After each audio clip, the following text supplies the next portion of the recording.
The following is brought to you in part by a grant from the Foundation for White Well-Being. It's always been okay to call white people crackers and honkies. At least that's what they call them in the South.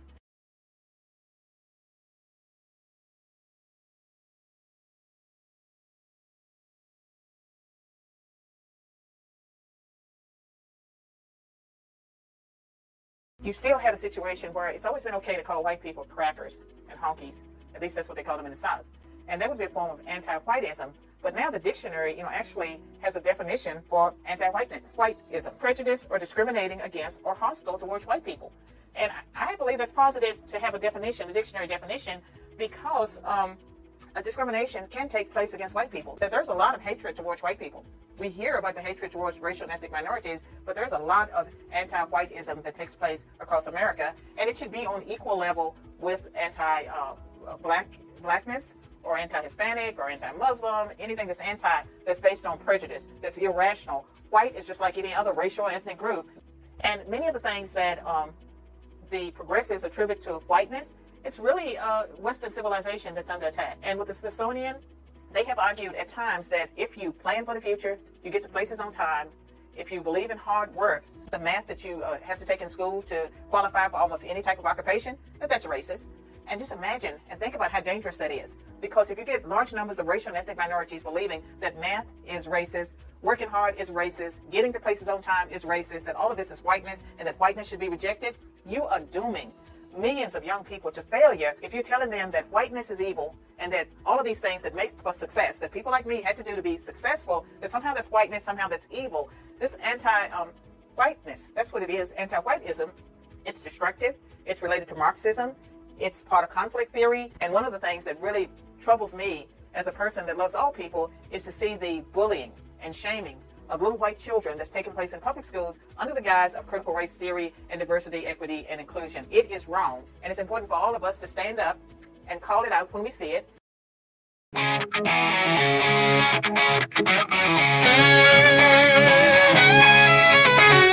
a world that's trying to tear us apart, they throw their stones, but I've got a brave heart. I'm proud of my roots, I won't be ashamed. With fire in my soul, I'll never be tamed. They want us silent, but I'll raise my voice. With every ounce of strength, I'll make my choice. No more shadows, I'll step into the light. With pride in my blood, I'll stand and fight. No white guilt, I'll carry the flame. In this fight for our honor, I'll stake my claim. With every heartbeat, I'll stand my ground.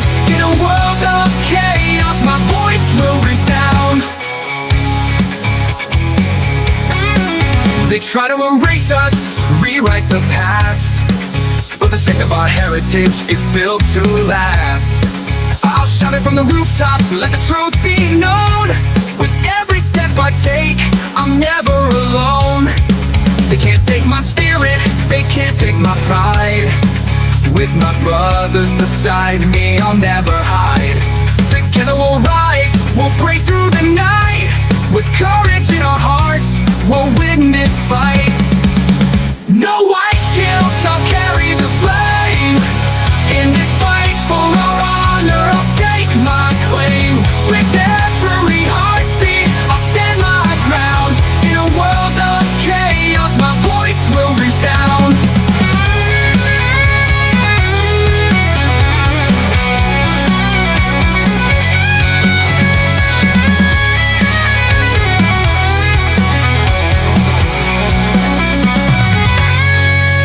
So here I stand, unyielding and proud. In the face of their hate, I'll shout it loud. No more guilt, no more chains to bind. With pride in my heritage, I'll never unwind. We'll carry the torch, we'll light up the night.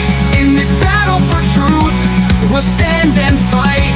With strength in our hearts and pride in our soul, we'll rise together, we'll take control. No white guilt, I'll carry the flame. In this fight for our honor, I'll stake my claim. With every heartbeat, I'll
want retribution.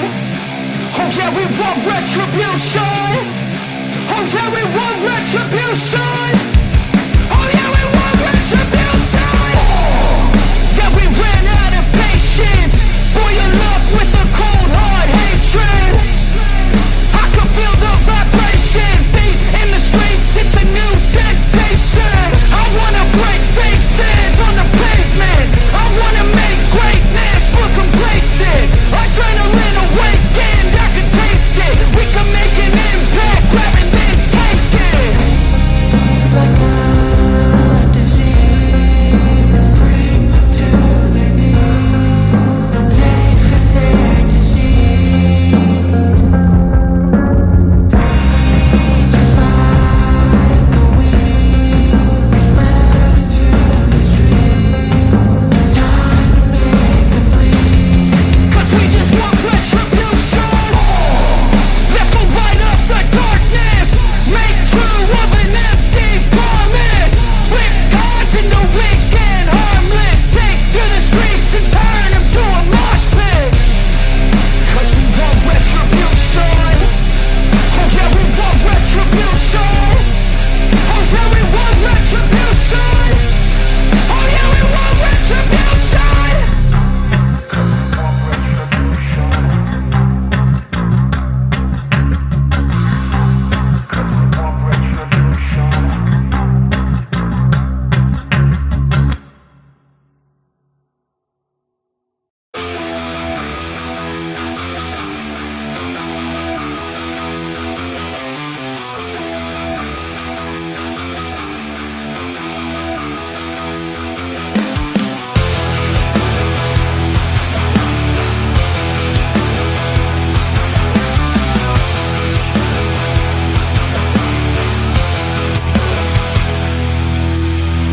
Flattered hearts untested they fall, dancing on strings to the anti-white call. Ignorance cloaked as a beacon of grace, while children are taught to loathe their own race. Arrogant hordes rotten to the core, you push our children to bleed even more. Selfish, weak and vile in your ways. The West burns while you bask in the blaze.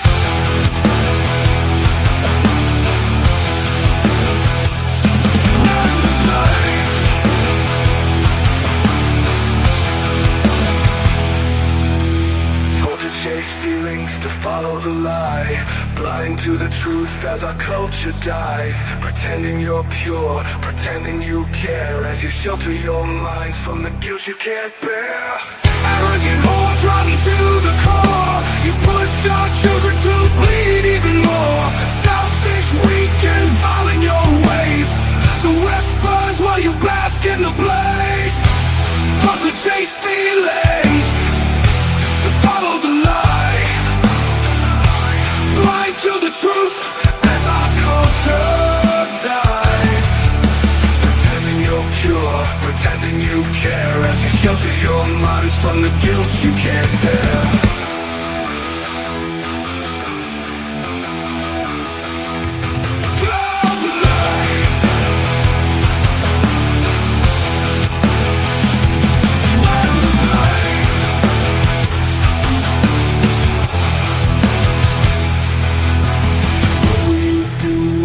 That you go when the echoes of history demand so much more. Will you stand there in silence, still clinging to lies, or crumble in terror as your narrative dies?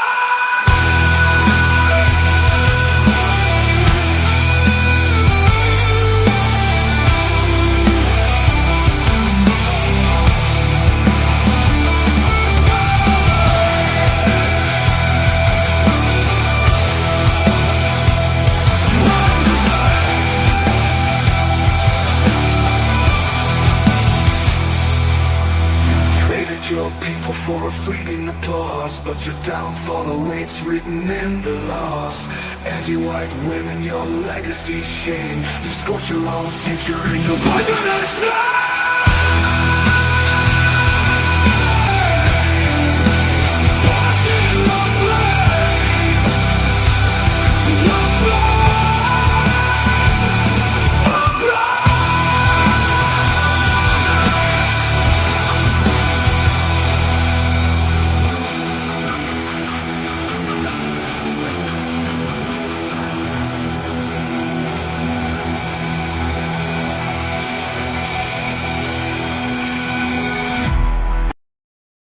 When there's nothing left but the fire in my chest and the air that fills my lungs, I'll hold my tears and trade my ears for a glimpse at kingdom come. On the other side of misery, there's a world we long to see. The strife we share will take us there to relief and sovereignty. Oh, by God, we'll have our home again. By God, we'll have our home. By blood or sweat, we'll get there yet. By God, we'll have our home. In our own towns, we're foreigners now. Our names are spat and cursed. The headline smack of another attack, not the last and not the worst. Oh, my fathers, they look down on me. I wonder what they feel to see their noble sons driven down beneath a coward's heel. Oh, my God, we'll have our home again. By God, we'll have our home. By blood or sweat, we'll get there yet. By God, we'll have our home. The road is dark, the way is lost. My eyes, they strain to see. I struggle forth to find a friend to light the way for me. Oh, brothers, can you hear my voice, or am I all alone? If there's no fire to guide my way, then I will start my own. Oh, my God, we'll have our home again. By God, we'll have our home. By blood or sweat, we'll get there yet. By God, we'll have our home. Oh, by God, we'll have our home again. By God, we'll have our home. By blood or sweat, we'll get there yet. By God, we'll have our home. Hell yes, we will, ladies and gentlemen. It is Sunday. We still got our little banner up there on the screen there. Sunday gathering, and we are together. It is glorious. Feature stories today will be how the Dems will steal the election and FEMA killing North Carolina. What specifically is going on there? Happy to share. Go Free Lesson of the Day, a segment that'll be very interesting. We're going to look a little deeper under the hood of one of the most important aspects of the Go Free dialogic. Your comments, calls, questions in Twitter's space. And then there's this. Benny Shapiro said that his wife crashed the car again just the other day. She told the police that the man she collided with was on his phone and drinking beer. The police told her, "Ma'am, he can do whatever he wants in his own living room."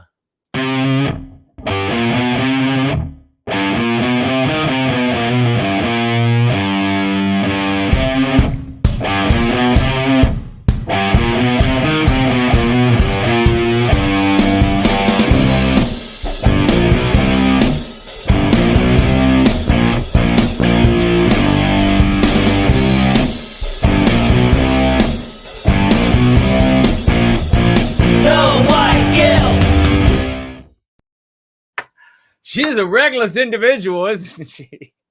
Well, we are going free, ladies and gentlemen. It is a glorious Sunday, literally beautiful weather outside today, which is most welcomed, given that here in Virginia, outside of Mordor on the Potomac, it has been miserable for many days straight. Rain and mist and fungus among us.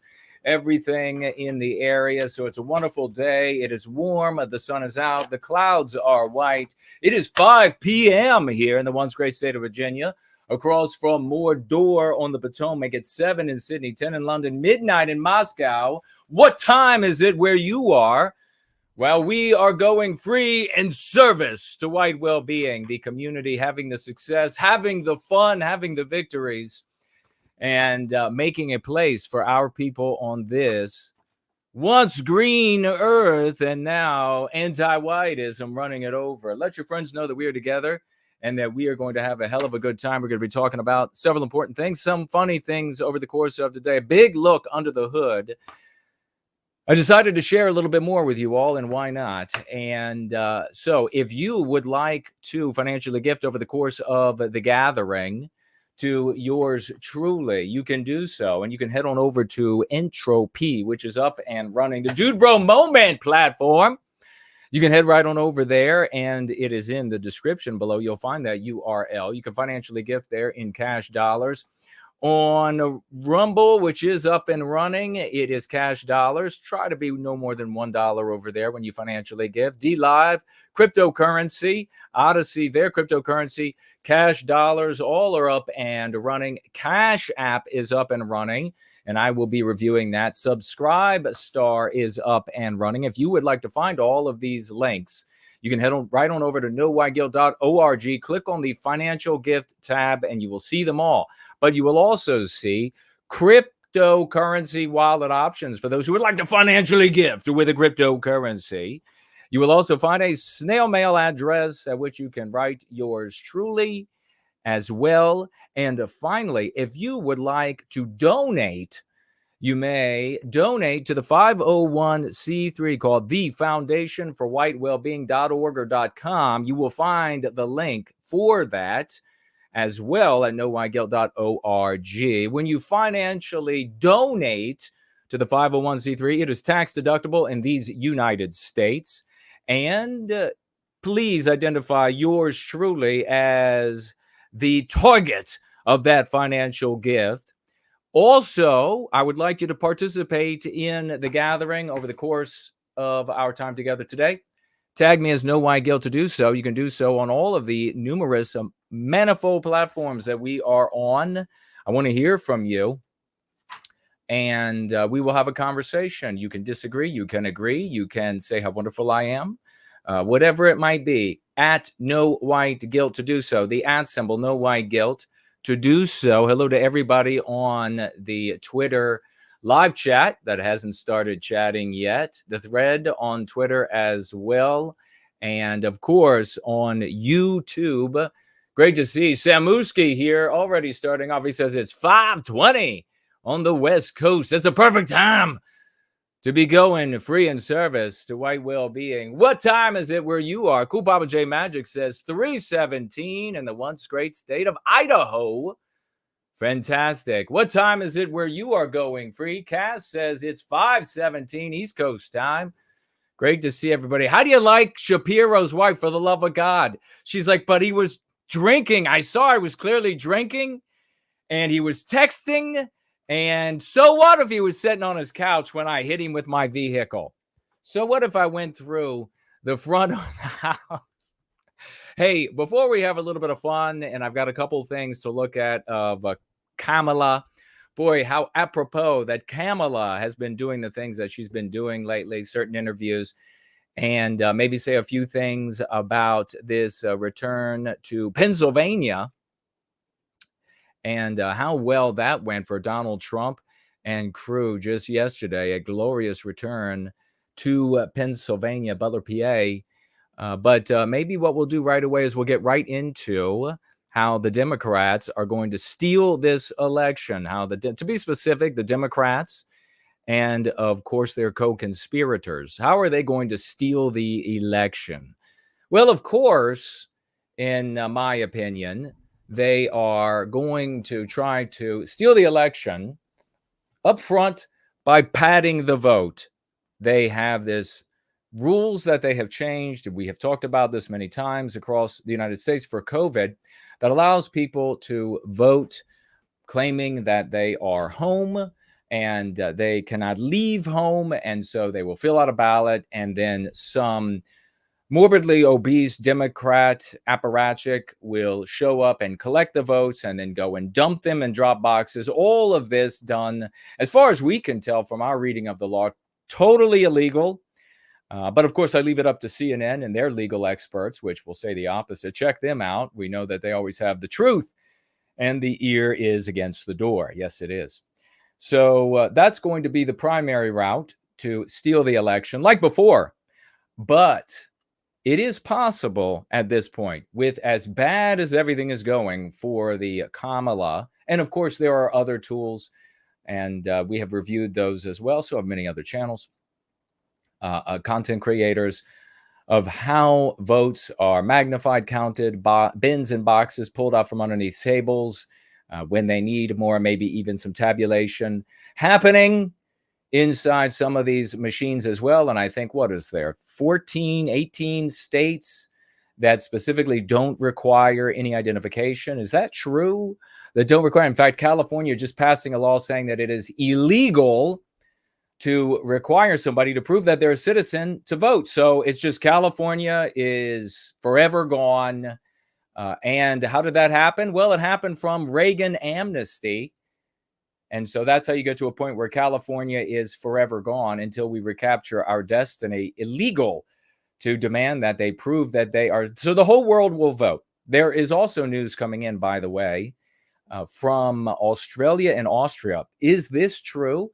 That there are voting schemes for the United States, asking of the populations there, I guess, if they are citizens of the United States, maybe dual citizens, and get your vote in right away for the Democrat of your choice.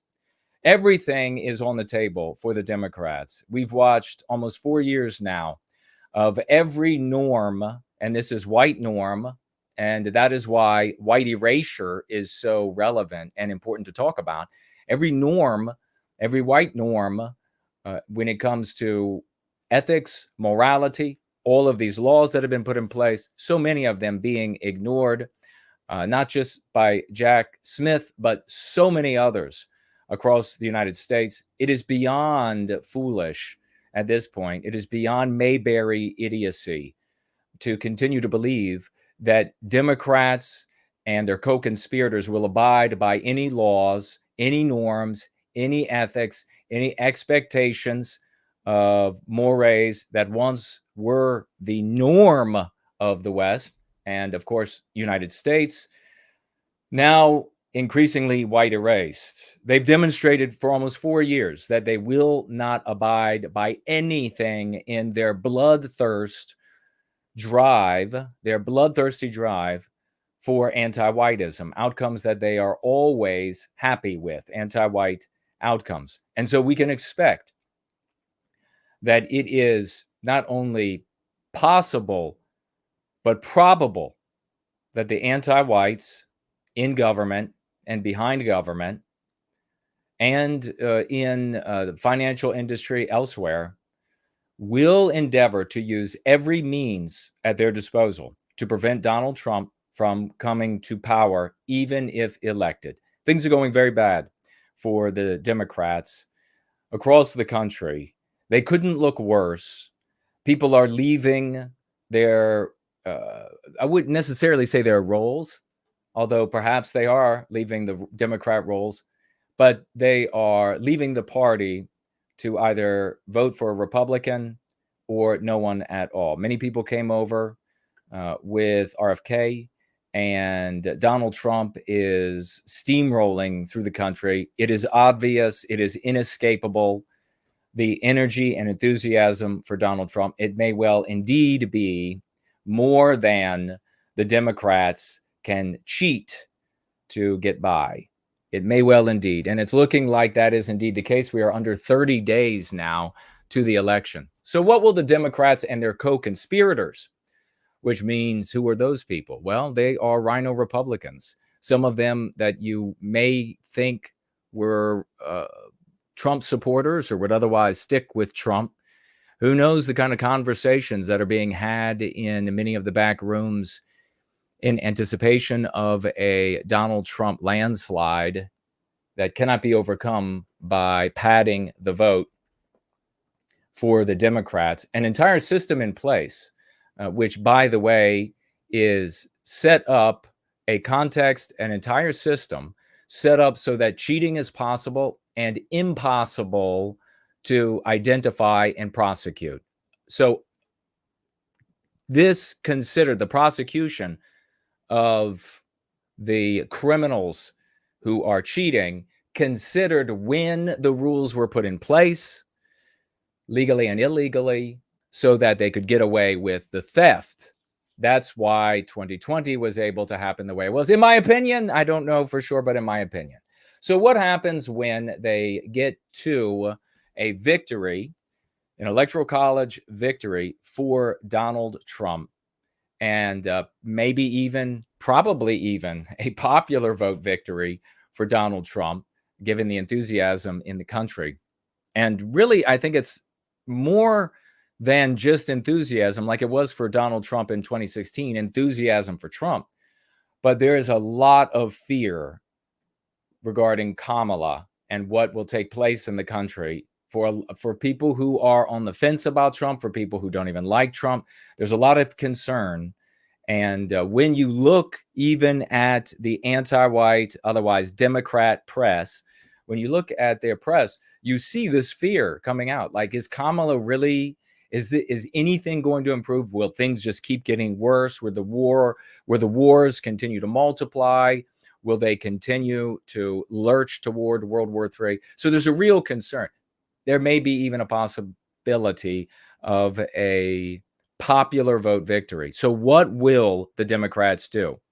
Do not expect that there will be adults in the room to stay their hands. They've demonstrated that for almost 4 years now, that there are no more adults in the room. Adults in the room is a colloquial way to say white Western norms. And those have almost entirely been white erased. So there is no adult in the room. There is something that could stay their hand. And I'll mention that in a moment. Now, how will the Democrats and their co-conspirators steal the election if their hand is not stayed by that one element that I referenced mildly obliquely, but I referenced nonetheless? January 6th, our bicameral Congress will come together for a joint session. At this joint session, they will read aloud the Electoral College votes, the results. This is largely pro forma. It has been, although certainly through our lifetimes and many lifetimes, generations, although it wasn't entirely just pro forma if you go back, I think, to the early 1800s. I think there were a couple occasions where this sort of thing, if I remember my civics, this sort of thing happened 2 times. So somebody can fact check me on that just in case I'm not right. They come together to read aloud the Electoral College votes and thereby certify the results of the Electoral College. So at this joint session, if, and maybe you remember from 2020, there was a little bit of a civics lesson there. I was on the ground. I was there. If a member of the House and a member of the Senate object to the Electoral College votes from a state, and they do so in writing, then the joint session is suspended. And the House returns to talk to themselves, the Senate to talk to themselves, and they debate whether or not to sustain the objection. Is it legitimate? Is it illegitimate? I don't know if they use the actual word overrule the objection, but maybe they do. Either way, they vote to sustain. Now, there are 3 possible outcomes. When the House goes back to debate among itself and the Senate to debate among itself, there are 3 possible outcomes. Only one matters for the scheme here. And that outcome is that both the House and the Senate agree with the objection. And so, in other words, the objection to a state's electoral college votes is sustained. The House and Senate will then come together for another joint session, and they will begin again to read the results of the electoral college votes. The Democrats at this time will have looked, and their co-conspirators will have looked at many different options. What states would have to be excluded? What states could be ignored? The process will continue. Objections made. The House will return to its quarters to debate, the Senate to debate. And again, one of three outcomes is all that matters. Sustaining the objection, they then come together again to continue the process. At that point, it's entirely possible that the Democrats could have succeeded in reducing Trump's vote so that Kamala wins. But what is a little bit more likely is that neither Kamala nor Trump have enough to win. At which point, the Senate and the House suspend the session and they hold their own contingent elections. The House for the president and the Senate for the vice president. In the House, it's by state. 26 votes goes to whatever candidate. And in the Senate, 51. And if you have a tie, Kamala gets to vote to break the tie in the Senate for the vice president. And then on January 20, the candidates that the House and the Senate have chosen are sworn in as president, irrespective of the wishes of the population. Now, you might say to yourself, how could they do this? Wouldn't the Republicans, the Democrats have a slim margin in Senate? Republicans have a slim margin in the House. You have, of course, another election coming up that could shift that a little bit more in favor of the Democrats and their co-conspirators. And on what basis? Like, who oversees the House? Like, what is a legitimate objection? The elected representatives decide. So just as Jack Smith can decide that his patchworked, cobbled together, actually what one professor in law said was idiotic the other day. Well, it's been about 2 weeks or so since I've seen it. Said it was idiotic, this chimera of this effort to prosecute President Donald Trump. Just as he is able to decide what that will be, here you have these elected representatives are the ones to decide whether or not their objections are legitimate. And we see across the board that Democrats use language that, such as Donald Trump is a threat to democracy, and if he holds office again, he's going, etc. And that will be the basis. That will be the argument, the ethical, the legal argument that they can make, because they're the arbiters who get to decide whether or not it's legitimate.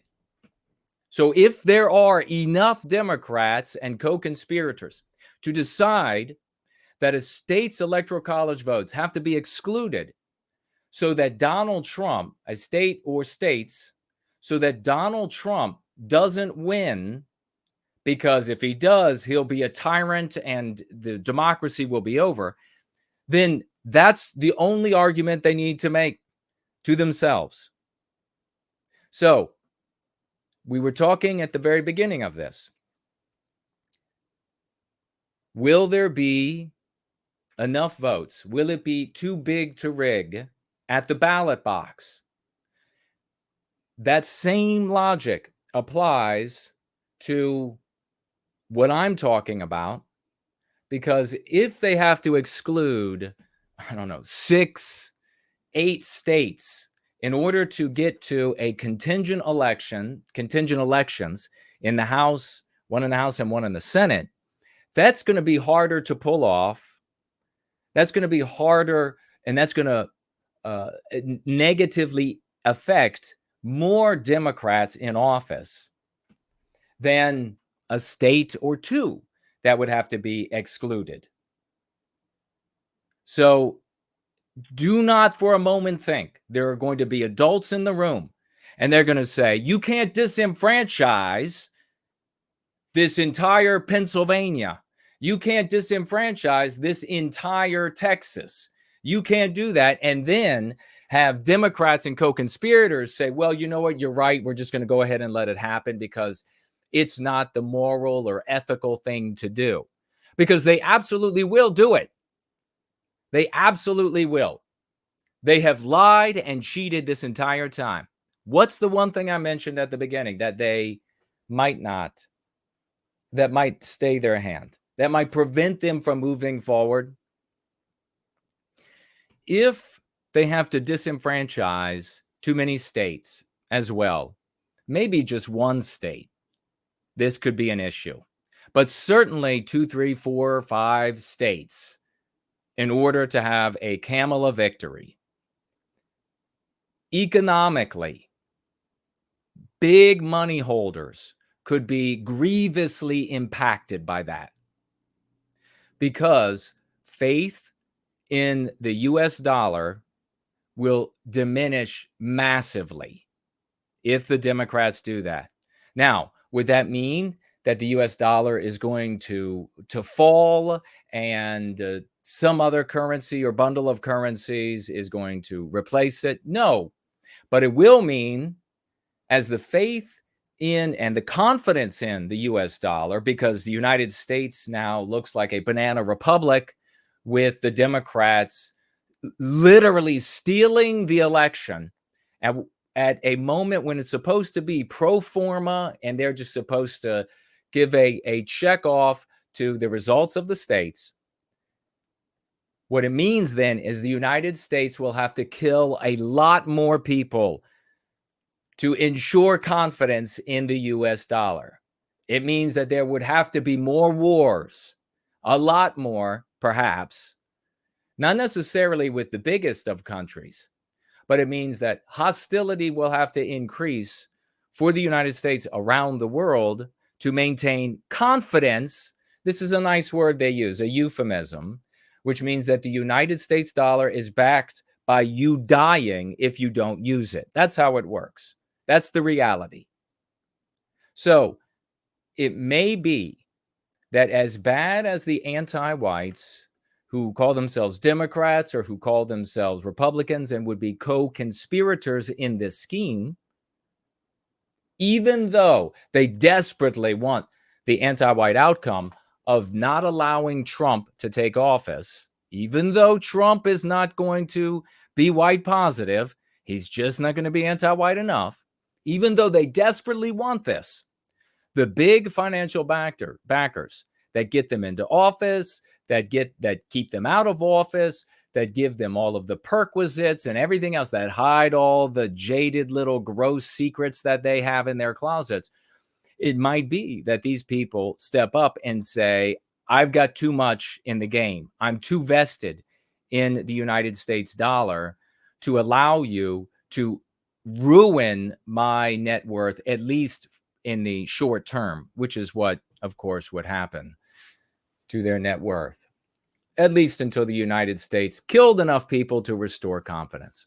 And that, my friends, is in 30 days what we have to keep an eye on, just over the Democrats. And we should keep an ear open and an eye open to the arguments for how this would be a nuanced thing for Democrats to do, a legitimate and legal thing for them to do.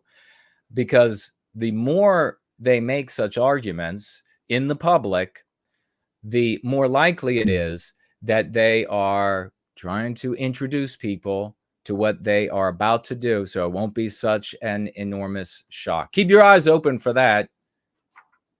What are your thoughts? Do you think the Democrats are going to be attempting to steal the election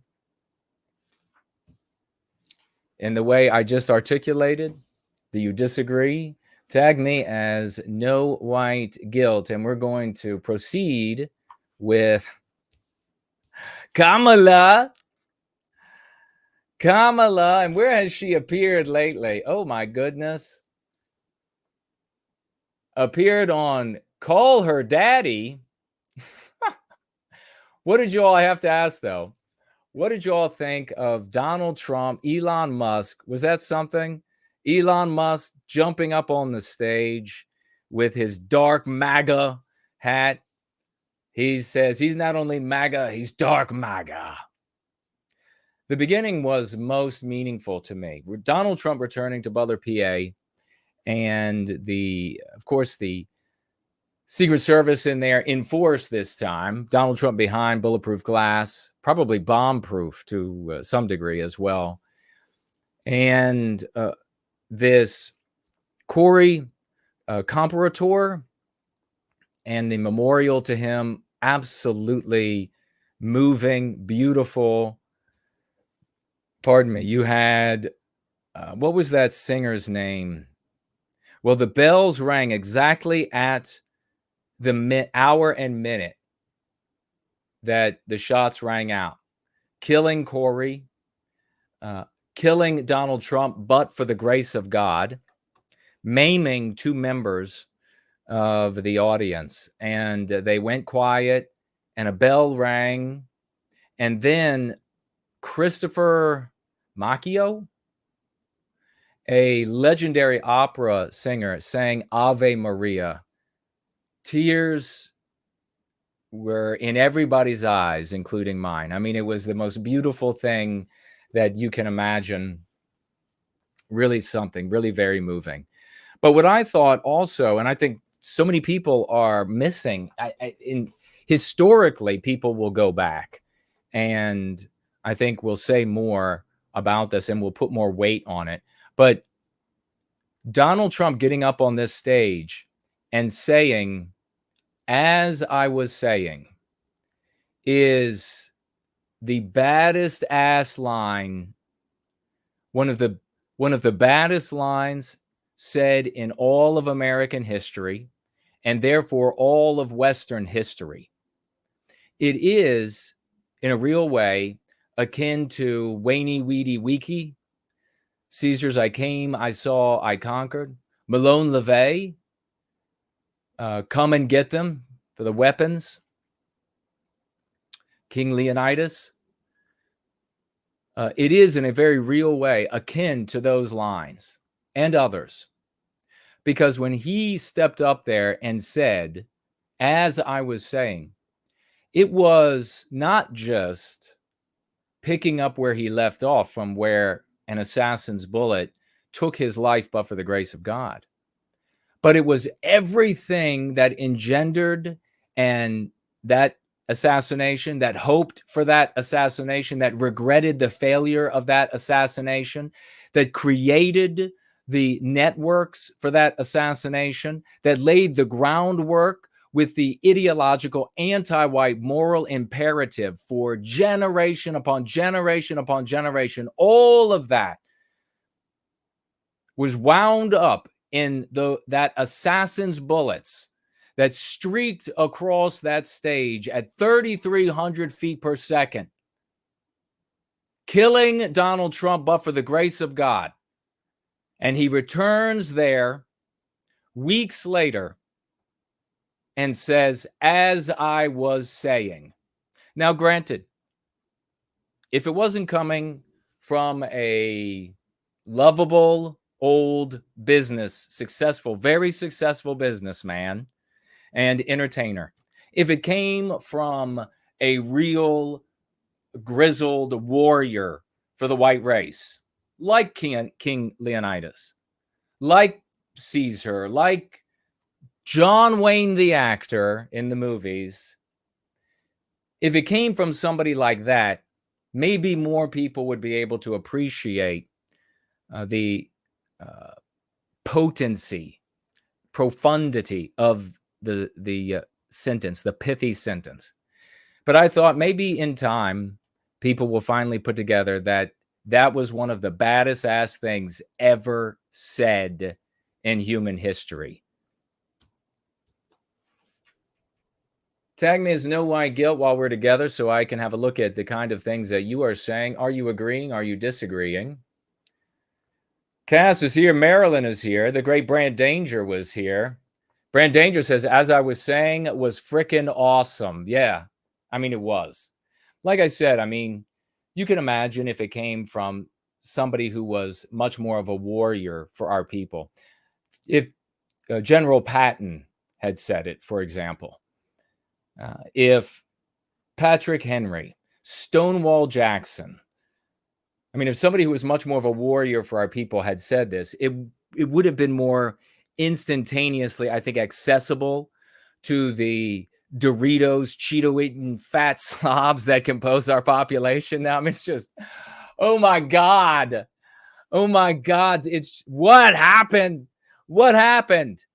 But in time, people who count, people who have value will be able to go back and then tell all of these Cheeto heads how important, how meaningful, how continental shaking that sentence was for this man to have been killed but for the grace of God, struck with the assassin's bullet as several other of the assassin's bullets streaked within a couple of feet of his upper torso and head. For him to go back there and say, as I was saying, I mean, if the media in this country weren't so dominated by anti-whites, and all of it is dominated by anti-whites, if it weren't so dominated by anti-whites, you would at least get an impartial treatment or somewhere near an impartial treatment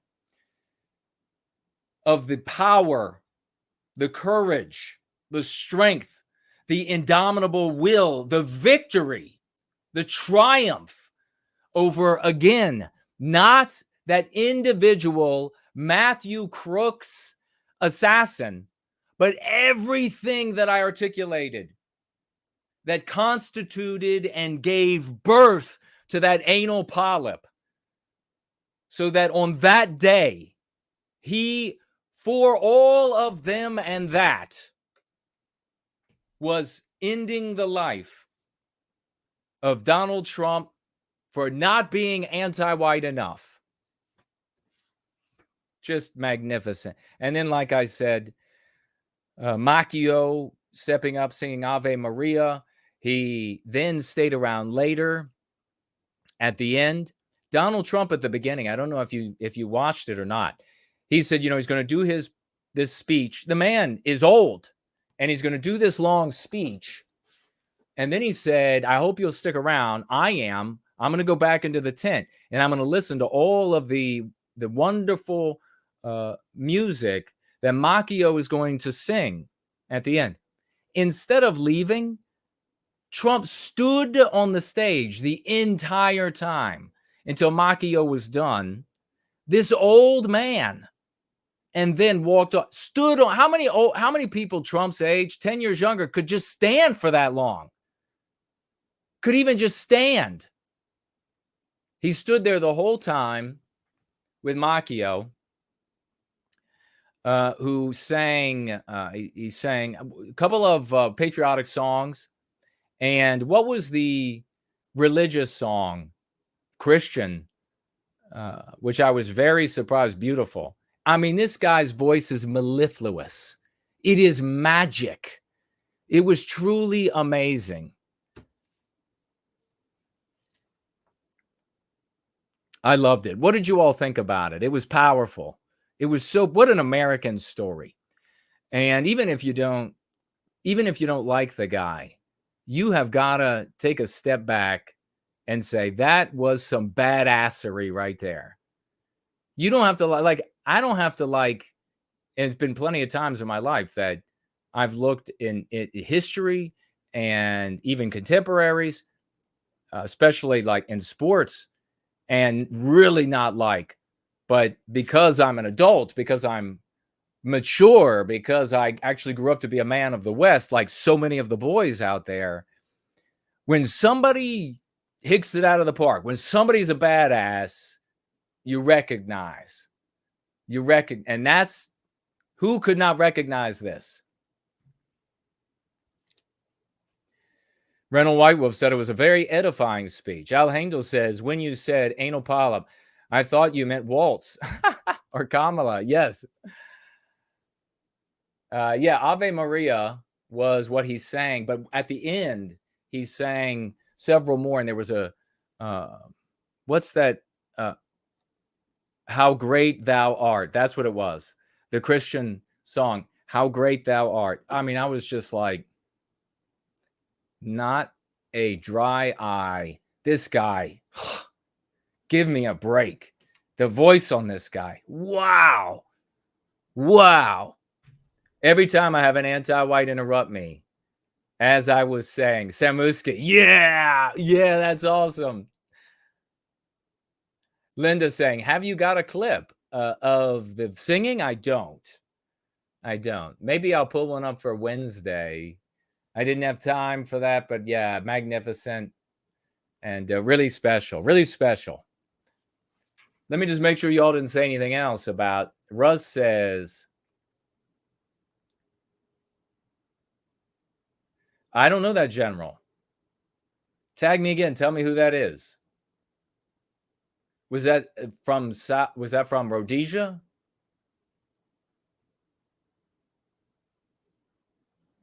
Proud citizen of Western civilization. They'll definitely try to steal the election. Russ says there was a mistake. I already had that channel on, and it's not now live. I don't know what channel you're talking about. Tag me again. Mad Mats is here.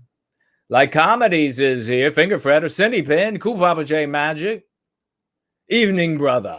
How did your interview with Tommy Sotomayor go? It did not go. The interview did not go.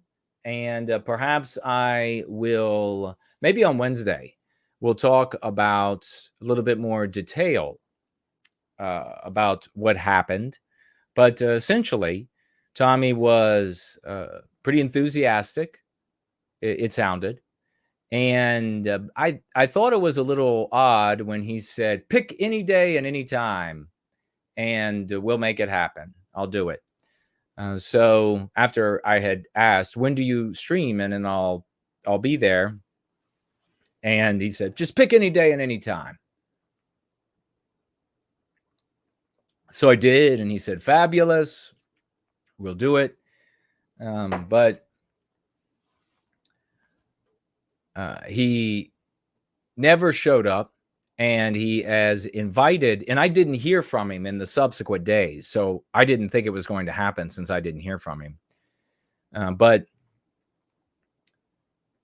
I found out subsequently that a couple of months back, literally like 2 months back, maybe 2.5 months back, he went on a Twitter space with perhaps that Richard Spencer was holding. And Richard Spencer did what Richard Spencer does and dismissed Tommy as like a fool and an imbecile. And this is what Spencer does. And anyhow, so I wrote Tommy about that. And maybe on Wednesday, that's what I'll share. After being dismissed by Spencer, a lot of black, I don't know, a lot. Some black content creators attacked Tommy and saying that you got what you deserve, because Tommy apparently is pretty hard on bad behavior by black people. And so black content creators out there who are loyal to the black race, irrespective of their behavior, any criticism is to be anti-black. And wouldn't that be nice to have that in our race? And anyhow, so I wrote Tommy about that. And then he wrote me back again with the same let's stream, the same sentences. Let's stream, pick any day and any time. So maybe it'll happen. Maybe it won't. But on Wednesday, maybe I'll share a little bit more about what I concluded about his appearance on Spencer Twitter space, which maybe to give a little cut and thrust for that, if I decide to cover it on Wednesday, is all of these folks in the world that the regime will tell you, that the anti-white regime will tell you, this is your pro-white leader. This is your pro-white voice. This is your voice standing up for white people. All of those people are never have they ever been white positive. Never have they ever actually cared for white people. It might be like a very distant second, but probably like a third or fourth or fifth, or maybe even not at all of their concern. These are selfish individualists that blame Jews primarily, and sometimes blacks, for real or anticipated challenges or difficulties in life. They don't give a shit about the white race. And so a black guy who decries bad behavior by black people is not going to find a friendly audience in those people. Now, if he were to show up as a black nationalist speaking for the totality of the black race, then they would give him some respect. Then they would say, okay, so we can both come together as multiracial haters of Jewish people, at least. But to show up and say, as a black guy, I don't like the bad behavior of my people, and including when they harm white people, including when their behavior, especially in the face of all of the good that white people do for black people. When you show up, these folks they don't want to hear from you. They don't care about, you're talking about the harm your people are doing to the white race. And these people, the people, Spencer and his audience, they don't give a shit about the white people that are being, they're only concerned about themselves. That's all they're concerned about. And so maybe we'll talk more about it on Wednesday, go into a little deeper. And maybe Tommy and I will end up having a conversation in the future. We'll see. But for now, we've got Harris. I didn't even know of this Call Her Daddy podcast. And this is a real kick in the gut.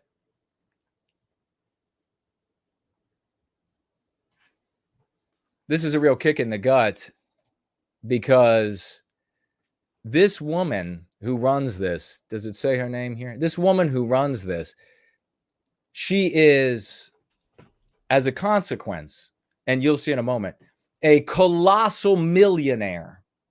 And what do they do on Call Her Daddy podcast?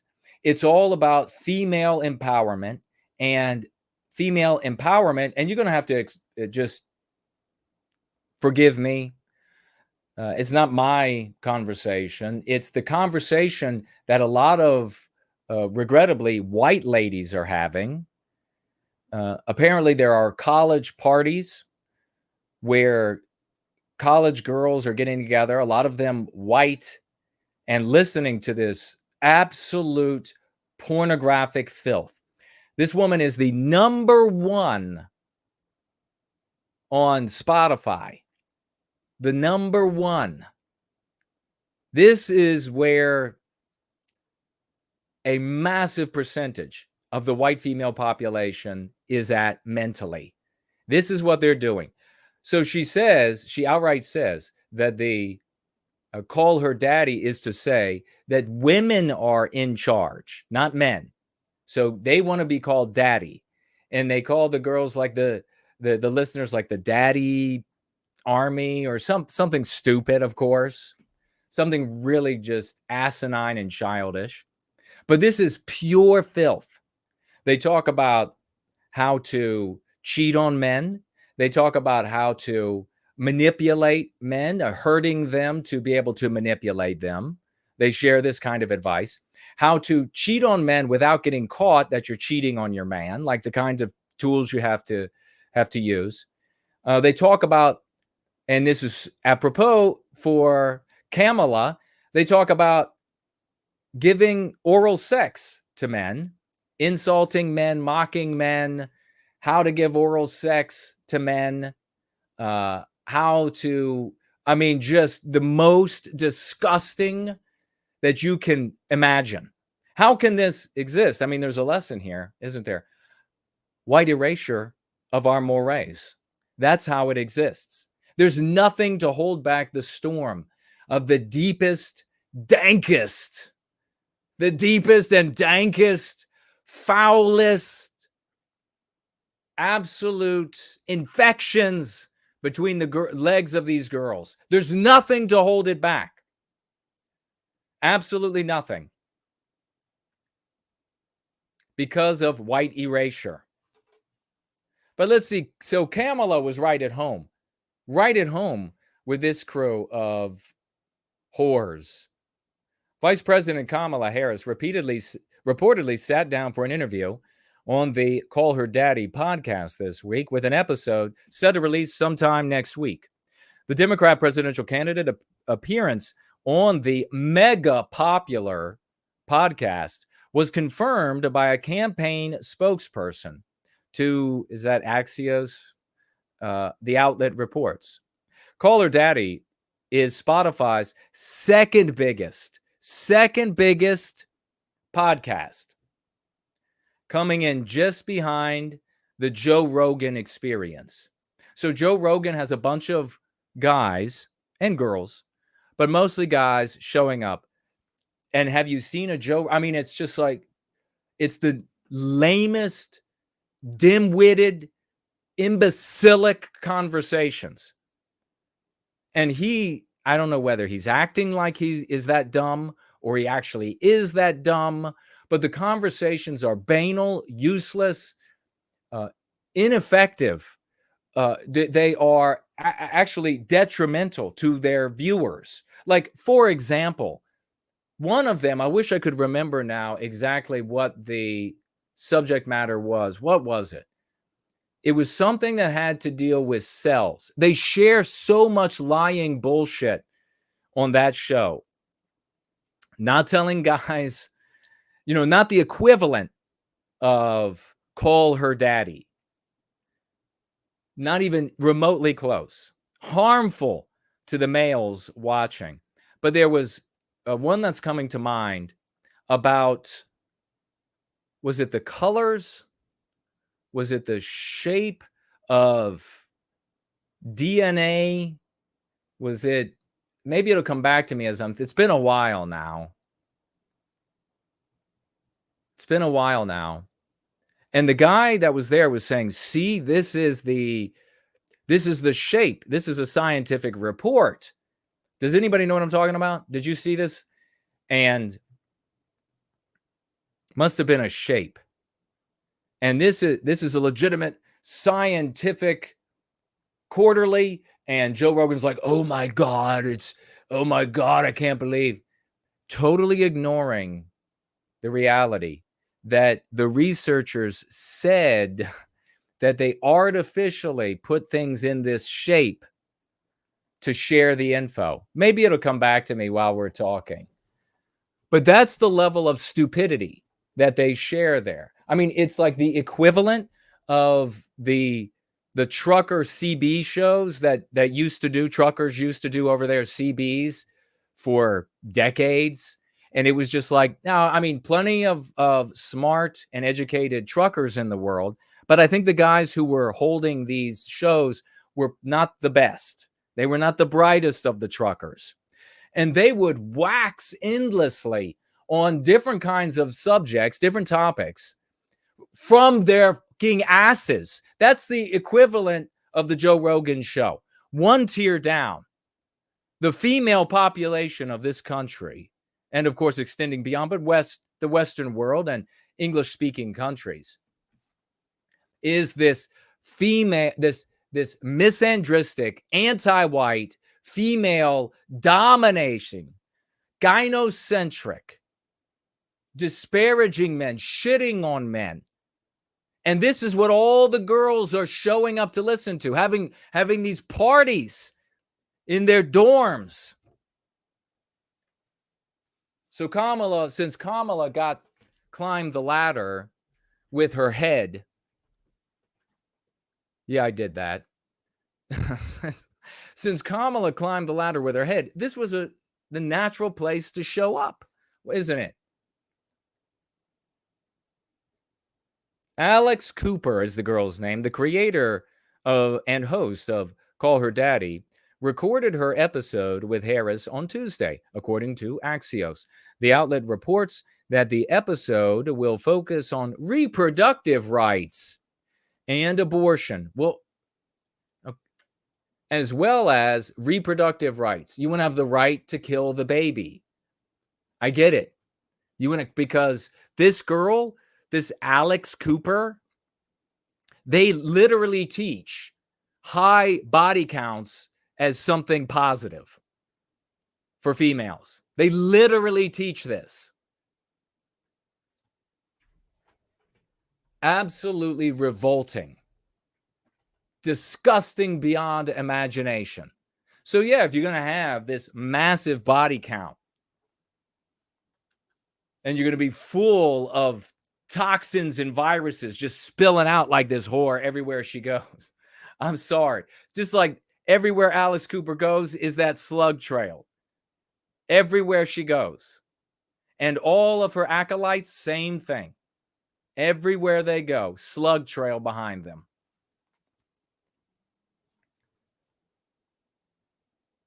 Reproductive rights. Look at this foul. She is meretricious. Learn that word. Meretricious. That's what Alex Cooper is. Cooper began the podcast in 2018 on Barstool Sports, another brainless guy thing. But after the show exploded in popularity, she was offered a $60 million a year contract from Spotify. So do the math. 2021 through 2024, $60 million a year to do what I have been detailing that she's been doing. The audience is there for this whore, for this repulsive whore, this meretrix. The audience is there to warrant $60 million a year. That is how. But wait a second, Jason. Well, we've had LARPing Nazis. We've had multiracial anti-Jews. We've had cuck servidom going on. We've had libertarianism going on. We've had liberalism going on. We've had classical liberalism going on. Republican voters of various stripes. What do you mean we're at the point where Alex Cooper can slug trail it into Spotify at $60 million a year, and all of our white daughters virtually are sitting around lapping up this filth? How did we get here with all those great vehicles and engines of progress and resistance? All of like the nationalist movements. How did this happen? Couldn't be. It just can't be. You know what we need? We need more of what we've been doing. That's what we need. We clearly need more of what we've been doing since the 1850s in the United States. That's what we need, so that in another 20 years, 25 years, the Alex Coopers of that time, because this one will be dead from STDs and whatever else. I mean, if a fungus can just wipe your ass out at that age, then that's going to be what happens to her. But another 20, 25 years, what will the Alex Coopers of that time, what will those shows be like? They will literally be having guys come on the show, not even 20 years, and they'll be taking measurements of their penises on the show. They'll be taking measurements of how far they can insert items. You think I'm joking? Oh, Jason, that's gross to say. Well, maybe pull your heads out of your asses and let's stop endorsing the shit that loses. For God's sake, let's keep endorsing this Judeo-centric version of Christianity where you're not supposed to do anything. You're not supposed to name the group that's being victimized, the white race. You're not supposed to name them. That's rule number 1. Rule number 2 is serve Israel. Rule number 3 is just pray to God that he fixes everything for you.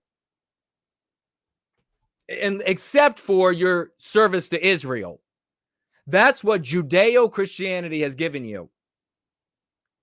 When it comes to service to Israel and Jews in general, if you're a Judeo-Christian, you got to work your fingers off. You got to support, promote, fund with your own dollars, and then you've got to get your representatives in government to fund with all of our tax dollars and all of the blood and sacrifice of our sons and even our daughters because we've been so white erased. But when it comes to white people, you better not fucking mention them. You better not mention them getting victimized. And when it comes to everything else that you object to, like your country being invaded by anti-white non-whites, don't do anything. It's a sign that you don't believe in Jesus if you do anything. Just get down and pray. That's what happens with Judeo-Christianity. So somehow, I mean, maybe we should head on over and we should grab our priests and our deacons and our preachers, and we should grab them by the scruff of the neck, metaphorically, and drag their asses out to maybe the waters they like to baptize people in and hold their heads under until they're willing to confess that what they're preaching doesn't work. What they're telling us to do doesn't save our civilization. Disavow the Pope. Disavow the leadership of the Southern Baptist Conference. Disavow all of the leadership. It's all run amok. It's all anti-white. I mean, at Christianity, modern Judeo-Christianity, right along with Nazi LARPing, same fucking thing. Now we have Alex Cooper, $60 million a year. Fraternities, sororities rather, having listen and watch parties of this filth.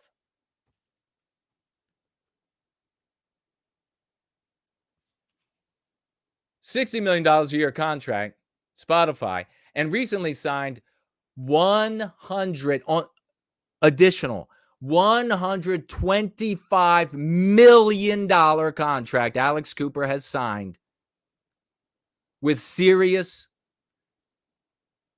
XM for 3 years. $60 million a year with Spotify, $125 million for 3 years with Sirius XM for this filth. I'll tell you, women are out of control. Without the men, without white men setting down boundaries, this is what's moral, bitch. You can't go beyond this. Without white men setting down that boundary, holy shit. Men would never come together. We would all look like with disgust at a group of men. I mean, it's like one thing for a guy to say like one comment, one sexual comment among a bunch of guys, one literal sexual comment, and we're like, okay. A second one, and we're like, what is wrong with you, man? Are you like some kind of disgusting little pervert? Guys don't do this. We do not do this. There couldn't be a show where guys in these numbers are sitting around, just everything is about, well, let's just talk about a vagina. Let's talk more about a vagina. Just even saying that, guys are like, ugh, why?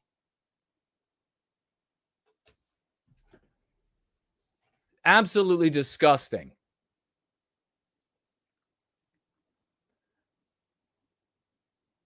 Harris has received constant criticism from Republicans. Yeah, so guys out there, I don't know what to tell you. Guys of any age, if you're not in a relationship, if you're not on your looking, I mean, for the love of God, if you are in a relationship, is she listening to this? Does she to this kind of garbage? Is like this normal?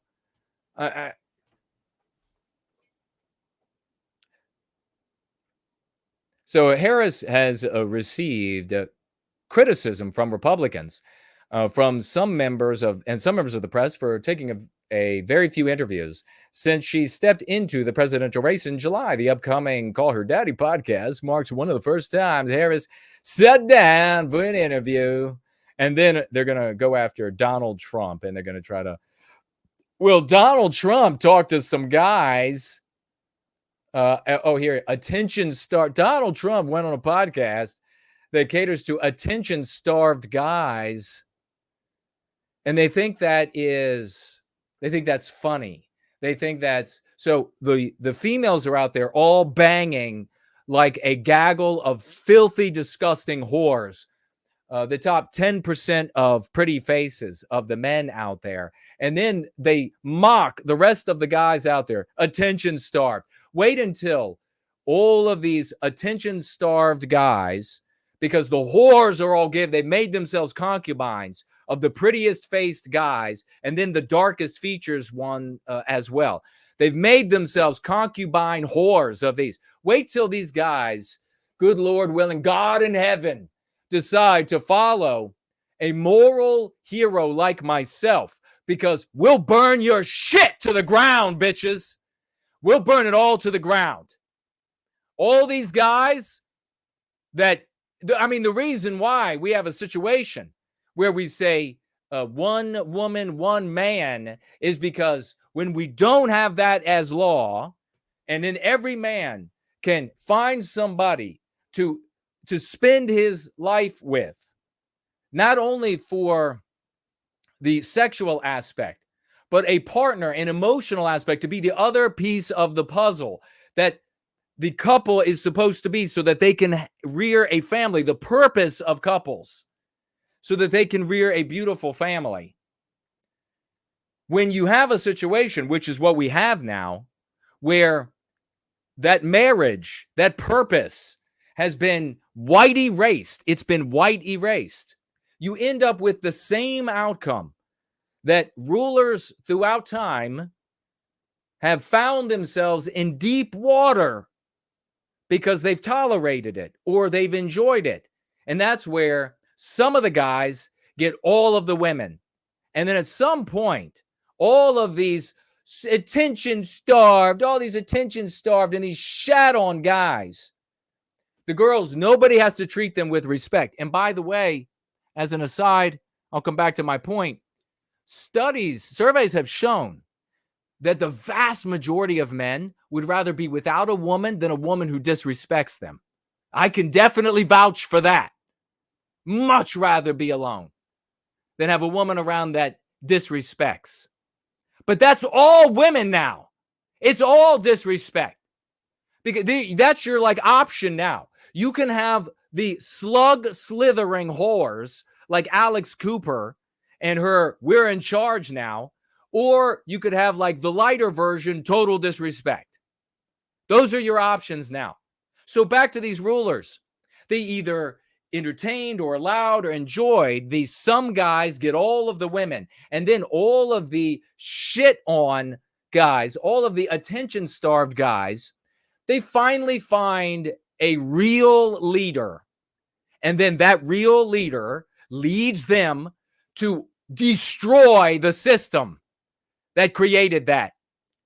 And all of the people enjoying the fruits of it, including the Alex Coopers and the pretty boys and all of the rest. That is a brewing storm.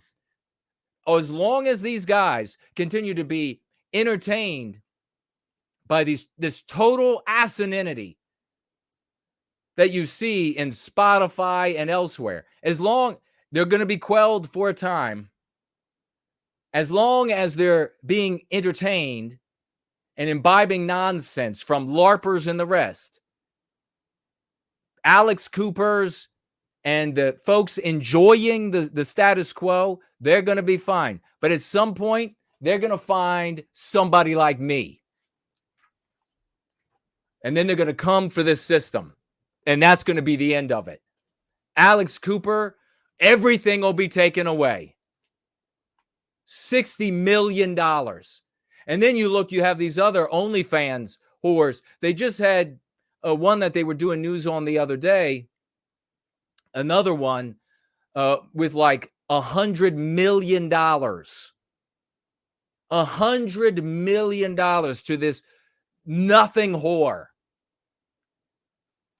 You're not going to be able to have Western civilization and civility and law and the water running and electricity and all of that when all of the white men that make that happen are alone and attention starved and hating themselves and struggling to live in a world that hates them because they're white and because they're male. You're not going to be able to have that Western civilization. Absolutely disgusting. Really want to drive the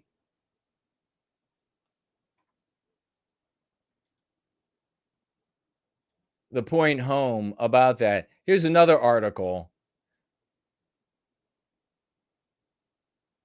that she did this interview. I guess it was 2 days into the recovery in North Carolina after Helene, which we will segue into in just a moment. Vice President Kamala Harris has recently recorded an interview with Call Her Daddy podcast, Alex Cooper, as the Harris campaign confirmed that she sat down for the interview. This Tuesday, she came under the massive scrutiny and judgment for the decision, mostly on 2 counts. First, she avoided mainstream media.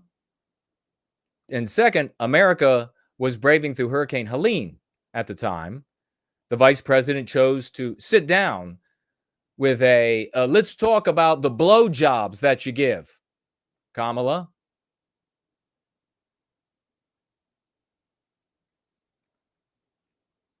If you know people who don't understand the outrage over Kamala taping on episode of Call Her Daddy in the middle of the hurricane disaster recovery, send them this. And this is what I'm looking at over here, not on the screen, but it's a tweet, I guess, from Call Her Daddy. Operation Hold Off on asking him to cream pie your pussy on night 1. Now, your preacher, your deacon, or your LARPer, or whatever it is, might not use that language. He might say, she says some pretty gross things. Let's pray.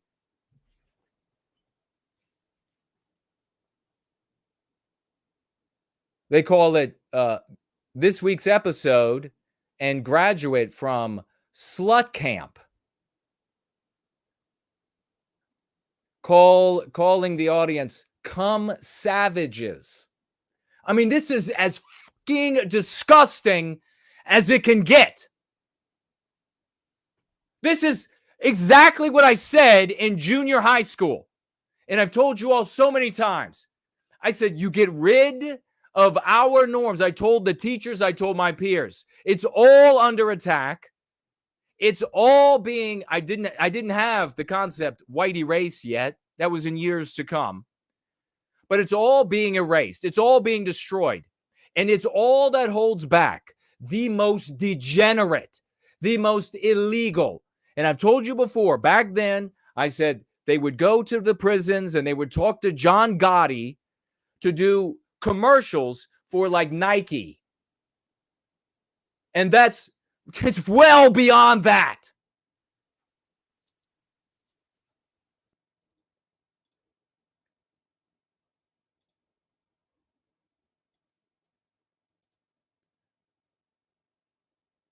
Kamala Harris has filmed a podcast episode on Caller Daddy. The episode was filmed on Tuesday in the middle of the Hurricane Helene recovery efforts. The conversation reportedly focused on reproductive rights, abortion, and other issues. Here's a previous in-depth conversation. I'm going to see if I can tolerate a moment of it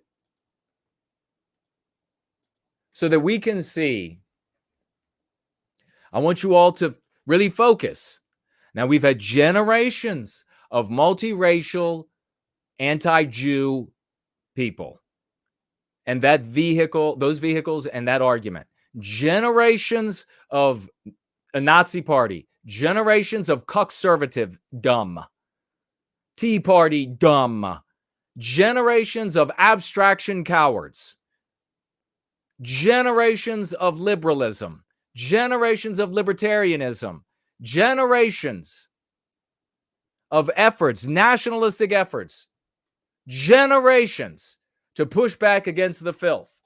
And now, with all of that, it all works, Jason. It all works. With all of that, generations of effort with it, we have this.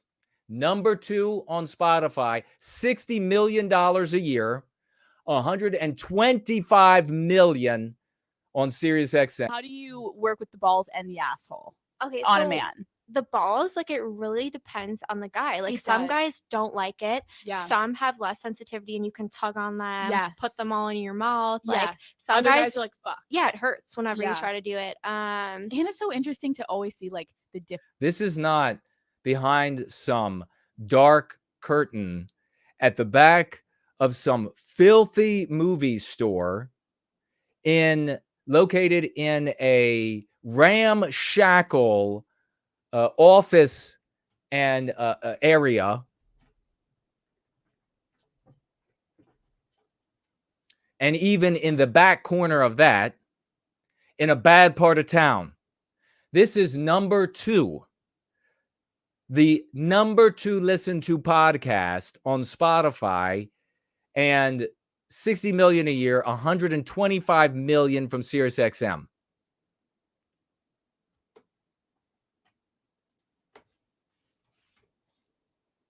I seriously think we can take everything that people have been doing and absolutely flush all that shit immediately down the toilet. Immediately. Nobody bring anything to me that's been in effect, that bright people, dumb people, wealthy people, poor people, whatever they are, have been trying to advance against our victimization. All of it gave us that in prime time. And then the leader of the Democrat Party, a woman who can't put 2 sentences together, shows up on that podcast. That's officialdom now. I can't even. So not only does Kamala Harris, who got to where she is by way of her head, not only did she go on something like this, some filthy some filthy shopping center in a filthy part of town, in the back armpit of that shopping center where like candida is growing around that part of the shopping center. And then into the filthiest store in the filthy shopping center in the bad part of town, there's a black curtain in the back that says 18 or older. And then you've got to go through that to reach the real filth in the country. No.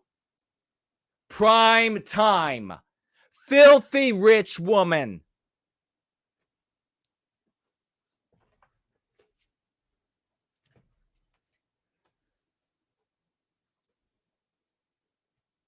President Kamala goes on there while America is attempting to recover from Helene. But what specifically, what parts? The white areas. The whitest areas are never going to matter to anti-whites. We don't need FEMA and was it Deanne Criswell who's in charge of FEMA? A female, what a surprise.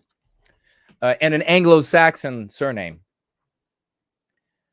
What a surprise. Female, anti-white. We don't need them to have a policy of equity, do we? Because they have anti-whiteism. That's where equity comes from. You can get rid of the title equity all you want. It's just another concept in the ideology of anti-whiteism. In fact, I had another story I didn't get to. Is this it?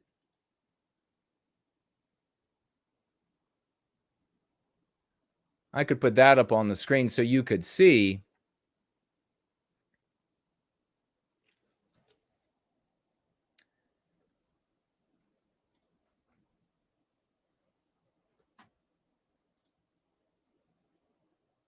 All right. Yeah, that makes it bigger. Let's have a look at that just really quick so you could see.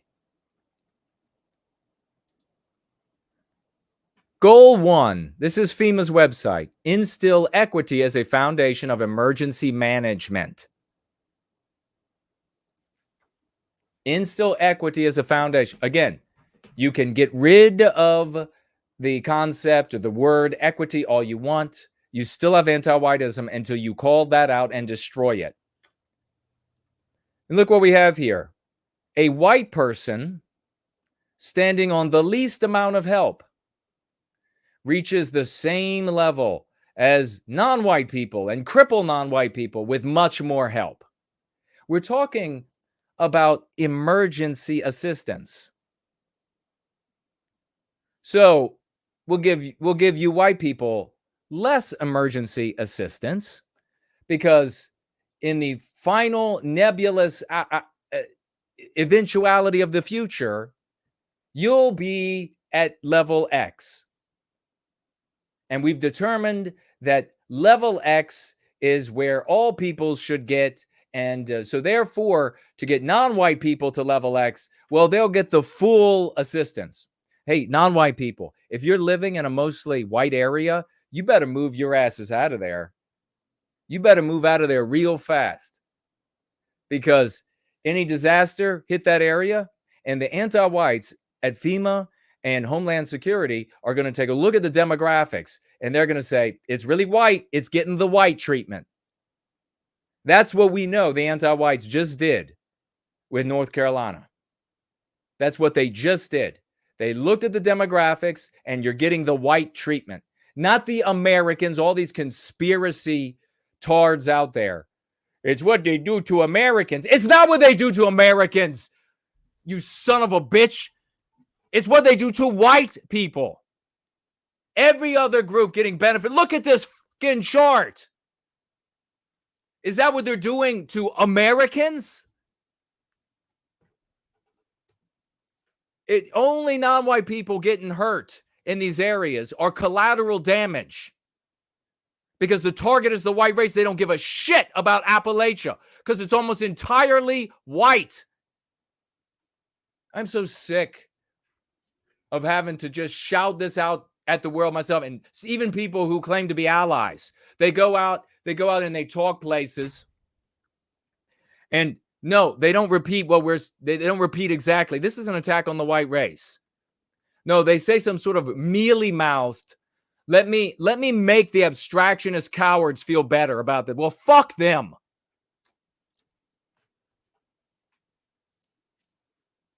Sick and tired of this. So here you have goal 1, instill equity as a foundation of emergency management. Boy, that Jason guy's always mad.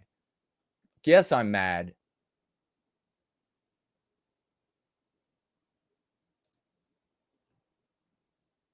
Is this the article? Here we go. Will FEMA's new rules shorten Black communities' road to recovery? Writes this Black author. The agency announced broad changes that will help disaster victims get financial support quicker with less paperwork, shuffling, and fewer rules. But which disaster sufferers? Which disaster victims? Well, we just heard in the title who they're referencing in the subtitle. Blacks will get more help. This is from February of this year.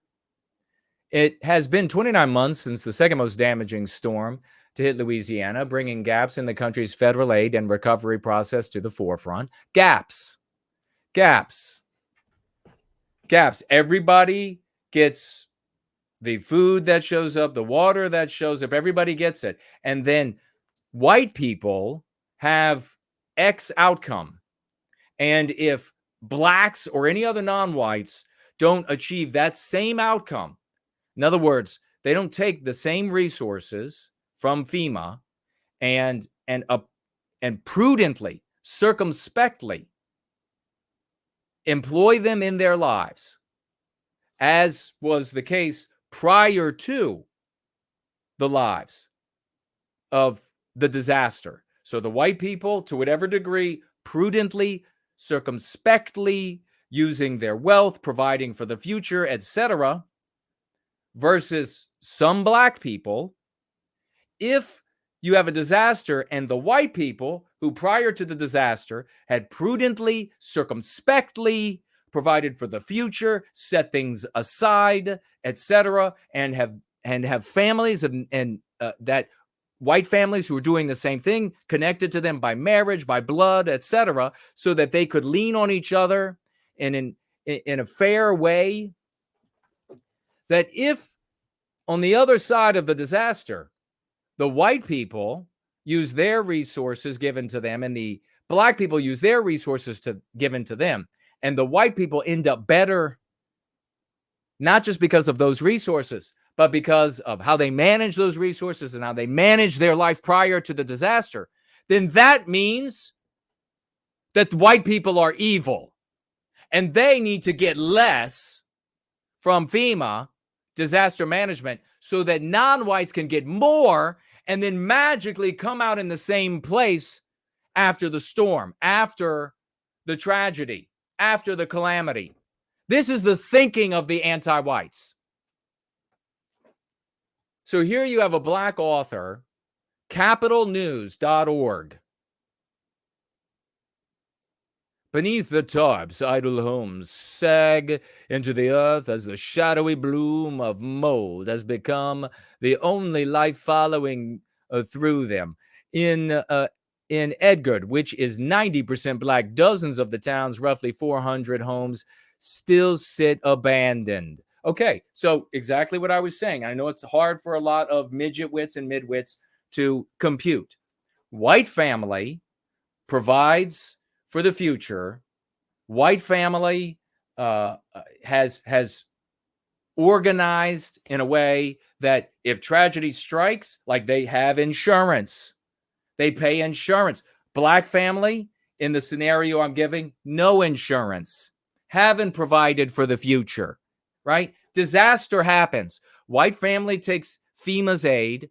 White family calls insurance companies. White family does their due diligence looking for contractors. White family has the roof repaired, has the fence repaired, has the cars replaced, has a tree taken out of the yard that's fallen down, or white family does it themselves, some of that work.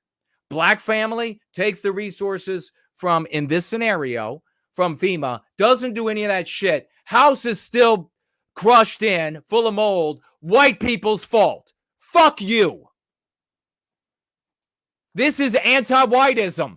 And if you don't say it, we're never going to defeat it.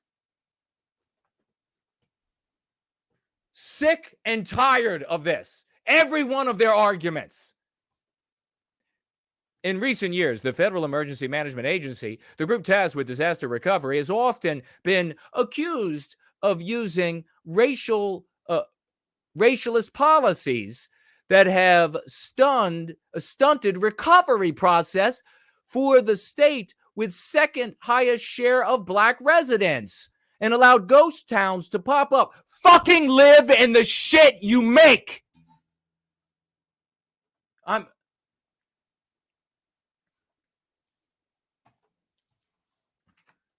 the state, the area is 90% black. And look at how bad off it is. Your outcome, your doing. That's the consequence. Just like when Katrina swept through Louisiana. What happened in the black areas? Looting, raping, murdering. What happened in the white areas adjacent, that the areas that were predominantly, vastly, almost entirely white, hit just as hard by the storm? People came together. There was no looting. There was no raping. There were no mass murders. Nobody. Do you remember Katrina when the gangbangers shot at the helicopters? I mean, go check it out with CNN to see if that's what happened. But in the white areas, they weren't shooting at the helicopters. And, you know, there were obviously black families in the white areas too. But they don't count because they're not able to be used as a cudgel against the white race. So, black area decimated by their own hand, white people's fault. More reason to victimize white people. And you all, and for so long, people kept thinking that, oh, it's okay, just let them have a little, just appease a little bit more, just let them have a little bit more. And now, for several decades, they've not only just give them a little bit more, they prevent you from having more. They now prevent you from having more. So it's not even like you can have more and appease them with some. Now they prevent you from having more.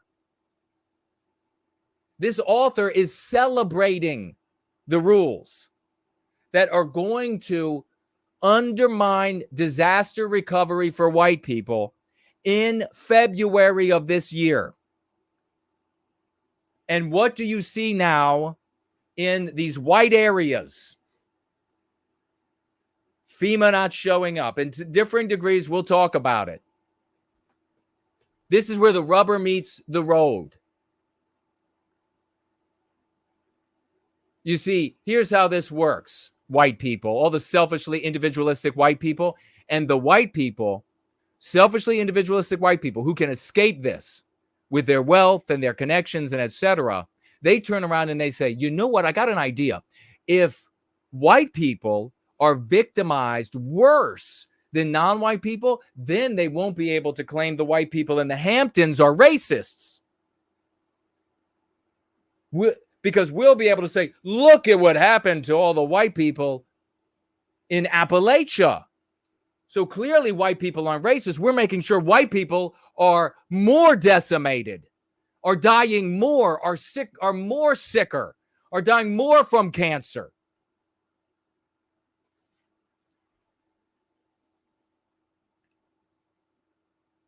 FEMA has taken steps to address these complaints. A few months after the storm, they said they'd begin implementing equity measures like cataloging victims' race. FEMA announced that they would be cataloging the races of the people they help. FEMA said, according to their website and this author, that they are going to categorize and catalog the races of the people they help. FEMA exists because white people exist. FEMA is the Department of the United States government. And the United States government exists because white people exist. Technically, white people should be getting the best treatment.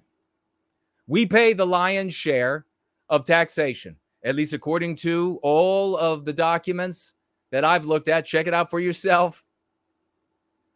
We pay the lion's share. We invented the country. The government exists because of us. The department exists because of us. And FEMA now, it was nebulous before. They could just say, is that a white area? Is this a... Now they're actually cataloging, and they've said to the rest of the anti-whites of the world, hey, we are really going out of our way to apply equity, anti-whiteism in disaster relief. And FEMA recently partnered with the NAACP on a national plan to, quote, work together to help people before, during, and after disasters. I wonder what people. FEMA says that they are cataloging race to make sure that they have equal outcomes by way of an anti-white concept called equity, which will be there whether or not you have that name equity there or not. And they say that they're partnering with the NAACP, softening the edge here of the truth. No, work together to help people, work together to help non-whites before disaster, during disaster, and after disaster. You know where it will be easy for them to do that? In the non-white areas of the country. You know where it won't be easy for them to give pinpointed help to non-white people? In the white areas. In the areas that are predominantly white. You can check that article out for yourself. Will FEMA's new rules shorten Black communities' road to recovery? Capital B, just the letter B, capital B news.org. You can, and the links there to FEMA's website.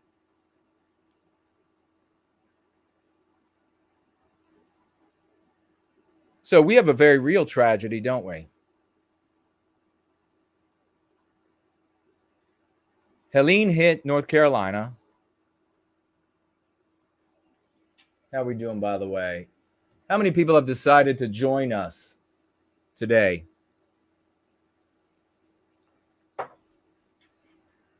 Mac Attack is with us.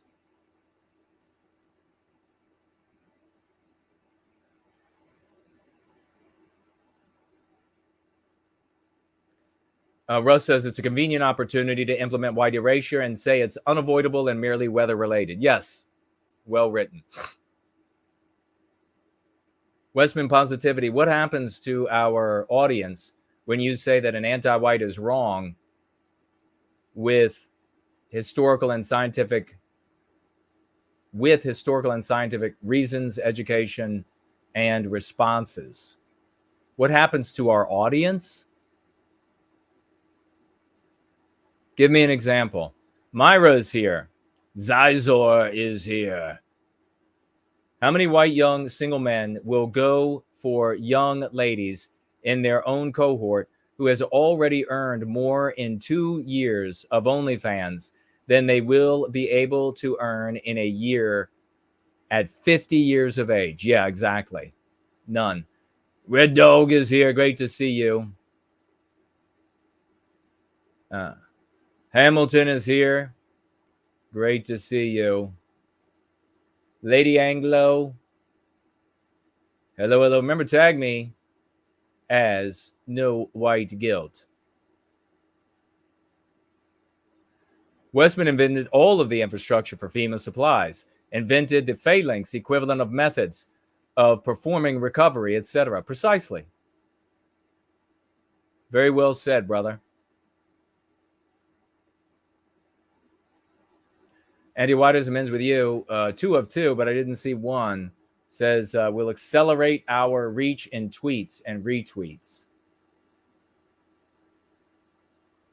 Did you tag me in 1 of 1? Because I don't see it.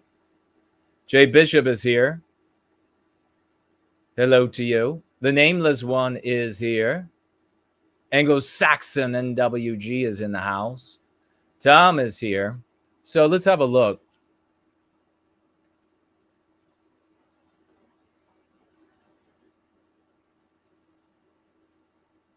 At what's going on. We got an article here to take a look at. And then we got a bunch of clips. North Carolina hurricane victims. Where is our effing government? A couple things I want to point out at the beginning. of this is that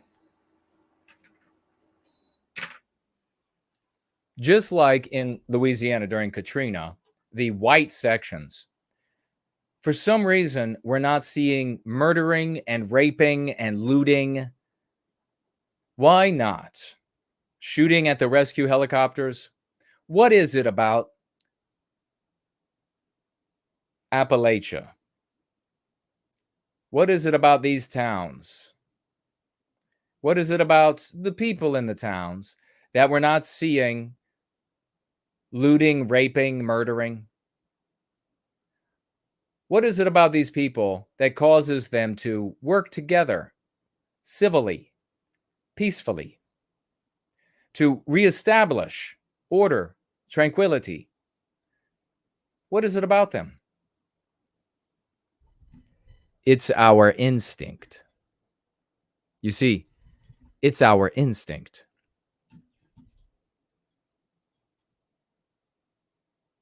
Let that sink in.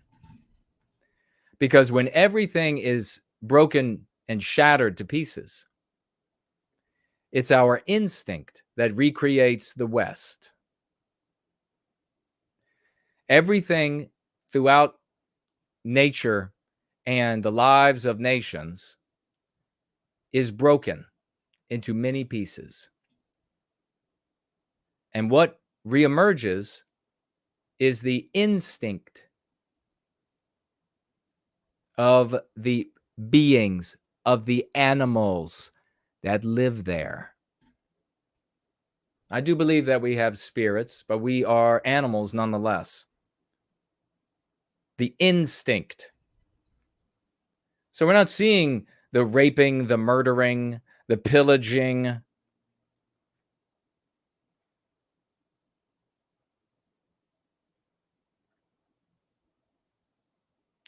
What else are we seeing?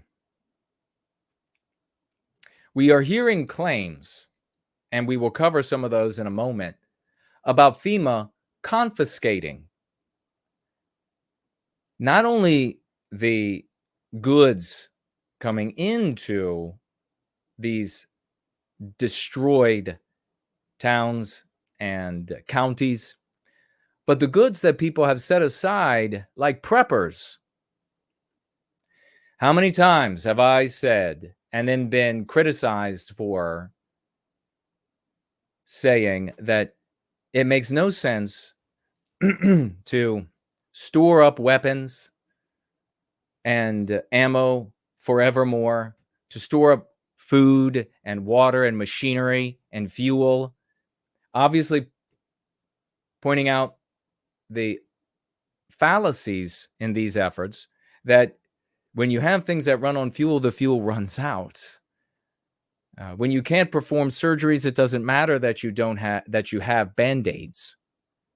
When you need 50 years of medication, it doesn't matter that you have 1 year of medication. So the notion that you are going to prep, the notion that so many of these channels, absolutely colossal in size, more followers than you could imagine, who argue not prepping for shortages or problems for a week, or the absolute worst case scenario, 3 months for certain things, but who talk about prepping and enthrall people with fear porn, that it's all going to end and you need to have all of this and you need to buy the book of the prepper and you need to use his or her code to go and buy this generator, to go and buy this water filter, to go and buy this solar panels, to go and buy this and build bunkers in the backyards and all this mausoleums. All of that is nonsense. And I've been telling people all along. I also hold the position that prepping for the very short term is sensible, is a smart thing to do. Very short term.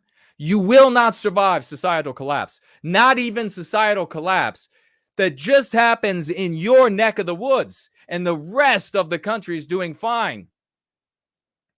You won't survive it. You're going to build a mausoleum somewhere, and the only way you're going to survive is if me and Brant Danger and the rest of the white well-being community recapture our destiny and we come knock on that door. Because if it's not us, it's going to be FEMA. If it's not us, it's going to be the Black Lives Matter mafia. And you're not going to have enough bullets, idiots. Got to deal with all this population that has been so dumbed down in so many ways, but not the least of which is genetic. After having so many generations of our courageous, of our guys that were able to be violent, of our moral men who were able to be violent and then return to morality. Not talking about criminals, malefactors who are able just to murder people, but the moral actors in our civilization that had that animal ability to get angry and violent and return to normalcy and civility. They've all died off in wars, killing each other for the asininity of ethno-nationalism. My brother on the other side of the battlefield has a different language or a different flag. Who gives a shit? But now, what do we have? Now we have this population of these doughy-headed, doughy-bodied imbeciles who are led by the females of our race to make decisions about prepping for forever. Store all this water up. Store all this food up. And what's happening? Claims across North Carolina, just like claims during Katrina, where they came and collected the guns. And that's all been verified since then. That's all been discussed since then. So you can go check it out and see whether or not I'm right about it. But it's all been verified and checked out. Pulling up in those 2 tons, the Army pulling up in those 2-ton trucks, and they're like, yeah, we know you have guns. We're here to get them. Your guns and ammo. Well, claims all over North Carolina coming out that people who have prepped have had their things taken by FEMA. Maybe true, maybe not. There's a lot of claims coming out. There's some evidence behind a lot of it. But once again, another point I just want to make at the very beginning, whether it is FEMA, whether it is the government and some other guys, whether it is the new Black Lives Matter mafia, when civilization crumbles, they will come take your stuff. And not just people like that, but white guys like me. White guys like me who are aggressive and genius and trained will come find you and your stuff and take it. So stop wasting money on surviving the apocalypse. Stop wasting money on even trying to survive more than 3 months without civility and civilization functioning. Stop it. You're wasting your time. You're wasting your life. You will lose it all. Smart white guys, aggressive, intelligent white guys with high foreheads will show up. They will take all of your stuff. They will kill you. And that will be the end of it. And that is if they don't get to you before the government and the Black Lives Matter mafia and the Islamic mafia and all of the others. You know what else I know is a point I want to make before we start reading? Where in the fucking hell are all of the non-white countries that we have given trillions of dollars to, that we have given our intelligence to, our creations to, our inventions to, our farming, agricultural science, medical science to, space science to, astrophysical science to? Where are they? Where is Israel? Where is China? Where is Vietnam? Where is Saudi Arabia? Where is Ecuador? Where the f is Mexico? Why don't white people have the brown and black and yellow world beating our doors down right now to render aid to us? Don't ever forget this. Don't ever forget that tragedy after calamity after tragedy and calamity, there's no brown and yellow and black world that shows up to save us. Don't ever forget it. Don't ever forget it. When you're women, when you're girls, there ain't no women. When you're girls and when the males who call themselves girls, they want to go help all these brown and yellow and blacks around the world and these Jews around the world. They want to go help. They want to give. You remind them that they never show up. Whole towns destroyed, obliterated by walls, canyons deep of water. In the dark, in the dusk, in the day, thousands are missing. Hundreds and counting are dead. Entire historic towns obliterated. And not one fucking Israeli helicopter dropping supplies on the needy. Not one fucking Panamanian caregiver. Not one fucking Brazilian showing up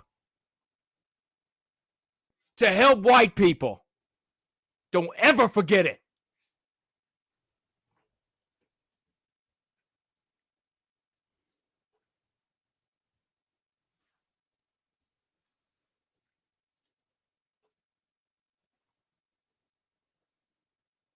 Nobody's coming to help us.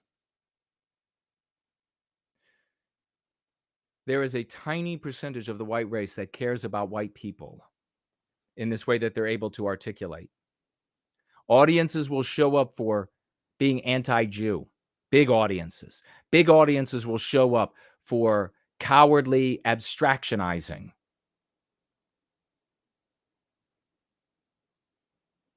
Getting us to where we are today. Big audiences will show up for get on your knees and pray. Isn't it interesting, as an aside, that both the Judeo-Christians and the Alex Coopers both tell you to get on your knees?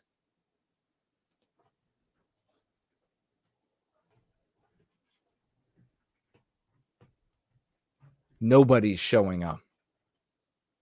They'll only show up if they can get a photo op.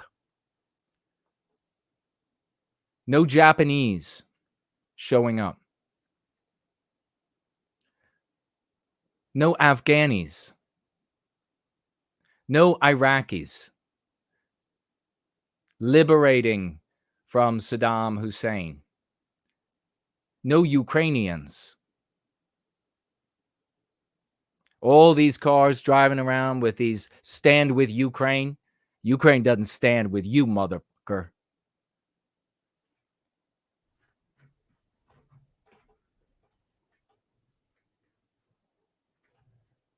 Nobody's coming to help. We've got to do it ourselves. We have to be merciless to the white people who get in our way. Victims of Hurricane Helene's devastation are voicing their frustration with federal government's response to the storm that wiped out communities and claimed the lives of more than 200 people. And counting. Thousands missing. The western portion of North Carolina appears to have been hit the worst. And by the way, there are no good old boys left. If it's true that FEMA is confiscating, and there's some pretty big evidence about this, but check it out for yourselves. And we're even going to look at tweets from Musk. If it is true that they are setting up these barricades so we can't get in there, so civilians can't get in there, and FEMA is there manning the barricades so you can't go help, and they're showing up where the helicopter lands. If there were any good old boys left, there'd be no FEMA in these areas. But there aren't any. They're all doughboys waiting for the women in their world to tell them what to do.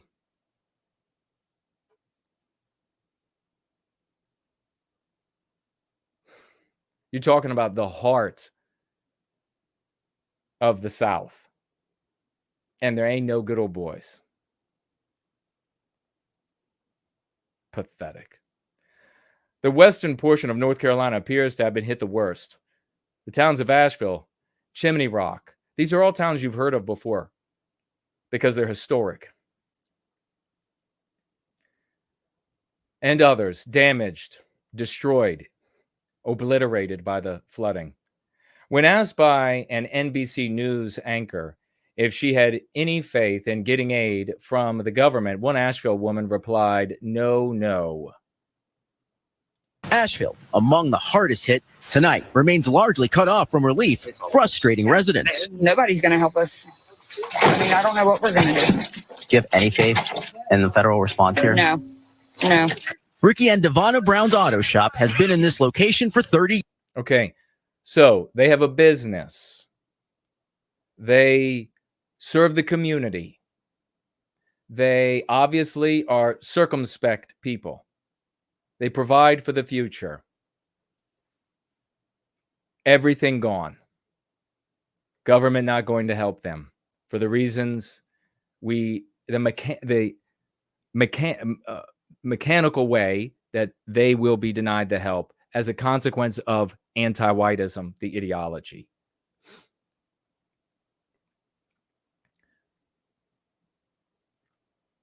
Jordan Lanning, another Asheville resident who lost a friend to the flood, told Fox News' Jesse Waters that the response took too long. They're dead. They're dead. FEMA wasn't there. FEMA, seeing the storm come, you have a very clear funnel of a track where the storm is going to go. The government can look, white people can look down and say, here are the areas that if in that track, in that funnel, that if this storm hits to this degree in this area and that area and this area, it's going to be catastrophic. Ergo, position there. Have you lost any family or friends? I lost one friend. His name was Kanan. Look at this. Look at this vehicle. His body was missing. Where he lived, he was homeless for a while, and then he boarded up alongside the river with another homeless person, and I would help him out when I could, and then they went missing, and then they found him. I'm sorry. Look at him. You might not be able to see because of the size of the image on the screen, but this young man is fighting back tears, as many in these interviews are fighting back tears. How have you felt the response has been so far? It's too late. I mean, they took too long. It took them 5 days to get here. And I mean, it took 5 days for Biden to come here, and he didn't think we were worth coming down to see us himself. He had to fly over on his way to Raleigh. Of course, you probably heard, and I don't know if I have it as a news item here, but Biden was asked about the devastation here in North Carolina. And he said that everybody got everything they needed and everyone is happy across the board. That's not a comment on Biden. That's a comment on anti-whiteism and anti-whites. It's disgraceful. I mean, they keep saying we the people. No, there is no we the people. It's them versus us. And this is where if you were to pin him down on what is them versus us, you would get the conservative take, which has gotten us to the point where Alex has $60 million a year in creating the trash in a primetime venue that she creates. We need this young man talking about anti-whiteism. It is anti-whites against white people. So they're not for us. It's all about them. They tell us what we need instead of listening to us. Well, they're listening right now. What do you have to say to them? Look at these houses. Is $750 enough? No. And the part about immediate help, there's plenty of people that are okay for like today, but that doesn't mean tomorrow they won't be. So you all have probably heard FEMA doesn't have any money, according to FEMA. According to Mayorkas, Director of Homeland Security, who heads up the Department of FEMA and therefore is Deanne Criswell's boss, that they don't have any money. And when people look, and I think I have some news items here, why don't they have any of our money? Where is our money? Money is allocated to you that is ours to rescue us. Where is our money? They've been spending it on anti-white non-whites and bringing them into the country and giving them $2,200 a day. That's what reports are saying. Check it out for yourself to make sure I'm not wrong. $2,200 a day. Of course, to reach that number of almost $500 billion a year in total being spent a year on white erasing the population by bringing in non-white people, the anti-whites in this country have to take money from many different departments. And apparently they've taken $1.5 billion of our dollars out of FEMA for this process. And so now they have $750 one-time payment to the people in these devastated areas.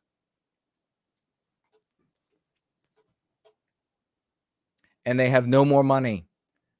And there is a new hurricane brewing in the Gulf, headed for Florida.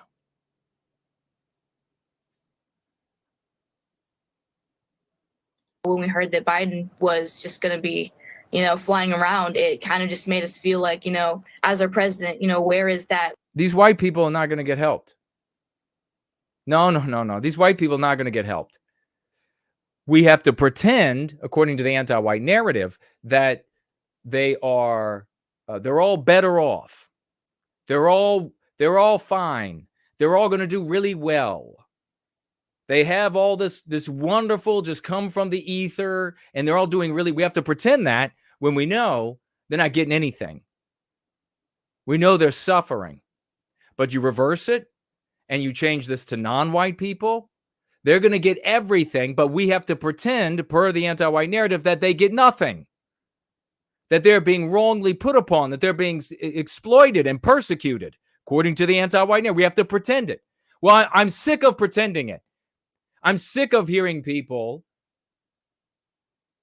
watching people, listening to people, using abstractions to discuss what we have to pretend.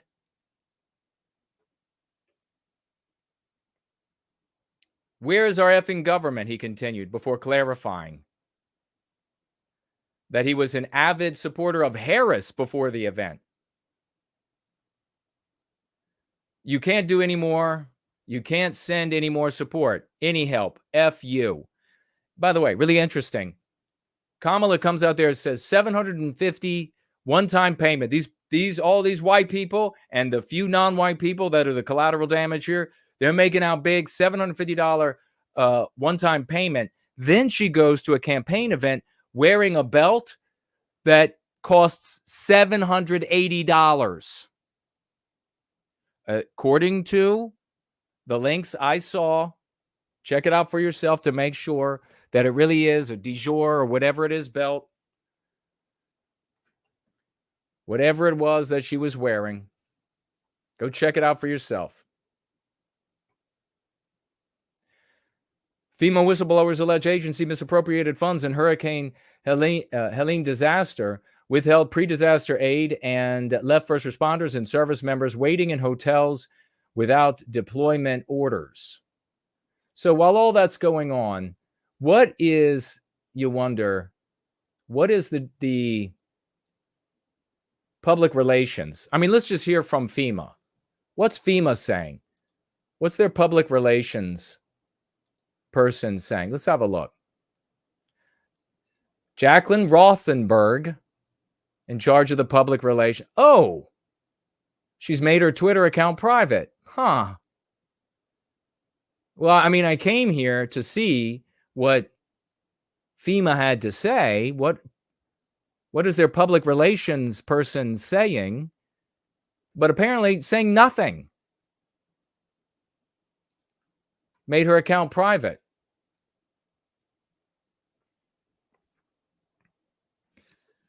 There are different levels of trust I put into the different stories coming out from North Carolina. And one of the sources I find most believable is Elon Musk. He's sending money and he is sending aid. He's sending people working for him and people that he finds trustworthy. So let's see what they're saying about what's happening on the ground there. And then we'll hear from some people who are on the ground. But what does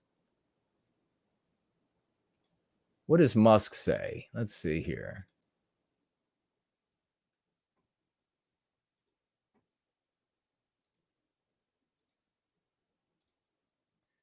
Well, here's a Musk tweet now. Just received this note from SpaceX engineer helping on the ground in North Carolina. FEMA is not merely failing to adequately help people in trouble, but is actively blocking citizens who try to help. This is what Elon says. Quote, "Hey, Elon," he quotes his employee, "update here on the site of Asheville, North Carolina. We have powered up 2 large operating bases for choppers to deliver goods into hands. We've deployed 300 plus Starlinks, and outpour is it has saved many lives. The big issue is FEMA is actively blocking shipments and seizing goods and services locally and locking them away to state they are their own. It's very real and scary how much they have taken control to stop people helping. We are blocked now on the shipments of new Starlinks coming in until we get an escort from the fire department, but that may not be enough. So even the escort from the fire department might not be enough, according to Elon Musk. I mean, I'm not there. All I can do is tell you what I'm seeing people say. We also have this from Elon Musk. SpaceX engineers are trying to deliver Starlink terminals and supplies to devastated areas in North Carolina right now, and FEMA is both failing to help and won't let others help. This is unconscionable! 2 exclamation points. They just took this video a few hours ago where you can see the level of devastation. These are his engineers. Roads, houses, electricity, water supply, and ground internet connections completely destroyed. FEMA wouldn't let them land their helicopter to deliver critical supplies. My blood is boiling.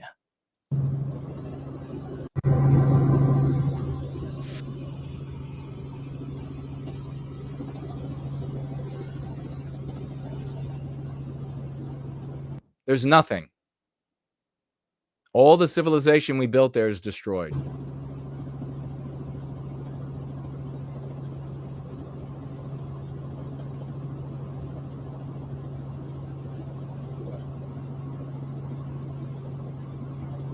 Yeah, it's all fiber optic.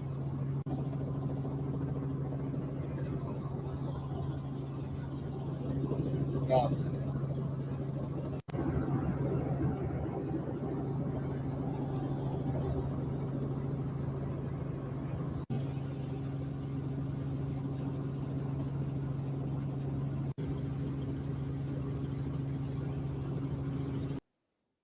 There's just not enough time to look at it all. So we're going to have to jump through pretty quickly to see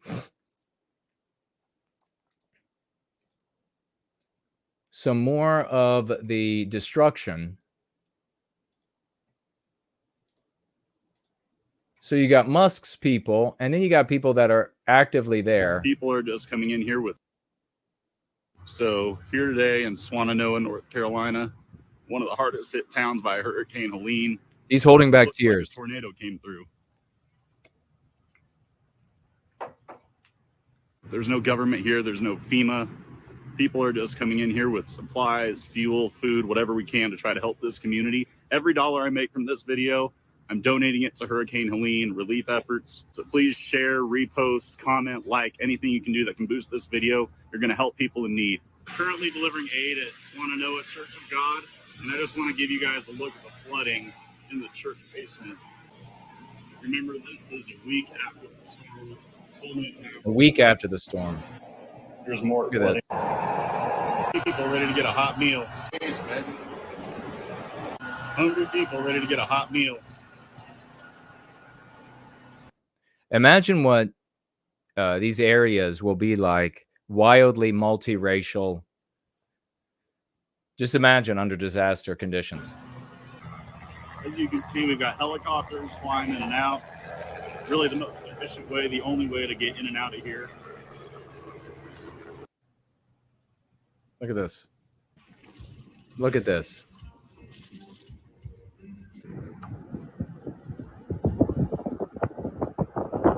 Your thing, guys. Repost, share, like, comment.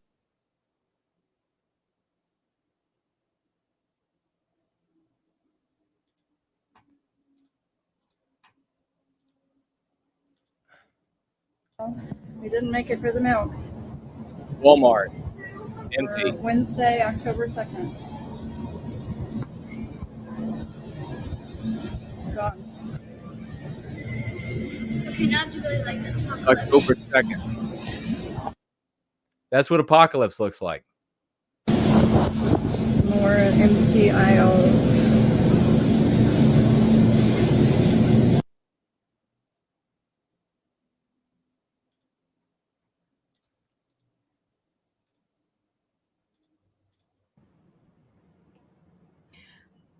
I had a cat. I had two geckos. I lost it all. We lost everything: family, friends, homes, our jobs, everything, our animals.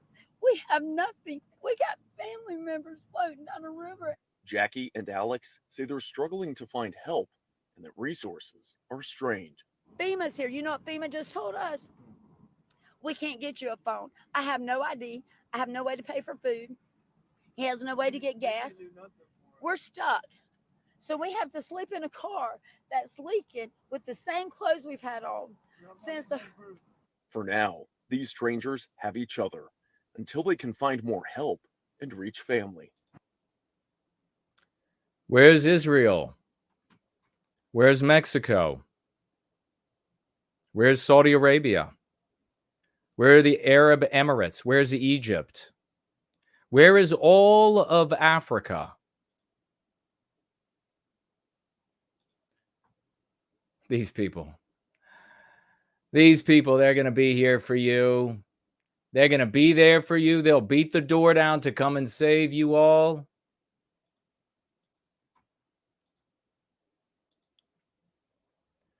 Please help us.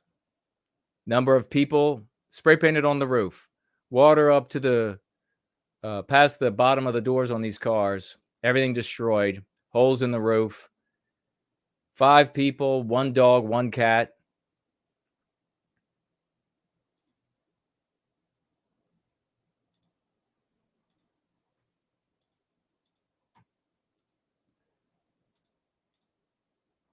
Are suspiciously being turned away in mass in the wake of Hurricane Helene's devastation.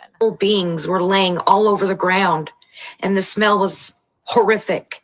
What is going on? Why isn't the government helping? None of the news channels are even reporting on this. What they're telling you is complete bull on the news, and these politicians don't have a clue and they're lying. We go up in the air, I probably see 40 civilian helicopters. I might see 2 Blackhawks. No one's out there doing rescues. It's like, no, I have people that would just pull it out of a mountain, and there's not a place for me to put them because we have federal employees that are staying in the hotel. But people, this is biblical level devastation, leaving thousands dead, dying, or struggling to survive. Numerous online accounts claim that no officials are offering assistance while civilians trying to help are being turned away. Is taking all the donations. All donations that have been confiscated. Won't give water out and turning volunteers down. Volunteers have been asked to leave. Not letting people bring in food. When I flew here on Sunday, they actually stopped us from going in. The sheriff department. He said if you turn around and go back up the mountain, you're going to be arrested. Turned his chopper around and headed back to South Carolina, passing people waving for help along the way. There is nothing happening. Some even report that their tires are being slashed while stopping for gas. Americans are outraged and confused. It is so much worse than you think. FEMA is out of money, and civilian volunteers and donations are suspiciously being turned away. So we're getting into content creators, and I have the least amount of faith in content creators because they have a vested interest in having the most salacious, outrageous thing to share. But where they share what more reliable sources have already stated, then I see it as somewhat of a bolster to the claims that are being made.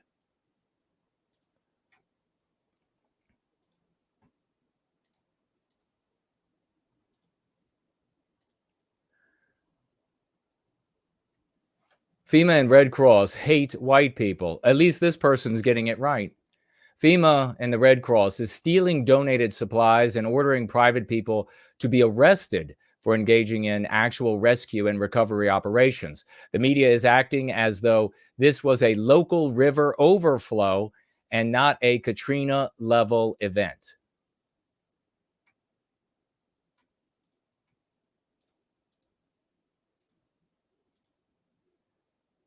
Megyn Kelly, you should be reporting how FEMA is stealing all the donations, food, water, clothing, generators, and other supplies. They are not handing anything over to the victims. They are also slashing tires of truckers from delivering anything. They have taken over monies that have been raised. Yeah, I would be really careful about, if you want to help, sending money and who you should send the money to or who you give the money to. Now, FEMA people are stealing donations of food and water at parking lots and blocking volunteers from helping. WTF. Biden-Harris administration used FEMA disaster funding for illegal immigrants. That's a fact, at least according to themselves.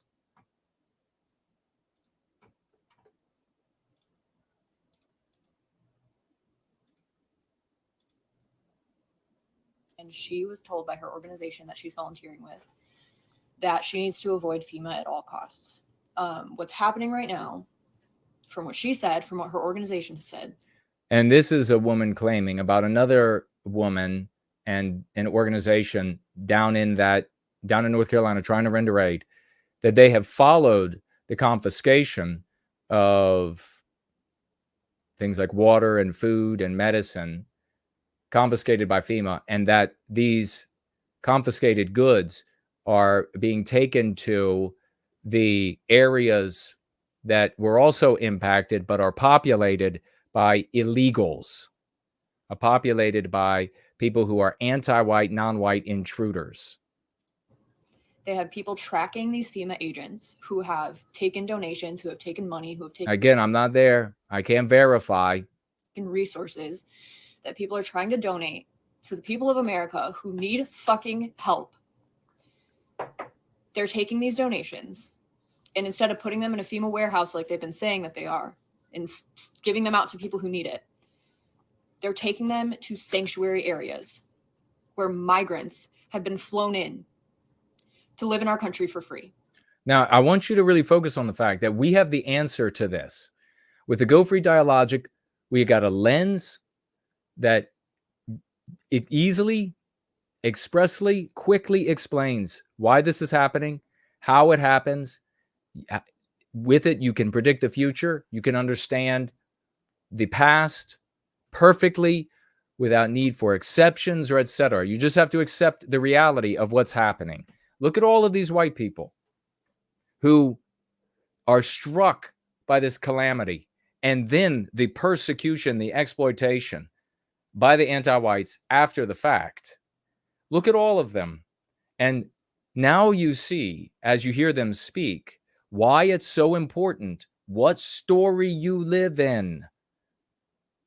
Because these are real lives being lost, people being maimed, losing family members.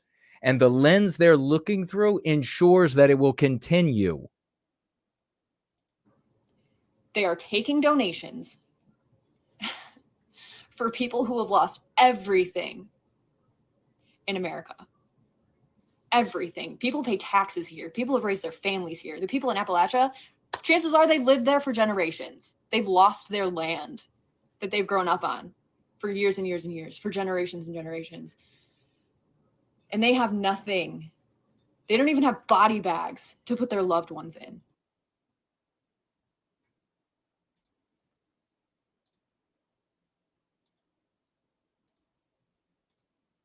Time. But so I'm here in Boone, North Carolina. I'm at the staging area. I volunteered myself and my canines to come up and do some search and rescue efforts. Here's the situation, okay? FEMA is in the area, and we've been told that if we see any FEMA agents, like, hightail it and go. So obviously you see all my equipment. So we've been told to just turn So she brought her dogs to search for dead bodies. around and go the opposite direction, because what they're doing is they're confiscating everything. Like, they would confiscate all of my gear, my car, my dogs, like literally everything. There are some people who... So these are just regular white folks. There are a couple non-white people, of course, here and there. But these are just basic bitch, regular white people showing up to help from all over the place. The government doesn't represent us. It hates us. It's not ours. It's anti-white. It's our money. It's our resources. It's our tech. It's used against us. You have basic bitch, everyday working class white people showing up to do the work of this government without the aid of all of these black, brown, yellow, and Jewish countries around the world who have benefited beyond imagination from the white race. They don't give a shit. Have been tracking these FEMA agents and what they do with these supplies after. And these are people that are directly associated with the group that I'm volunteering with. And essentially what they're doing is they're taking these supplies to sanctuary areas for illegal migrants and giving it all to them. They are telling the locals here that they have no more money, that they can't give them any money, they can't do anything, but they are confiscating volunteer supplies as they come through, and they are giving it to people who are not legal within the country. Somebody needs to tell her it's anti-whiteism.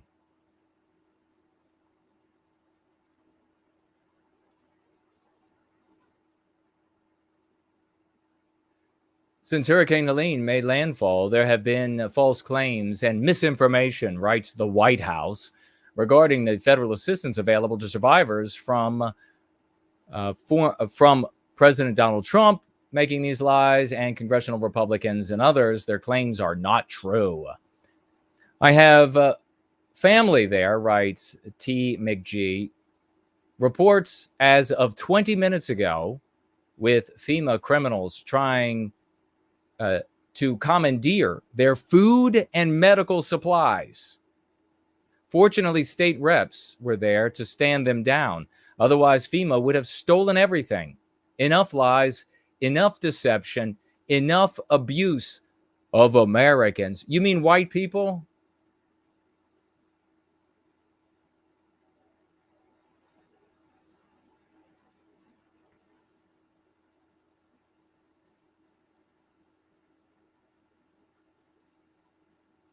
Breaking news involving us and involving really all of you. The health ranger writes, FEMA now threatening citizens for telling the truth about FEMA's interference in the food aid.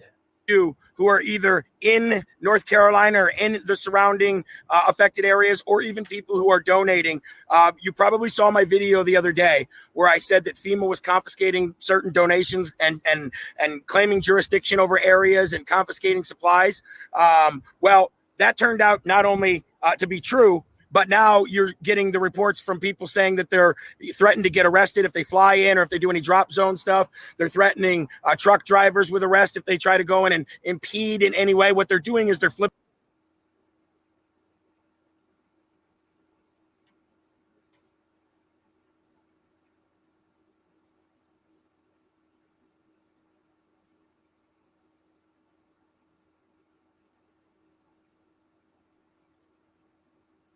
Nothing to see here, just FEMA stealing donations and locking people up who don't turn around.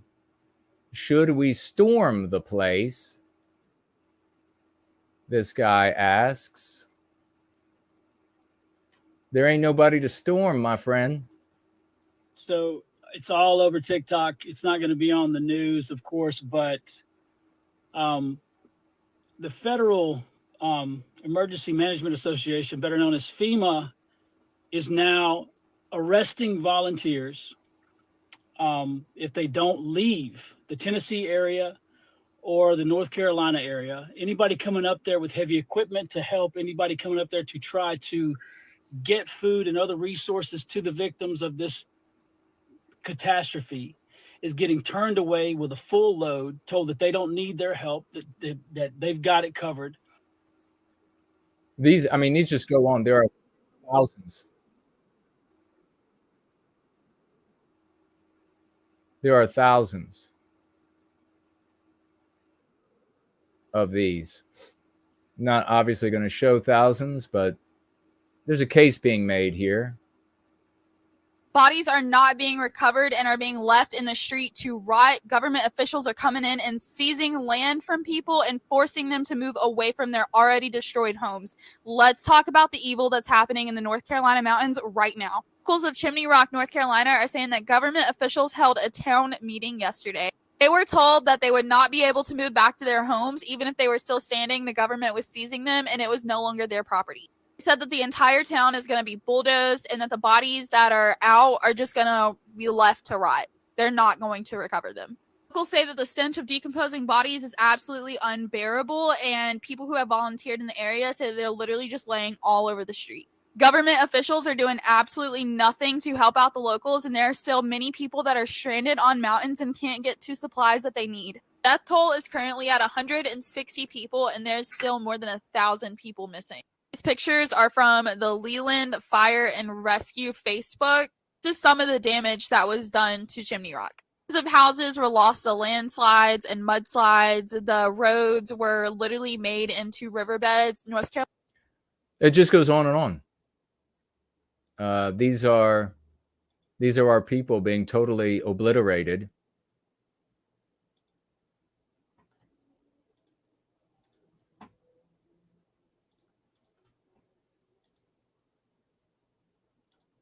To the illegal invasion going on right now in our country. Now, FEMA's addressing my report on their website right now, calling it a rumor, actually. They're saying that this is false. No money is being diverted from the disaster response needs. Interesting. That's very interesting that FEMA is now denying this. And the reason why I say that is, take a listen. Okay, I never divulge who my sources are behind a story, but I'm going to do it now because I don't want FEMA calling me a liar. Get this. Calling her a liar, so she's going to divulge her source. So my source behind all my reporting is actually FEMA itself. If you go to the same website, you search these headlines, guess what?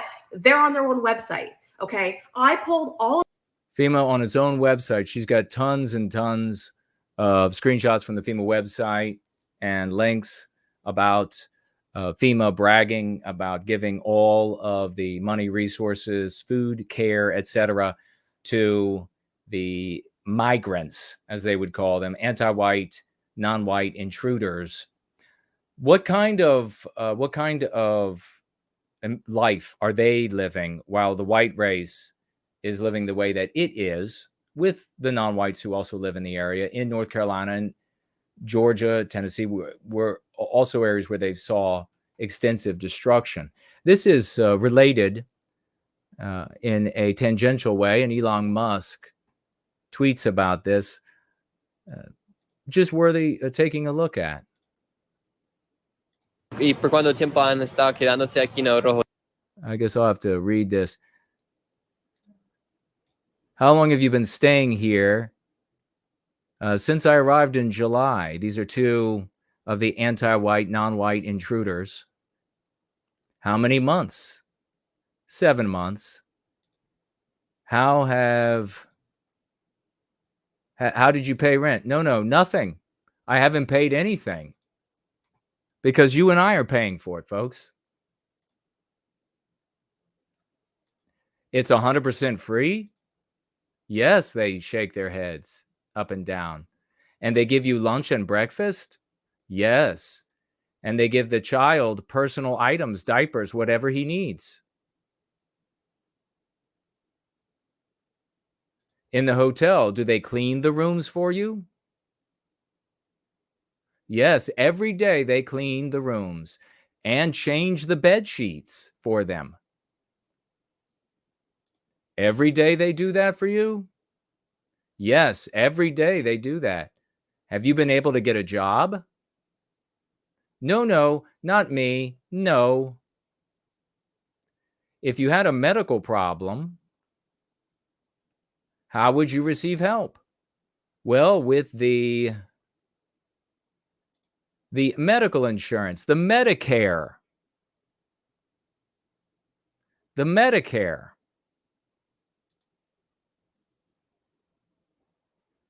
We have the Metro Plus. Maybe that's to get around. And that covers the children's need, or maybe that's Metro Plus is Medicare for children too that they have. Covers the children's needs, medical needs. We also benefit from that. So they got Medicare and Metro Plus, two different things. Do you feel supported thanks to our president? Well, yes, because, we aren't working or anything. Yes, we feel supported because we aren't working or anything. And he's the one helping us.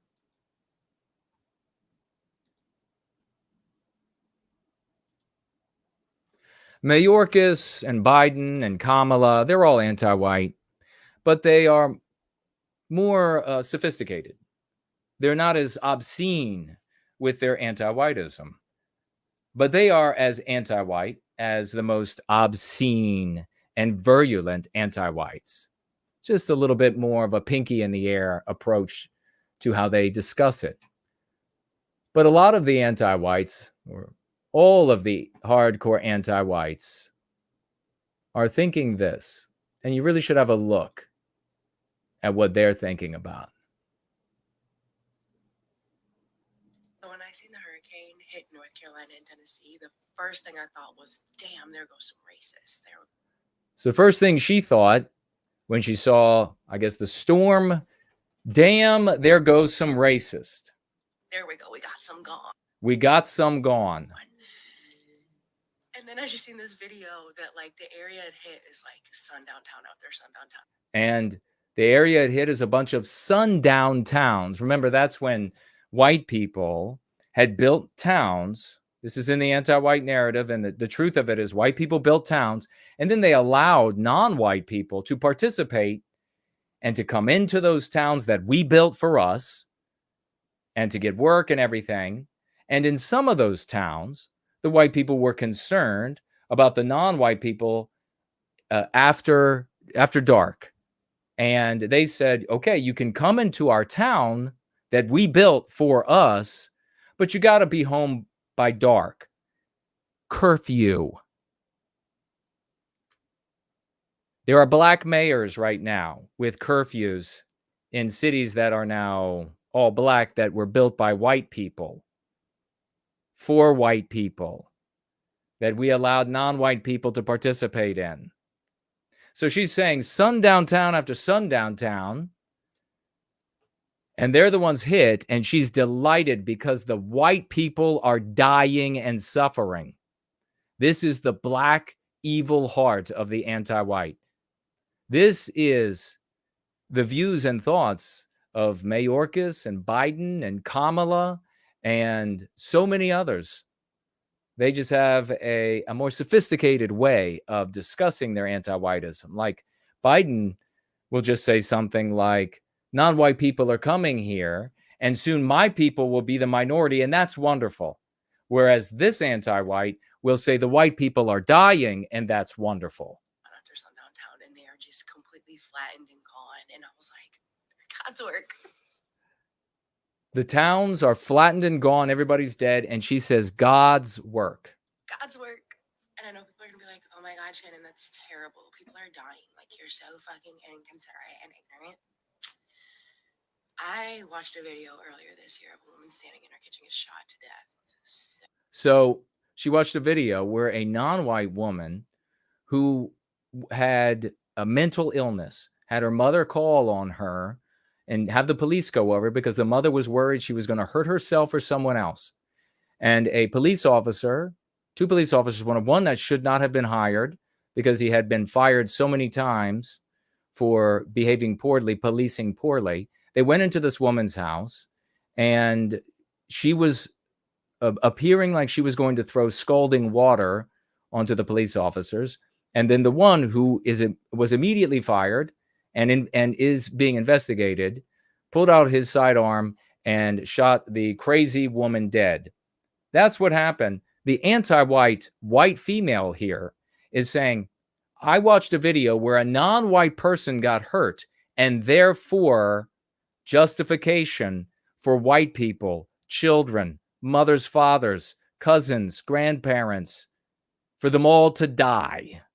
They all deserve to die. All white people deserve to die. Do you think if she didn't have that example of an insane non-white woman whose mother called on her, called the police on her because she was afraid she was going to hurt herself or others, do you think if she didn't have that example, that she would change her opinion on all white people needing to die? No. She would just find something else. She's always going to find an excuse, just like all anti-whites will find excuses to get to the outcome of white victimization, of white erasure, of white destruction, of white murder, of white rape, of white civilizational destruction. This is anti-whiteism. That is the face of anti-whiteism.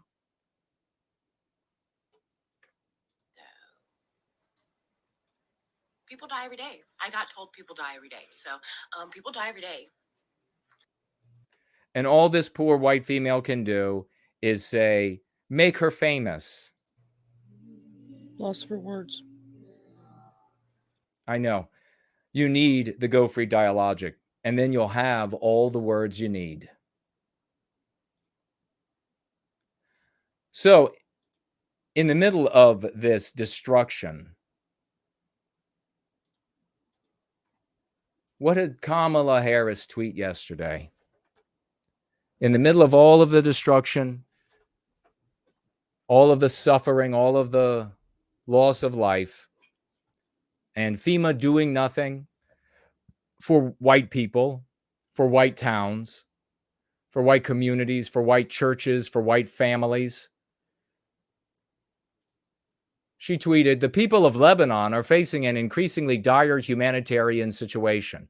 I am concerned about the security and well-being of civilians suffering in Lebanon and will continue working to help meet the needs of all civilians there. To that end, the United States will provide $157 million in additional assistance to the people of Lebanon for essential needs such as food, shelter, water, protection, and sanitation to help those who have been displaced by the recent conflict. This additional support brings total U.S. assistance to Lebanon over the last year to over $385 million. She's not tone deaf. She's anti-white. She's not tone deaf. This is not a gaffe. This is not a faux pas. This is not a social indiscretion. She is anti-white. It makes perfect sense according to anti-white logic. According to anti-white logic, it makes perfect sense to give Israel billions of dollars to wipe out Hamas and therefore all of Gaza, and then billions, by the way, of our dollars, and then to give millions of dollars to rebuild, feed, water, medicate the Gazans. It makes perfect sense to an anti-white to give Israel billions of dollars to wipe out Hezbollah and parts of Lebanon, our dollars, and then to use our dollars to the tune of $500 million almost, heading in that direction, to rebuild Lebanon, to feed, medicate, water the Lebanese. This isn't a gaffe. This is an anti-white. One final thing. You all want to talk about all of this on social media, right? That's how you're gonna know. We just watched a slew of people talking about what's going on in North Carolina. And we wouldn't have heard them if it weren't for what is left, I guess, of TikTok as they're working through the sale and purchase and control of it, and Twitter. So what are anti-whites? What are they thinking about that ability of you to communicate? We should be, in my view, repealing something called Section 230, which gave platforms on the internet immunity because they were thought to be just pass-throughs, that they shouldn't be judged for the content that is posted. But we now know that that was an overly simple view, that if the platforms, whether it's Facebook or Twitter X or Instagram or TikTok, whatever they are, if they don't moderate and monitor the content, we lose total control. And it's not just the social and psychological effects, it's real harm. So the anti-whites were completely for... should be, in my view, repealing something called Section 230, which gave... The anti-whites love Section 230 when they had total control over the content on social media. They wanted to protect those platforms from being sued when conservative voices were silenced, when patriotic voices were silenced, when voices like ours were silenced. They didn't want those platforms to be able to be sued. But now, since, and the one that she cares about, the one that's not in their control is X, now that they don't control, the hardcore anti-whites are not able to silence and control the voices of those who are conservative or patriotic or what have you. Now they want to repeal 230 so that the anti-whites can sue Elon Musk. So I ask you, is there hypocrisy there? If you say yes, it's okay, you're wrong. If you say yes, it's because you haven't been going free long enough. If you say yes, it means you've been instructed by a cuck-servative somewhere, some Republican, some fool. That's not your fault. There's no hypocrisy. There's no hypocrisy because in both of those cases, the anti-whites are achieving anti-white outcomes. There's never hypocrisy on the left. They're never failing to work toward, achieve, and celebrate anti-white outcomes. So, have that 230 in place, protect these platforms from lawsuits, all these conservative lawsuits, so that we can keep chugging along toward an anti-white outcome until you have a platform that's not anti-white enough, and then you repeal 230 so that you can sue that platform into oblivion, so that you can keep marching toward an anti-white outcome. It's that simple. Time to go free. We'll be right back.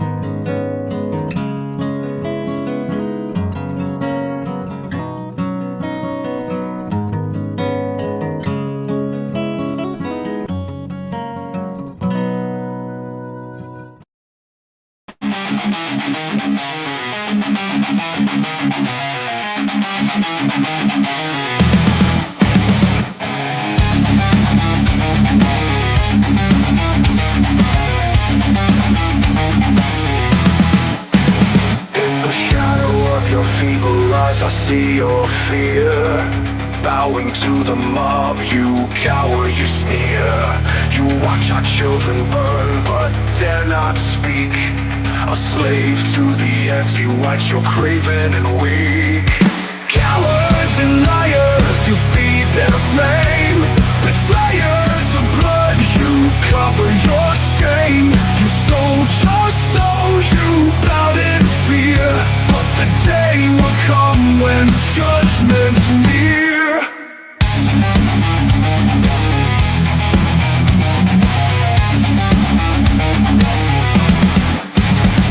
You whisper in dark, behind closed doors. But when the light comes, you uphold their wars. In silence you tremble, you choose to conform, while the blood of our kin is the price of your norm. Pathetic betrayer, a tool of the regime. Your soul rots away in the anti-white dream. Look in the mirror, do you see their chains? You sold your soul and yet nothing remains. In your gut you know the truth you hide, but fear grips tight, it's your only guide. You kneel to them, thinking you'll be spared, but when they come for you, they'll less than care.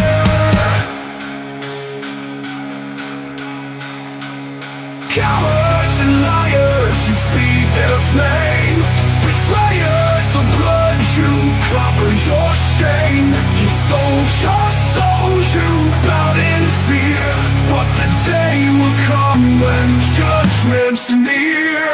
You went to atone you, a puppet on strings, while our people cry out. Your cowardized sins, you flesh from the fight. In terror you stay as the remainders of Western kind decays.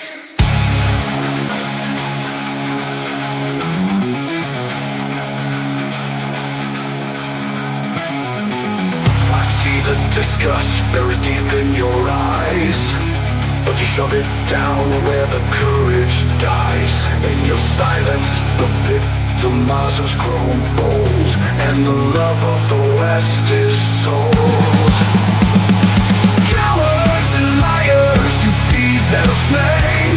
Betrayers of blood, you cover your shame. You sold your soul, you bowed in fear. But the day will come when judgment's near. I am the flame that will not die. I will not stand by while my brothers cry. You too will burn for your craven deceit. In the end I am the reckoning that you will meet.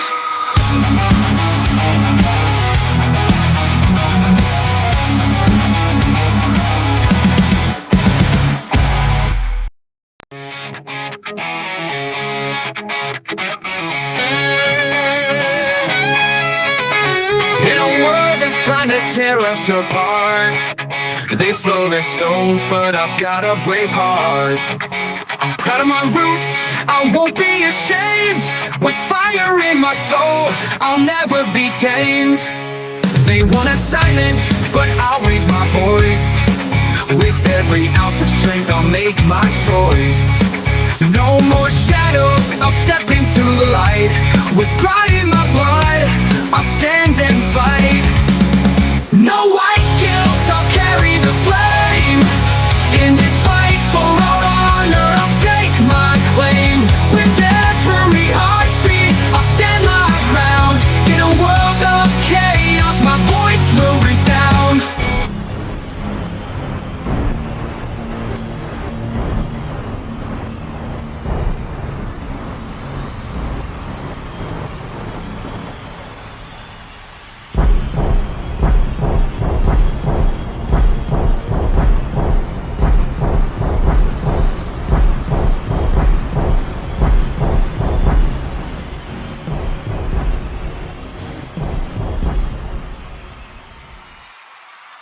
You hear the applause, ladies and gentlemen. You know what time it is. It is our swashbuckling successes, and we begin every month with the financial gifters who financially gift every single month without thinking about it on our honors roll call, and beginning with those at the very top, the all-stars of the honors roll call. So let's get it going. Swashbuckling flags, crowns and gems, whatever your largest emoji of your choice. Quadruple 07s. We begin at the very top of the all-stars, which is Promethean Healing. God bless Promethean Healing. And we have also in the all-stars, Joseph is in the all-stars. Big salute. Let's see who else we have in the all-stars. We have Western Sunrise is among the all-stars of the honors roll call. So is user 57 is up there. Make sure you're celebrating these people. Let's get to the rest of the honors roll call. We have Mark is over there, and user 55 is there. So is Based in Florida, and Hartman, as well as June is over there. Your LG is on the honors roll call. Defeat Deceit is there. Tamara is on the honors roll call. So is Mother of Victory, as well as a Maverick. Zanazak is also there on the honors roll call. Greg is on the honors roll call. Save Western Civilization Now and King Petrus all on the honors roll call. And rounding out the honors roll call, we have here W.K. Hendrickson is there. And so is Riot Skid is on the honors roll call, as well as Scott on the honors roll call. And let's see, don't want to miss anybody over here. A little bit harder to see the names of those who are on the honors roll call, but we will get to you. Good Lord willing, you will not be missed.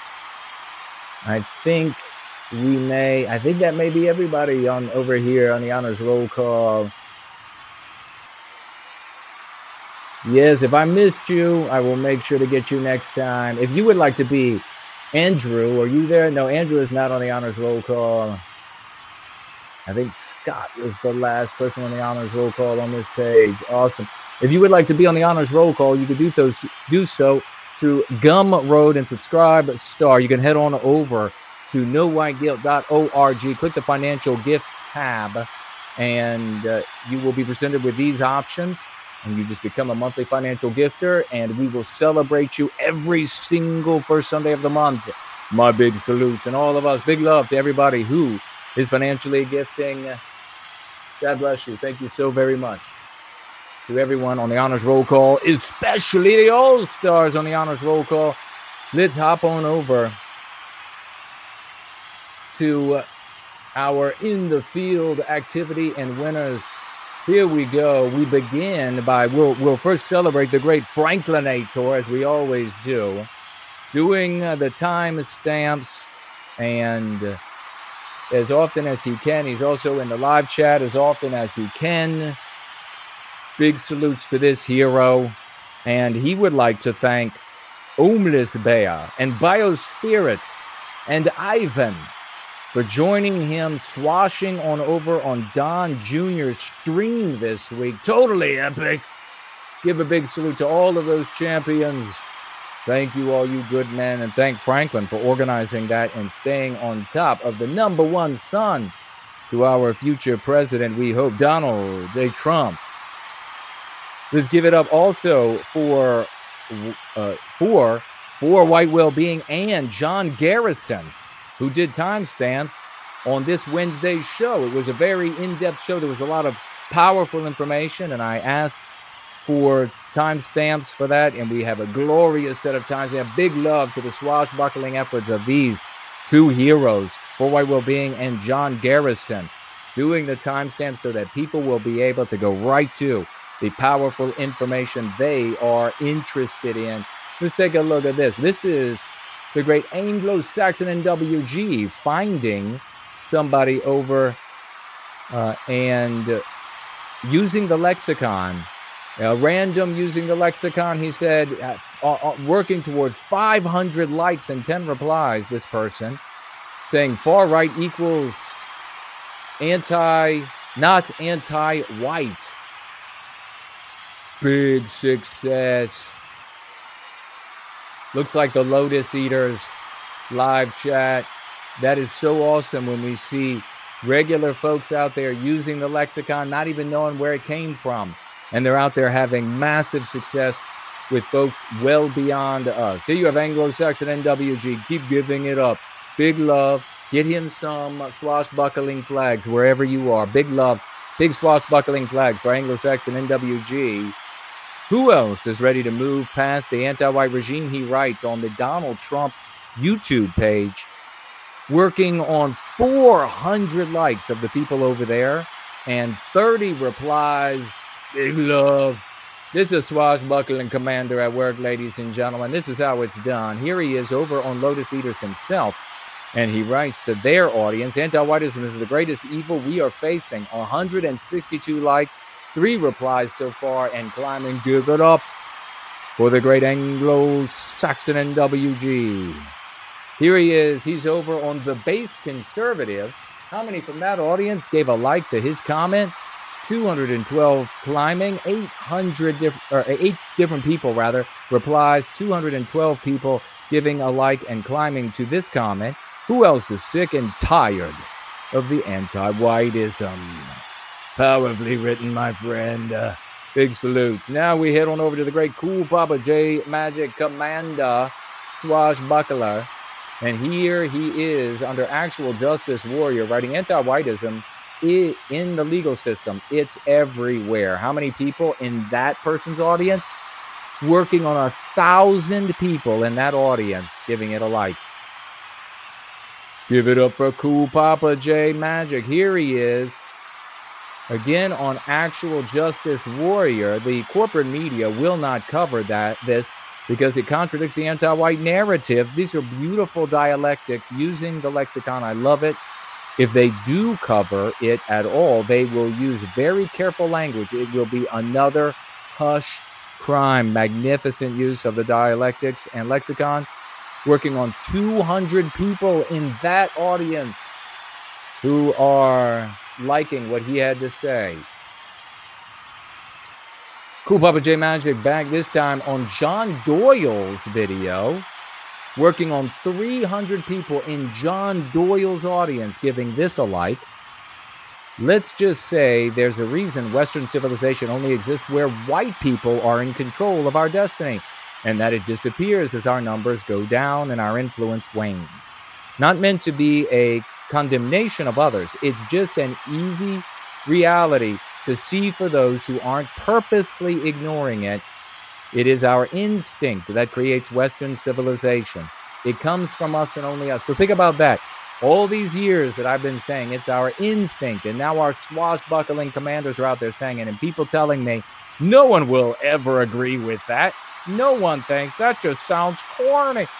Thousands and thousands and thousands, hundreds of thousands and millions are hearing that argument across many different platforms and content creators agreeing. Cool Papa J Magic, a champion.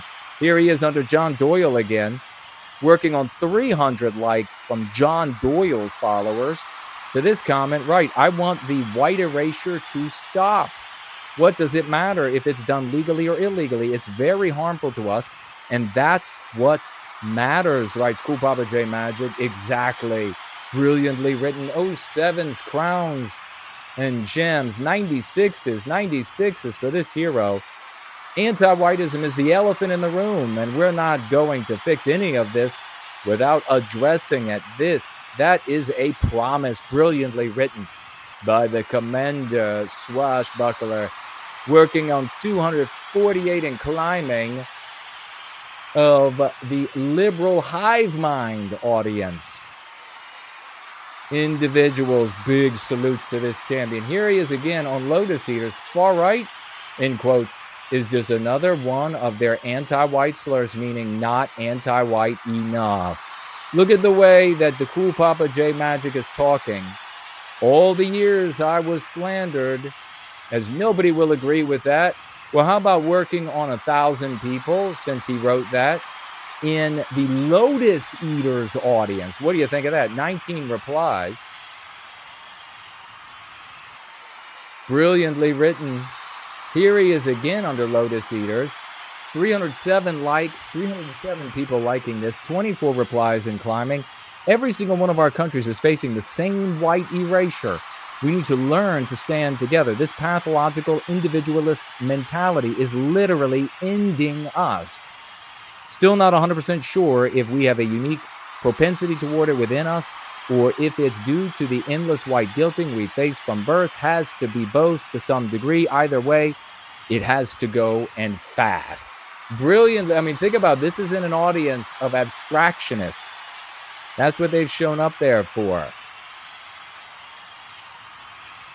And here you have one of our champions. Anti-whiteism is the greatest evil we are facing. Anglos, two commanding, swashbuckling heroes out there swashing together on Lotus Eaters. I love it. Brilliantly done. Cool Papa on Lotus Eaters. Again, this isn't about the English. I'm tired of people acting like this is about their specific countries. It's about white people. All of us. It's about the West. We are facing the same white erasure. 200 likes and climbing over there on the Lotus Eaters. Somebody over there acting like it's because we're English.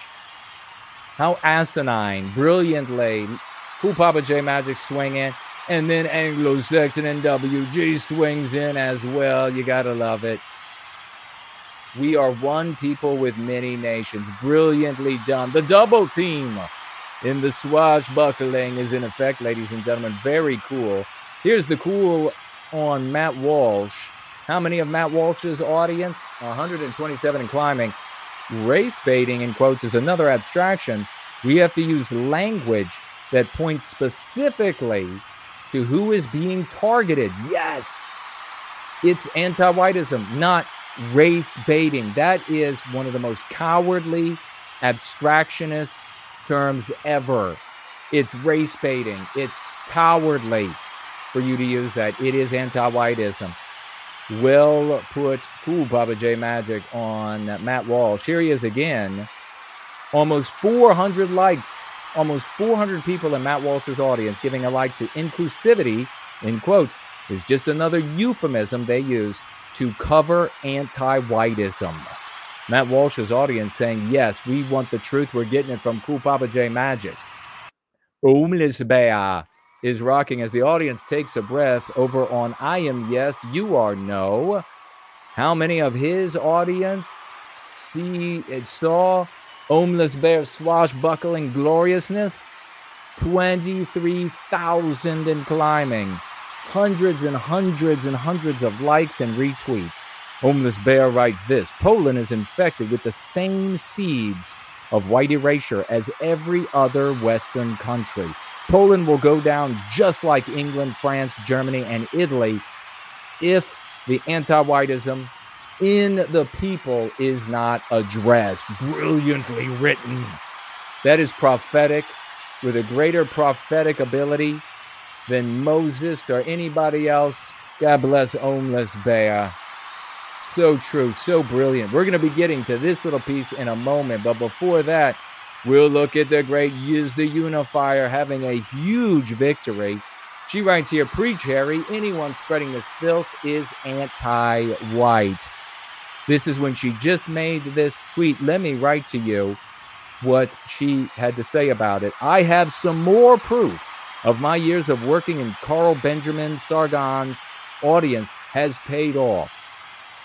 Harry here is close to Carl and is one of the Lotus Eater guys. Harry has been in Carl's circles for several years and is one of the orbitals I have anonymously and personally influenced via social media, private groups, Discord, convos, etc. Recently, I have been on stream with him a couple times on a friend's channel where we talk about movies and the movie industry. Both times we spoke, I used the Go Free lexicon and my love not hate approach while making appeals that saying anti-white and anti-whiteism were the morally responsible way to talk about these issues. I have seen in his tweets and heard him speak close to our use of the lexicon before, but this is the first time he's used the lexicon directly and correctly. I consider this a huge personal success and a success of note for the White Well-Being team. Just wanted to share this with you privately. This is a sphere that she's in, a sphere she loves, and she wants to help. She says, keep it, Promethean. Give it up big time. Swashbuckling love for Yiz the Unifier, going over there. And note how when Yiz talks to people, she says, this is how I do it. And this is my love approach. She calls it a love, not hate approach, but she says, this is how I do it. You might want to try it out.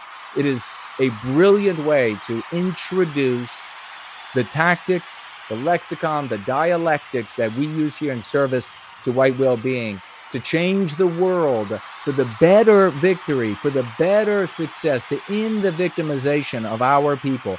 These folks are out there.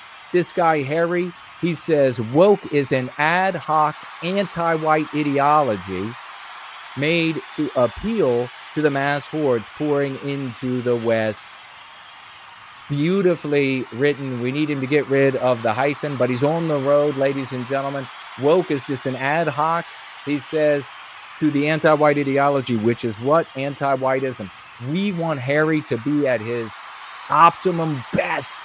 We want him crushing our victimization. And God bless, he is the unifier there to be there and say, hey, this is what I use. You might want to try it out as well. It might be in tune with your heart as it is in tune with mine. Well, what did you see a moment ago, ladies and gentlemen?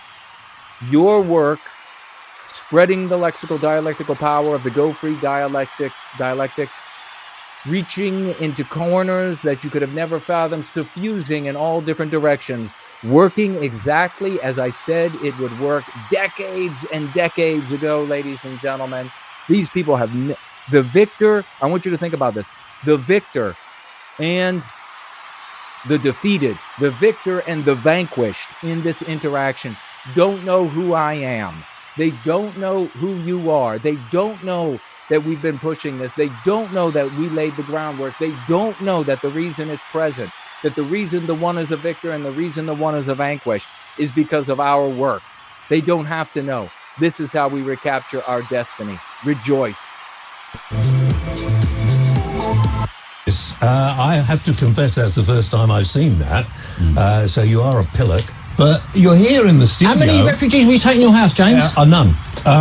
Right, so where are they going to go, all these refugees? So note how the anti-whites, the two on the left, are saying that their guest, who is opposed to this anti-white white erasure of our great United Kingdom. Notice how they're starting out with you are immoral and dumb. You're a pillock. And then they'll mock his efforts in politics and his party's efforts. You're too insignificant. You don't mean anything.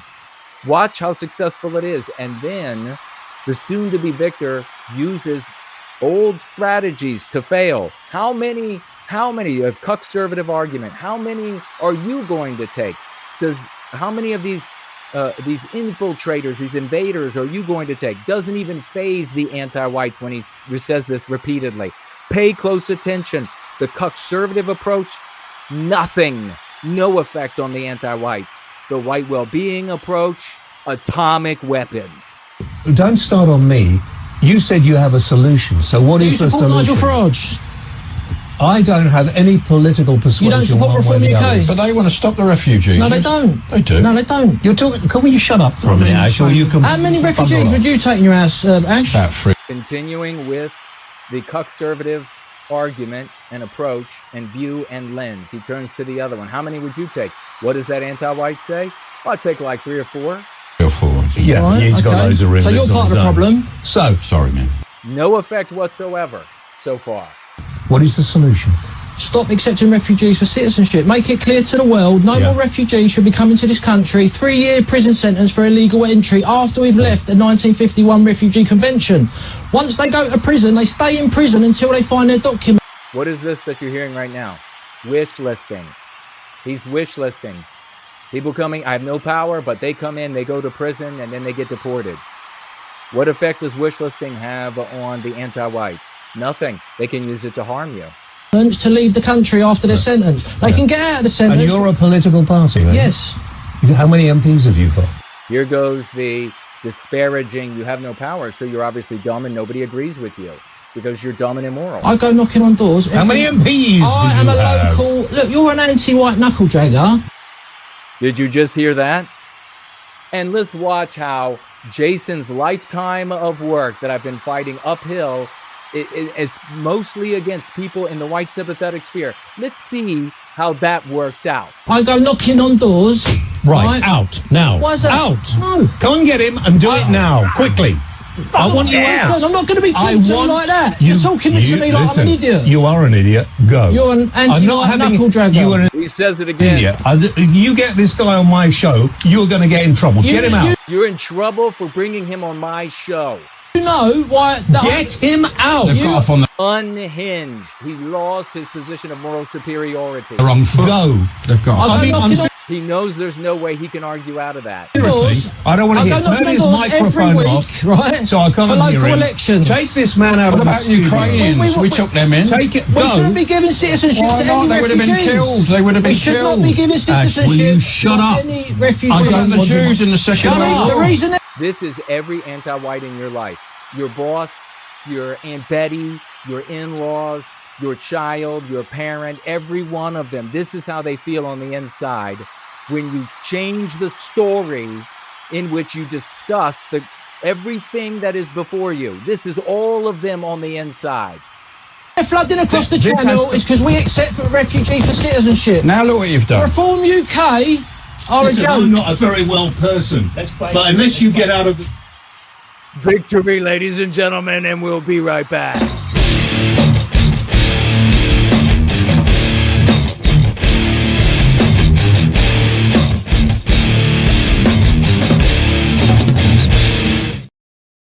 I swear, I have been so fucking right for so long. I hate to the ends of time the people in the white sympathetic sphere who have gotten in the way, who have lied about me, who have stymied, and who hold all of us back.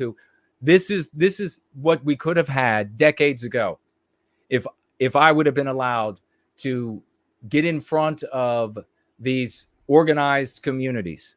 We could have spread, and these communities of interested parties, we could have already promulgated across the globe to a far greater degree. Well, how different would everything be? How many of our politicians would already be giving the white race lip service? And still to this day, nothing. And you have these multiracial anti-Jews who continue to try to usurp representation and leadership of the white race. Call them to hell. I hope to God that God himself finds them and takes care of them decisively the way they should be taken care of. You see this guy using, what do you think would have happened if this guy would have said, oh, but the Jews are evil? What do you think those two they would have grinned from ear to ear. Oh, so you want to kill all the Jews? Oh, so you want to take us back to the gas chambers? Oh, so you want to think of any argument that he could have used, using these conservative arguments. And really, these arguments are being made in explicit circles now, and the wish listing been there forever because of the laws getting tighter, and you can't slander entire groups of people like you used to be able to. Boy, what a shame for those folks. Every argument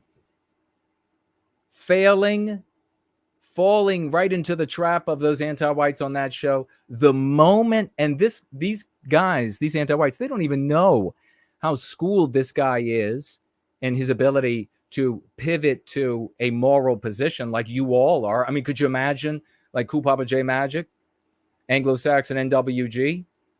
They They fear it, though. Those two anti-whites, they feared it. And that's why as soon as that guy heard that, he's like, fuck this, I'm out of here. Get rid of this guy. You're in trouble for bringing him on the show. Why would you be in trouble for bringing? Because he took a moral position that I could not argue against. God damn it. God damn it. If there is a God in heaven, let's keep rolling, because we got 100 people right now that are here. So I want to celebrate that on Rumble.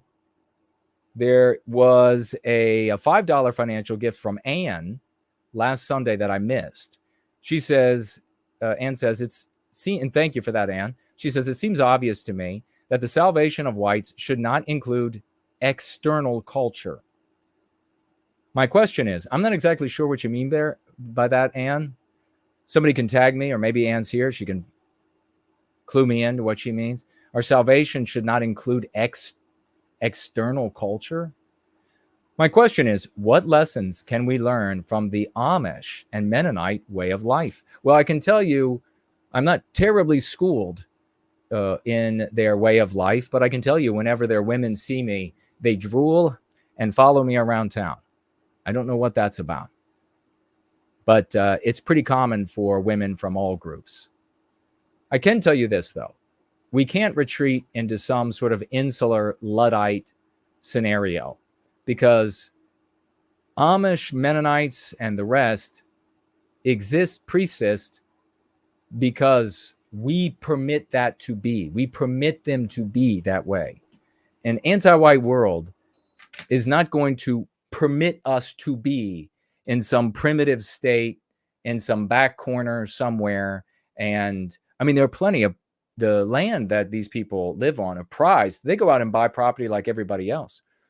And we allow that. We because of our norms and mores, and we allow these very different peoples to buy this land and to live simple lives. So they exist because the cradle of Western civilization exists.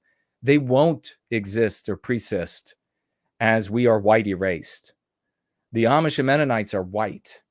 They will come for them as well. So that I can say. As far as like the family structures and large families, without question, we need families. The white race generally needs families that are devout and loyal to our people, and it needs to be a spirituality that we recognize, and that the books like the Bible and our interpretation, and perhaps even what needs to happen, is another look at the Bible and what needs to be removed that is contrary to our spirit, and what needs to be inserted in clarification. So many people look at the Bible and it can be categorized as one of our ancestral texts as interpreted over the years. But they'll look at the Bible and they'll look at like the King James, and they don't have the Scotus Bible, they don't, and there have been massive changes. So this is not the penmanship of God come to you from his hand. This is through the lenses and interpretation of men. And the quickest way we get to contact with our Creator is through his creation, ourselves. And so, yeah, it's a part of our heritage and our interpretation and application. And we need to be devout people, loyal to a single white race, white roses all around the world, a single white race with many countries, large families. That's where the strength of a people comes from. So that's what I can say in short. I want to also celebrate again, because it was such a handsome financial gift, the great Promethean Healing, $500 last week. Big salutes and big celebration for Promethean Healing. God bless you, brother. And coming in as the #1 all-star on the honors roll call as well. So what a epic hero. Also want to celebrate again the anonymous gifter who gave $9,000 in financial gift. Let's get some crowns, some gems, a whole new slew of crowns and gems and 96s celebrating the $9,000 financial gift. God bless you. God bless you. Thank you so much. We are, you just see the success. That success on that show would never have happened if it weren't for us, this work, the Go Free Dialogic, what we are pushing. We are the people who need to be in charge of the white positive ADL, because we are the people who create the Go Free Dialogic and keep it on course. We are the people who understand it. And so this gifter clearly understands that. A big absolute salute, $9,000 financial gift. God bless you. I'm going to get into now your financial gifts on the different platforms, and we're going to get into the Go Free lesson of the day, which I have decided to allow you all to look a little bit deeper under the hood of Go Free, at least a segment of it, and how it works and why it works. So first, we're going to head on over to Entropy, and we're going to continue our raucous emojis and continue our celebration for the great, he writes, for white well-being. He is the one and only, ladies and gentlemen, he is the dude of the bro moment. $50. 50, save the white baby dollars. 50, you are the people who understand the psychological warfare being waged. You are the only ones. And so we need us to succeed. God bless, dude, bro moment. We have a couple other financial gifts there, and I will get to them in a moment. But first, we continue. We'll take a look around to see if there's any others to celebrate, and we will come back. We have over here big celebrations. 2 gentlemen have entered the party. They have ridden in on their stallions, their plumes afloat on their caps. It is First, Last, and Corey. Gloriously financially gifting these 2 heroes. Make sure they feel the love. Give them some hearts, ladies and gentlemen. Give them some hearts. First, Last, $100 financial gift from this champion. $100, and he says for that $100, keep leading. God bless you for that. Thank you so much, good sir. And the great Corey here, financially gifting $50, and he says with his 50 white well-being dollars, Knights of the White Table, ending anti-whiteism. Absolutely. God bless you, champ. Thank you both so very much. A glorious day. We also have, I'll stick here, looks like we are clear on Subscribestar, didn't miss anybody. We have Arthur over here. Great to see you, champion. Financially gifting $5. And we have Yiz the Unifier over here, gifting $10. Which is this week and last week of a folk tithe. She wasn't around. She didn't have power because of the hurricane. She says, weekly folk tithe for this week and last. $10. God bless you. White Arts. God bless you, champion. Celebrate our heroes, ladies and gentlemen. Let's turn around over here on Entropy. We have Dandy Westman, also financially gifting. He says, $10 financial gift. He says, fasting with no white guilt. Donating the cost of a skipped meal for white well-being. How awesome is that? Fantastic, brother. But he brings up his financial gift to $20. That's the minimum mark for the raucous emojis.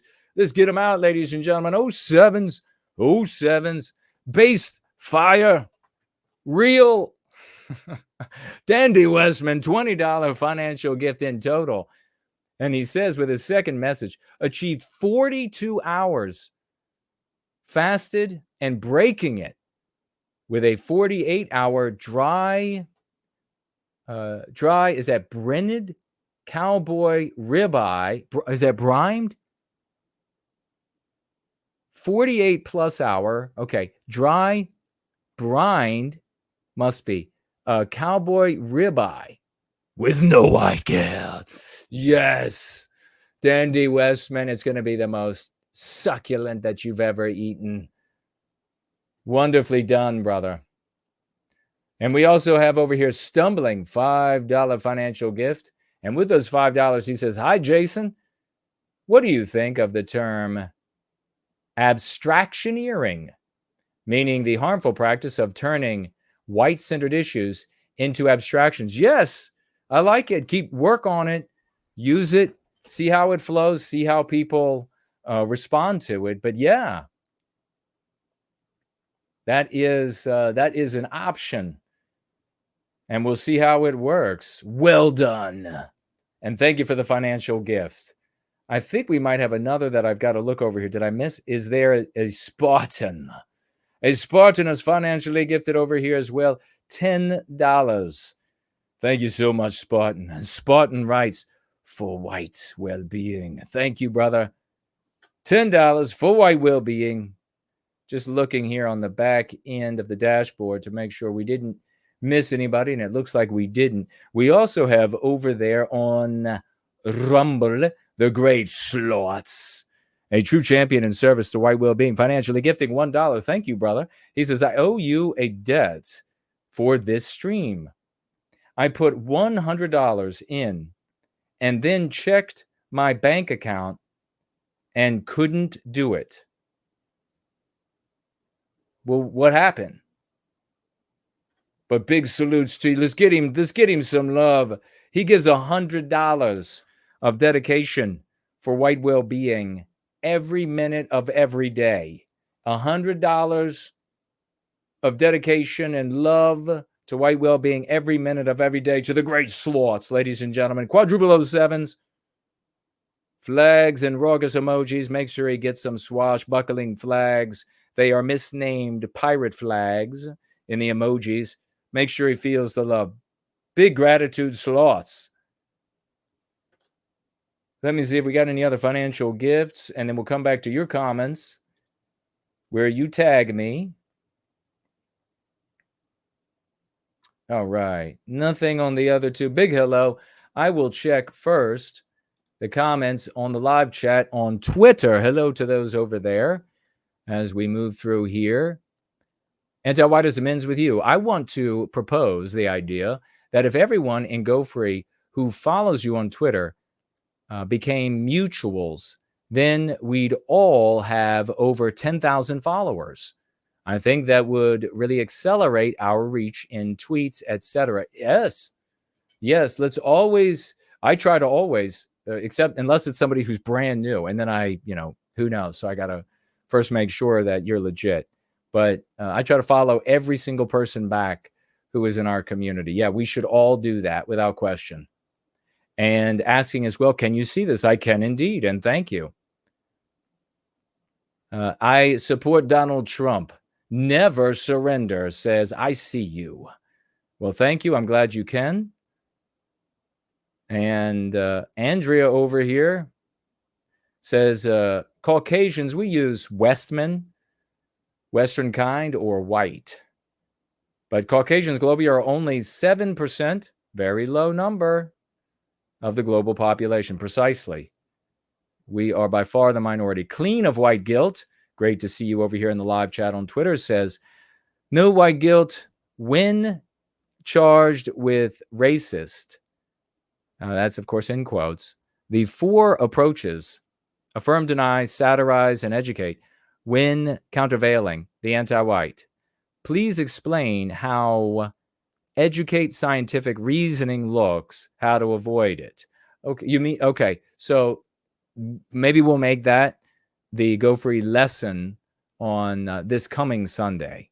Thank you for that question. I will write that down, and I will have it for next Sunday. Because today we have a topic to dig into, and we're already long in the tooth, approaching 9. Let me see over here on Twitter. AI Robot is here. Slaughtz says, just saying couldn't afford it. Oh, okay. Well, you afford it every day with your gloriousness, my brother.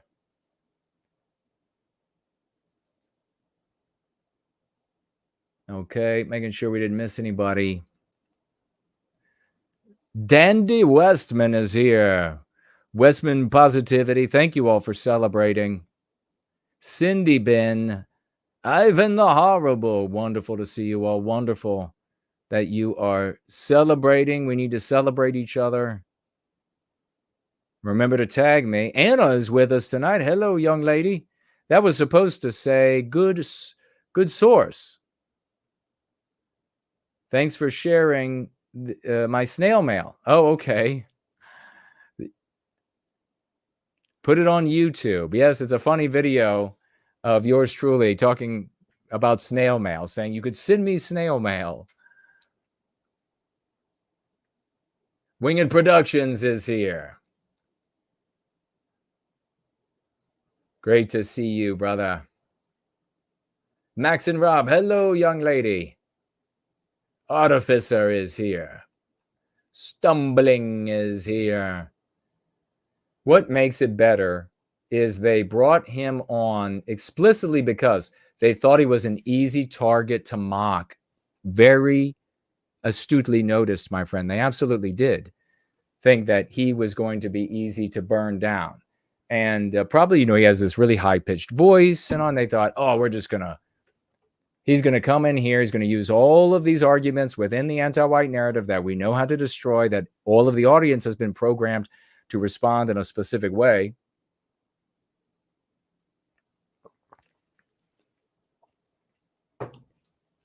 And he gets in there and he's like anti-white and they explode. I love it. You're right. It does make it better.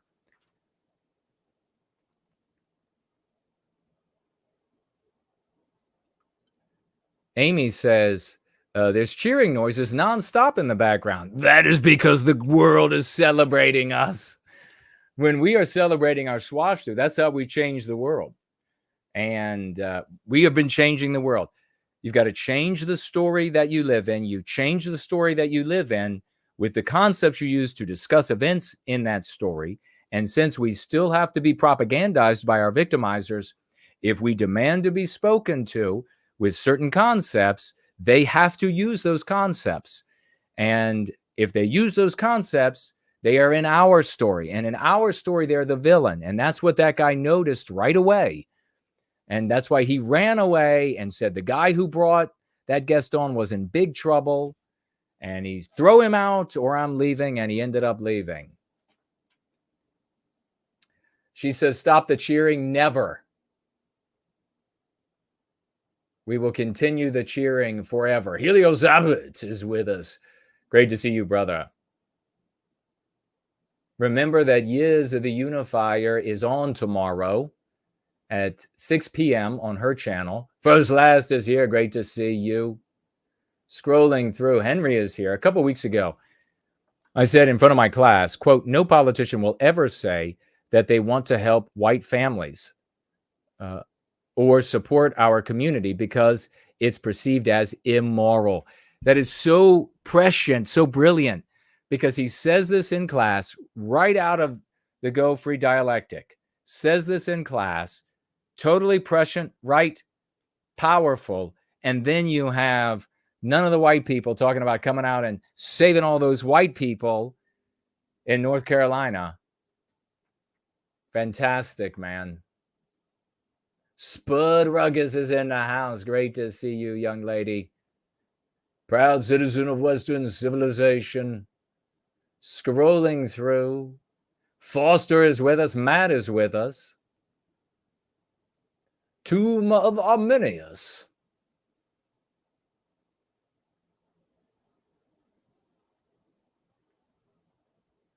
First Last quoting me said, you said, quote, anti-whiteism, say it or we're not going to defeat it, close quote. And then he said, perfect. God bless you for that. Thank you. Remember, folks, tag me with any questions, comments with the time that we have left. I want to speak to you. I want to incorporate you.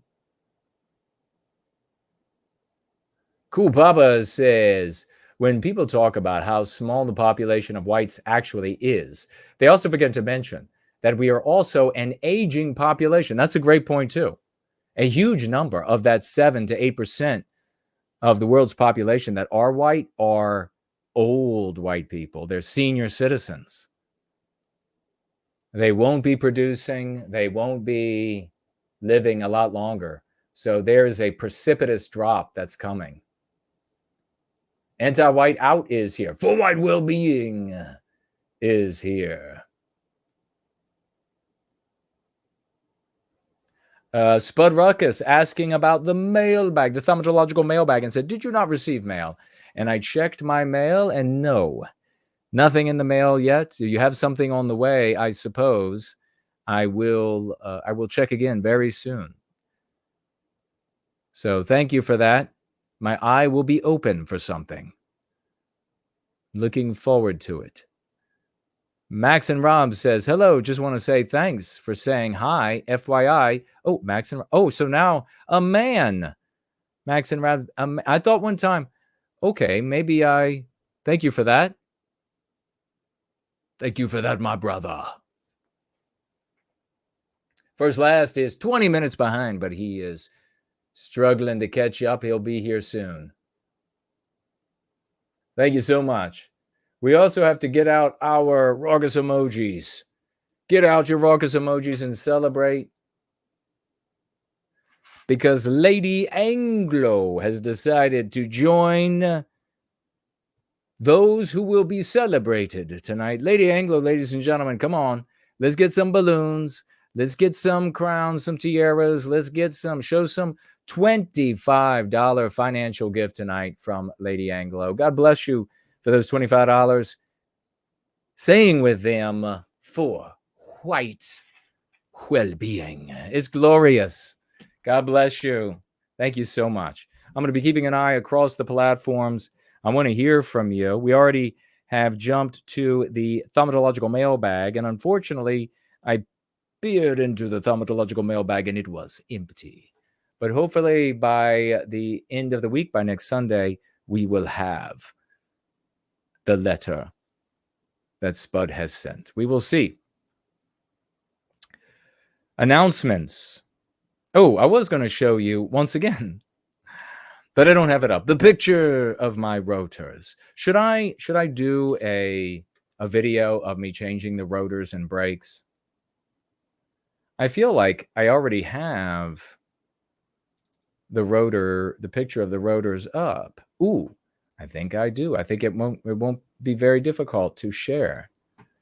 Let's see. Should I do a video about that? Just doing some incidental videos. Maybe we'll bring some other people in, some other interest. Maybe not. Check out the beauty. The absolute beauty of this. Oh, yes. Oh, yes. It is that shiny. Slotted and drilled. Cross-drilled, ladies and gentlemen. Slotted and cross-drilled. Look at how glorious the rotor is. It will replace the current rotors. Of course, there are 4 of them. This is one of them. It's lovely. Now, you might ask yourself, what's the deal with the drilled and the slotted? Well, there are many claims about how being slotted and or cross-drilled or one or the other or both together. The slotted are these lines that you see in it. They're divots. And they are said, among other things, to clean the brake pad as you depress the pedal. Clean it off so that you get better performance, better braking. It will wear down your brake pads a little bit more quickly because it is said to work kind of like a knife running along them, cleaning them off. Now, the drilled is said to improve performance by shedding water that is getting onto the brakes in heavy water conditions. So it gets the water off of the rotor and therefore away from the pads. When you buy a Ferrari, for example, the rotor has lots and lots of these drill marks in it. They'll say things also like it reduces the weight of the rotor, but that's negligible. They also say that the slotted and the drilled will also decrease heat some, and maybe to some degree that will offset the wearing of the brake pads by the slots working as a knife across them. But in the final analysis, when your wheels are such that you can very clearly see the rotors, this is totally badass. So we'll be going on to the car soon. I'm very excited about it. Might make a video, but we'll see. Thank you very much, Lady Anglo, for the financial gift. Let's get into this Go Free lesson of the day for those, and I'll be keeping an eye out for your tags for those who are tagging me. But let's get into this. And I just jotted these notes down about this aspect from Go Free. A little bit look deeper under the hood, and you all are going to say, wow. No wonder. I want to thank, by the way, Western Kind United and the Blue Flame. They hold Twitter spaces. People are able to join the Twitter spaces, and they introduce them to the Go Free dialectic and lexicon. And people come in and they're allowed to talk, and they have a conversation. This past week, they were, I think it was Western Kind United space, and one of these multiracial anti-Jews who calls himself a Nazi, and on his Twitter account, he has an AI of this big muscular guy and with a big swastika tattooed on himself. And I think there's a swastika. And he showed up and he was trying bumptiously to bulldoze the folks in the Twitter space into saying that we're all the same. We all just want the same thing. And then, of course, steering white well-being into this anti-Jew, multiracial anti-Jew nonsense that has worked so well for our well-being that now we're at the point that our young females are watching a woman being paid tons of millions of dollars to talk about how you mouth certain parts of the man's body and this kind of thing. It's worked that well. So, and of course, the guy kept saying he's 6'4" and all this bullshit. So Kate heard this going on and she reached out to me, and I was actually working. I jumped on and I totally destroyed this guy who thought himself very intellectually adept. I obliterated him in seconds, and he immediately retreated to the "you're a K" for the name that is not my last name. You're a K, you're a K. And so that was the end. That was the victory. But I did have a note to myself to remember to say at Western Kind United and the Blue Flame hold these spaces. So keep an eye out for those. But I have these notes here. When you think, now listen carefully, this is a very important aspect of the way that this part of Go Free works, that the midwit, well, let's just say the subgenius don't understand. So even the uber midwits, the people who are above average, these subgenius, they don't understand. And it's one of the reasons why we have such a tug of war, and why we need to win this tug of war. Why we deserve the $9,000 financial gifts. This is part of the reason. This is part of the reason why our man, out there, whoever that guy was from whatever party that was on that show, crushed it out of the park without even knowing how. All the rest of his toolbox sucked. He gets this one tool from us. And he's like, I'm going to break that out. Bam! And destroys the opposition. Isn't that something?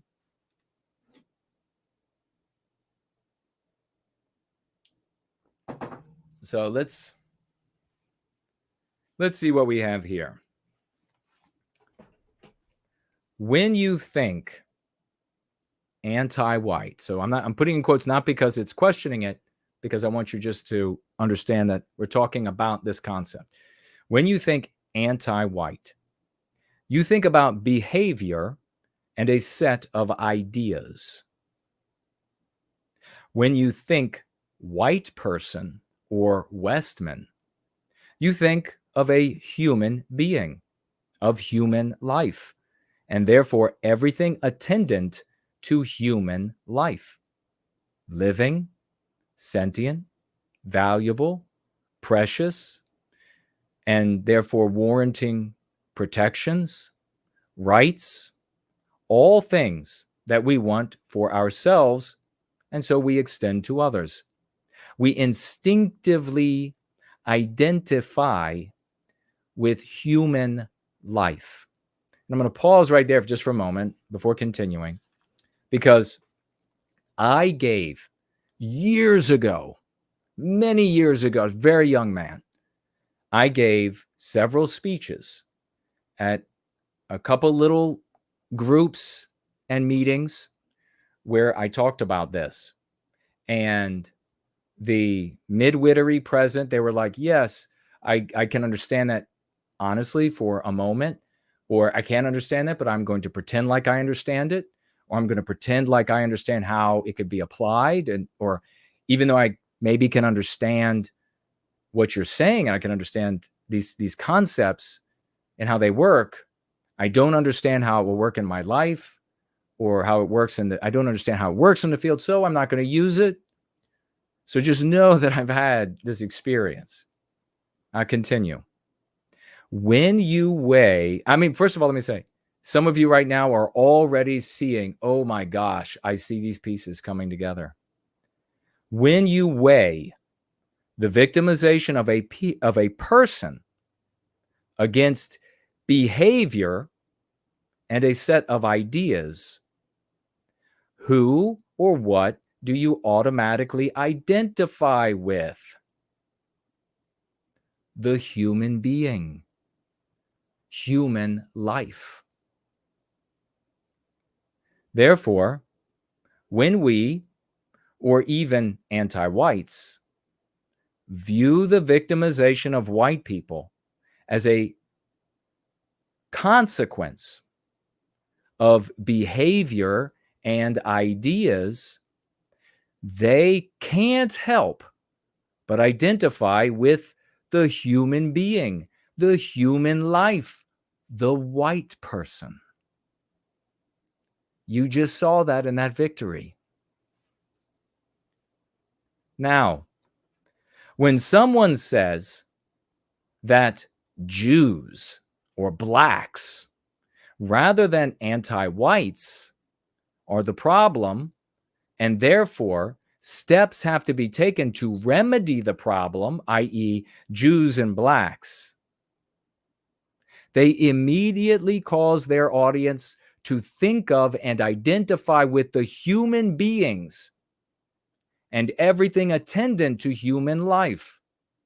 Living, sentient, valuable, precious, therefore warranting protections, rights, all things that we want for ourselves, and so we extend to others.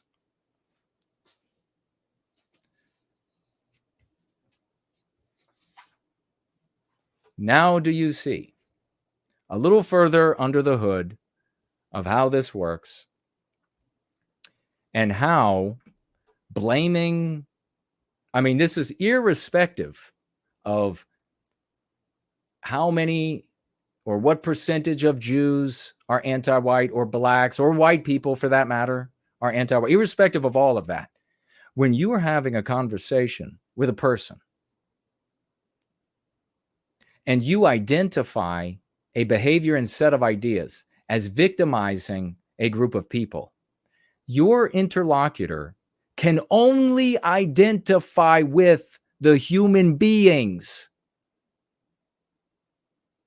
They can't identify with the ideas and behavior. Only the human beings. And what are the human beings owed? What is it about human life that everybody thinks precious, valuable, deserving protections and rights? Extended to those people because we want it extended to ourselves. This is your audience, whether they're anti-white, whether they're in the middle, whether they are leaning our direction. They can only identify with the victimized group. They can't identify with the behavior and ideas. On the other side, if you say that the problem are human beings,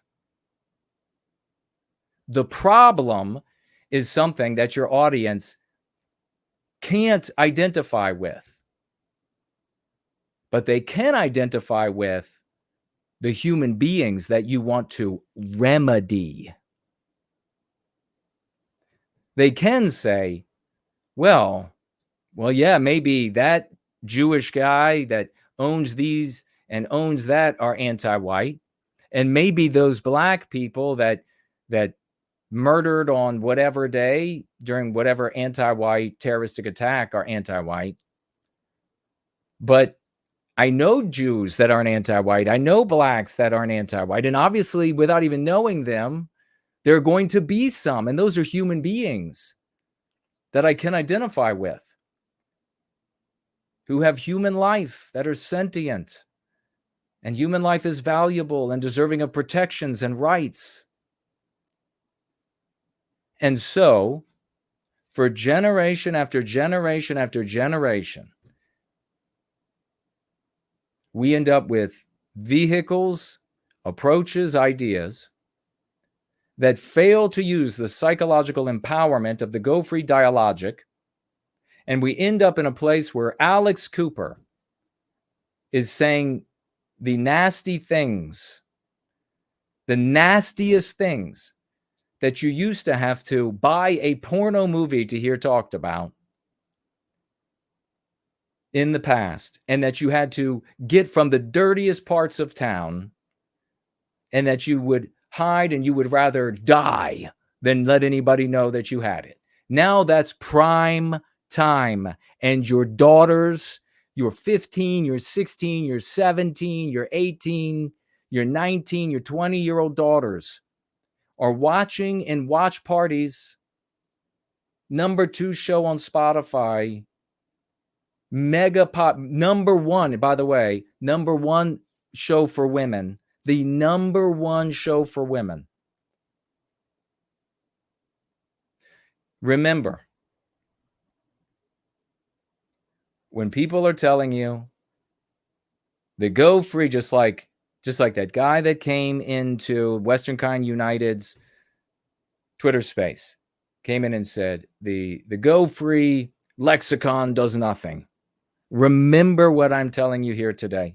That guy is so far stupid that there is no amount of time in all of the days he could live where he could have this broken down for him enough that he'd be able to put the parts together in his head. He's just too midwit or midget-witted to get it. So we have to dismiss these people instantaneously. We have to get to the people we can get to. Very few people are going to be able to really understand this and then say, let's move forward with it. We've just got to use it out there in the world. In some cases, like we see with Yiz, hey, this is what I use. This is what works for me. This fits with my morality. Maybe it would fit with your morality. Maybe you would like to use something that's working for me and let it work for you. That's how we have to address the world moving forward.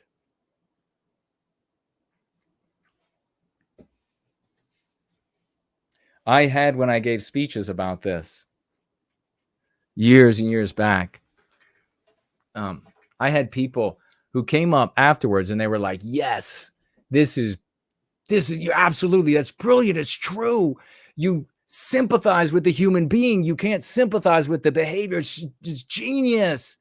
And then at the next meeting, they're talking about the communists.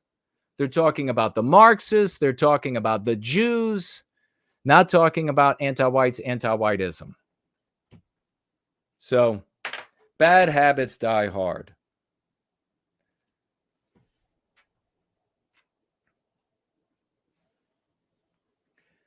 Let me see what you all have to say. And if there are no more financial gifts and there's no tags, I think we will roll out.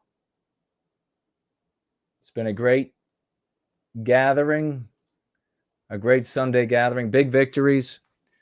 We got to keep an eye out for Democrats moving to steal the election in the way I articulated, and really have to be able to explain what's happening with FEMA and its anti-whiteism, and how that is affecting in a very real way the lives of white people, men, women, children, elderly, sickly, great health, whatever it is.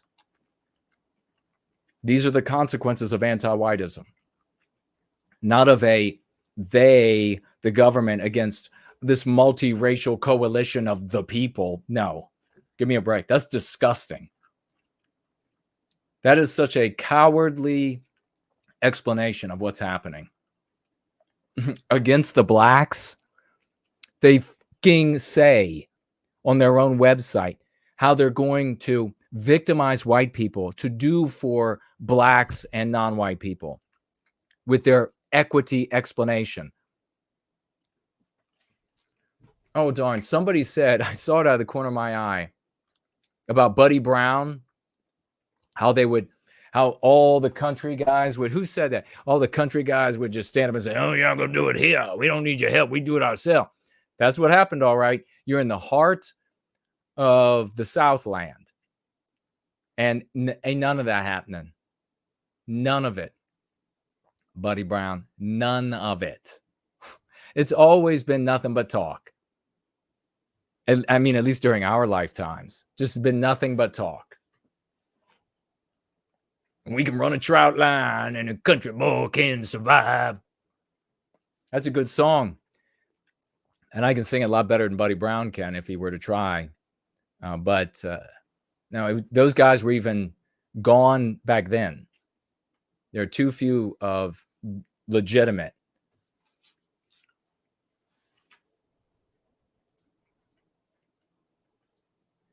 All right.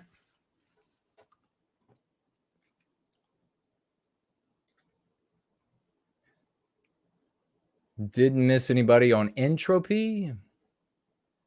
And I did, who was that was here who kept trying to get people to leave our live chat and go over and watch Fuentes and some kid debate? Do you remember that? Who was that?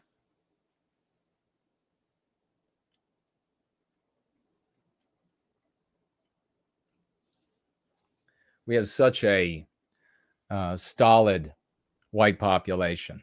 It's unbelievable. Like, I'm thinking about that. What was his name?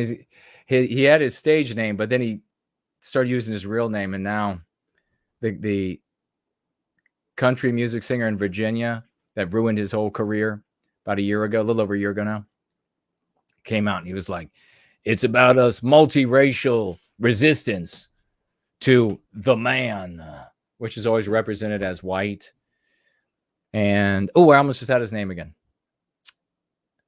But I just get the feeling like so many of the white population, we're going to go down and try to explain this to them, and they're just stolid. They're like, Muppets, just stolid Muppets.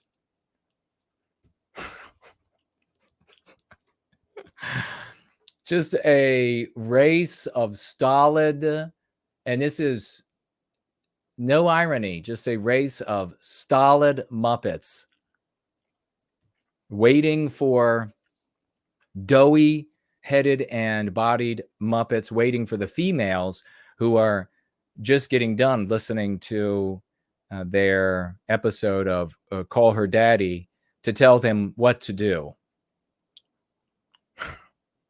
Pathetic. Absolutely pathetic. But anyhow, I saw the Fuentes audience with their sickening, I mean, just showing up everywhere with their sickening praise. They're like surfeiting, mawkish praise. It's repulsive. Surfeiting, mawkish praise of Fuentes and how he just crushed this. What was the guy's name? It's something like Dean Withers, like a 19-year-old guy. So I was like, I wonder if he really did crush him. And I was working, so I put the debate on to see sort of the crushing, because like I said, I was working. And despite my the great displeasure that Fuentes causes me, he and his ilk, I was definitely leaning his direction for wanting him to win over this. I think it's Dean Withers. And because the Dean Withers guy is this radical anti-white, I understand. This is what everybody was saying. Fanatical anti-white. And apparently he's debated people and on the right and just obliterated them. So I was like, well, much as I dislike Fuentes and what he's become and what his position, certainly his morality, objectionable. Or lack thereof, however you want to talk about it. I was like, I want him to, I kind of am leaning his direction, even with all of his followers that are just total psychotic losers. And folks, Dean Withers, burn him to ashes. Dean Withers withered Fuentes to ashes. To ashes. I wanted Fuentes against my take. It was like I'm holding my nose. Please, Fuentes, win this. I didn't hear every little moment. I was working.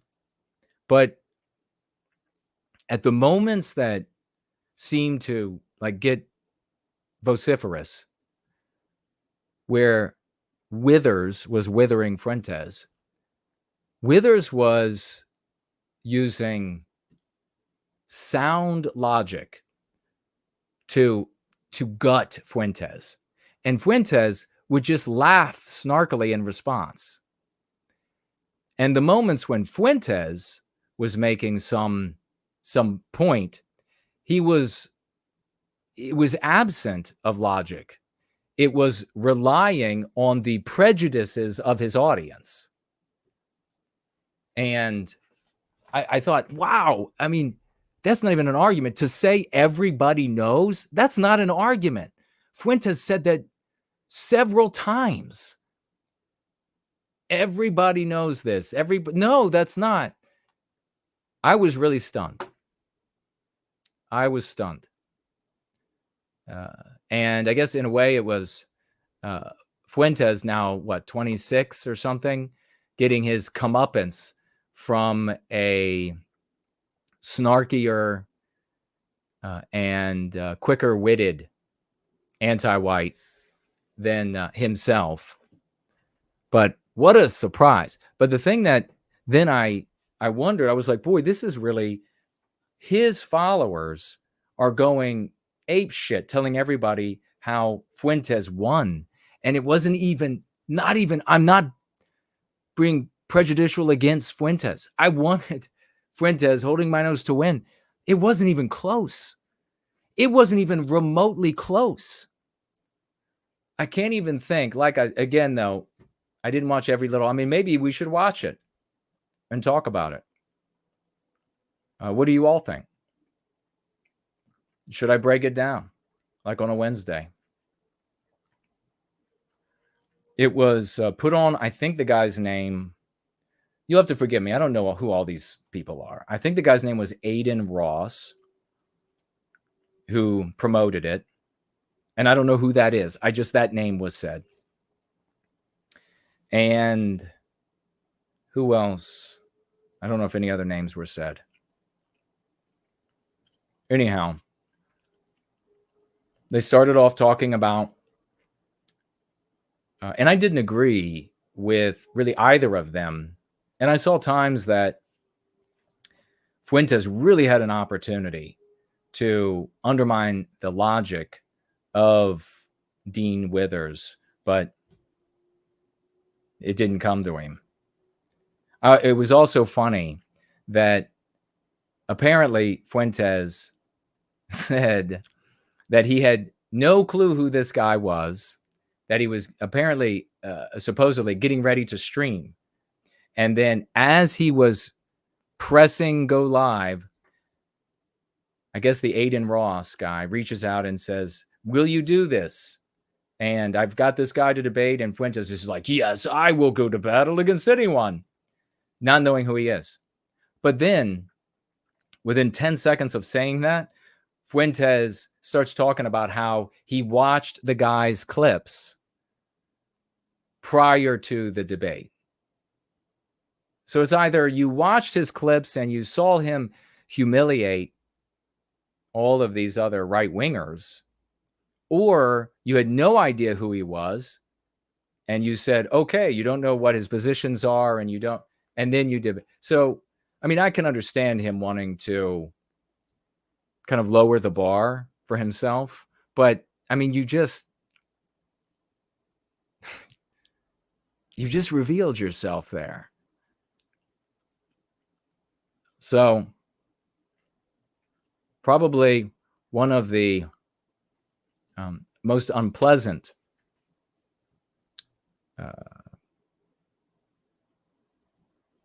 evenings while I worked. Probably one of the most unpleasant, because it was unpleasant to want Fuentes to win, and then it was unpleasant to see the anti-white crush him. So they went after the economy first, and they went after Christianity. And of course, there's so many arguments that Fuentes just could have made, I think, but didn't. And that Dean Withers just beat him over the head with verse and verse and verse out of the Bible that he's memorized. And it struck me also that Fuentes has lost a step, which is natural, because when we are young, our minds are these like beautifully empty places, and everything new we put in there, we know exactly where it is. Like if you have this big, gorgeous home and you put a couch in it, you know exactly where that couch is. You can walk right to that couch. Well, the couch is a big item, so maybe you'll always see it. Maybe the couch represents your mother's name. But you have also like a bunch of facts that you might study and learn, things that interest you. And when you first put them in the house is big and empty, and it is, say the fact is represented by like a conch shell that's this big. Well, as you age and you store more and more memories in your house, the conch shell shrinks. And before you know it, that fact is still somewhere in your house. But now your house, now like you're 50, now you're 70, now you're 35, now you're whatever. And that conch shell that was this big, that particular fact in your house, very easy to find, is now this big. And your house looks like a hoarder's house, and you have to go rummaging through the house to find that fact in your head. So the younger a person is, the swifter their memory will be. The older they get, the slower it gets. irrespective of the capacity of the memory. So you'll have all witnessed, and I remember some of my professors, absolutely, their memories were amazing. And when they would go to recall something, the older they were, you would see them, they would like lean back in the chair. They would stop like mid-sentence and be thinking and thinking. And then finally they would lean forward and say the thing. So they would finally find it. So Dean has far fewer things in his house. Everything he has memorized.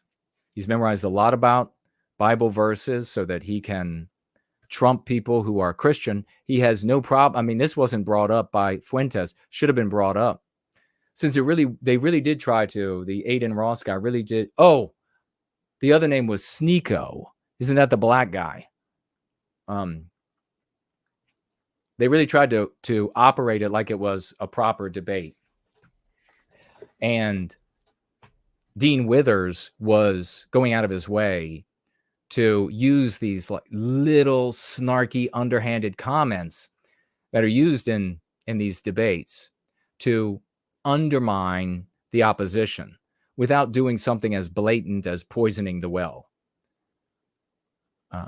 Fuentes didn't point any of that out. Fuentes didn't point out that Withers is happy to attack Christianity this way, but will not do the same for Judaism and Islam.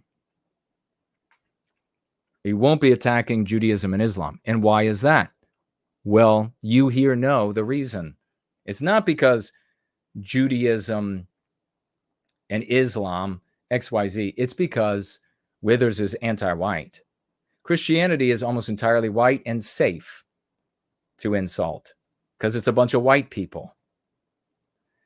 Judaism and Islam are populated by non-white people for whom it is immoral to criticize. Forget about whether or not some of the Islamicists will run a sword through you. It's just immoral. You're not going to go traipsing through the Talmud or the Quran and say some really ugly things about non-white people when you are an anti-white. So there were just a bunch of things. Anyhow, amazing though. That was the other thing, was that I saw the Fuentes followers bragging about, was Dean Withers saying that he was contemplating deleting his Twitter account because he was being attacked so much by the Fuentes followers. And he burnt Fuentes down. Nowhere even remotely close. Anyhow. Let me make sure I didn't miss any tags. Hail Promethean victory. That's right.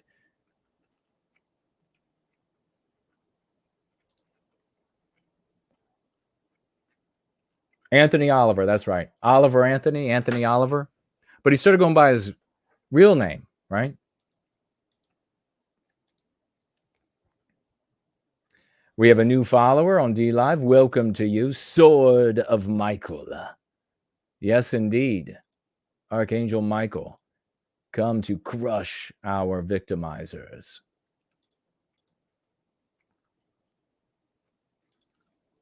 Did anybody here see any of that?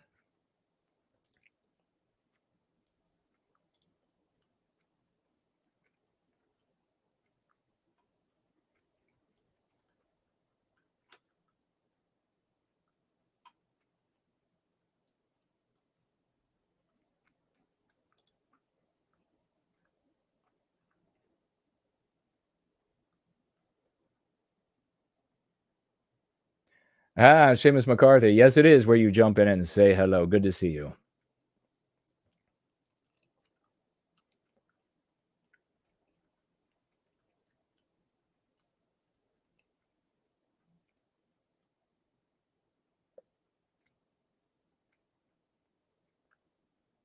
And good to see you, champion.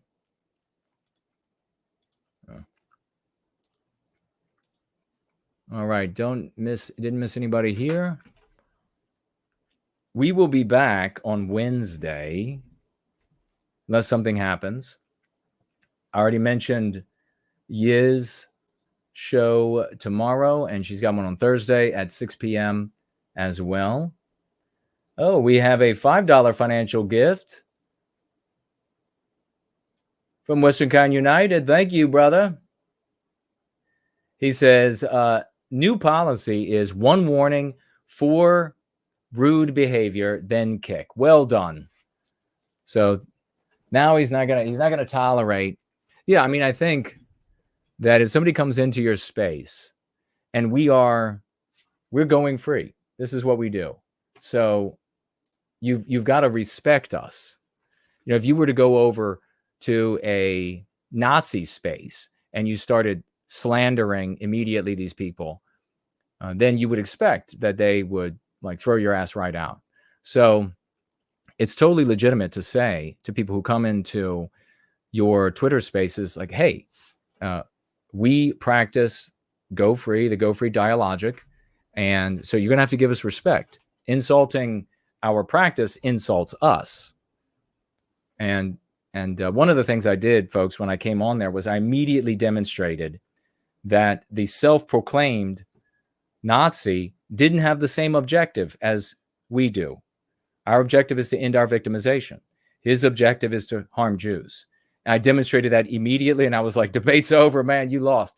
And he had been working on everybody in that space by saying, we're the same. We want the same things. And just, come on, guys, I'm on your side. We can't break up.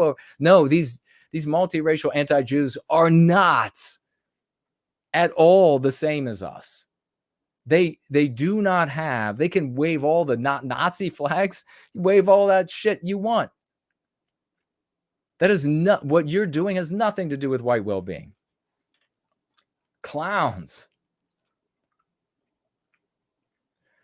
Joseph over here on the Twitter live chat said that Fuentes was run through.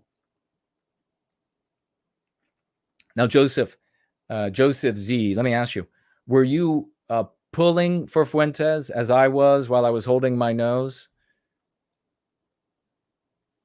during that debate? Oh, so yeah, his followers all bragging that they were running, his multiracial anti-Jew followers all bragging that they were harassing so vehemently and unceasingly Dean Withers, that even though this guy's got millions of followers and he just crushed Fuentes, that he's thinking about deleting his account. I'm no friend of Dean Withers. This guy's anti-white. If he wants to change his tune where white people are being harmed and all, well, we talk about that maybe. But he's very happy to call himself a progressive, which is anti-white. Outcomes that he's very smart and able to understand result in the harm of white people. So nah. Joseph Z says, yes, he was also pulling for Fuentes while holding his nose. Or maybe I added that. Let me see what y'all say, and then we're going to roll out of here.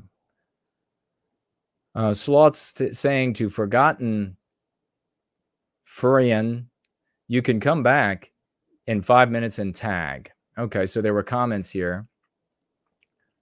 Spud Rugga says, the Dean guy had his Discord open. You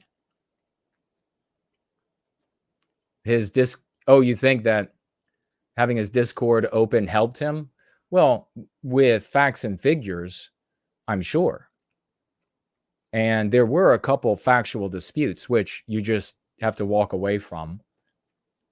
But when it comes to the logic, that was just coming out of his head. I guess people could have written into the live chat or into his Discord, hey, if this is true, then that can't be true. And then he could repeat it. So be it. But he went through. Well, I mean, you could tell me, did he crush others where he wasn't in like a formal debate and he didn't have Discord to refer to?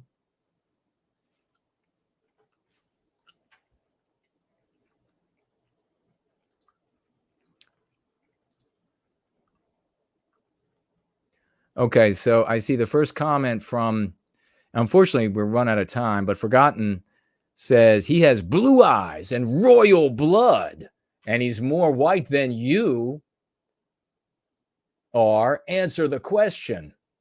That's his last comment. Okay. I'm more white than you. Okay. How can you guys not call out the fact that Christianity is brown? Okay, so what you have here is just a Christian hater.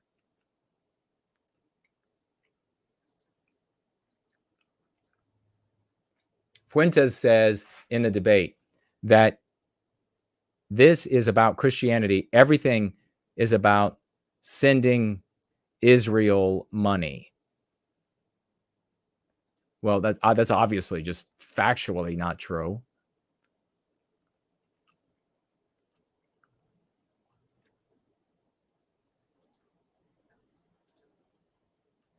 And it's Judeo-centric, and we are white or Westman-centric here. So we're talking about our victimization and what we can do in the world. Western positivity being the dumb one in the room is the badge of honor. You saw what I wrote. You know what it means. I don't know what you're referencing.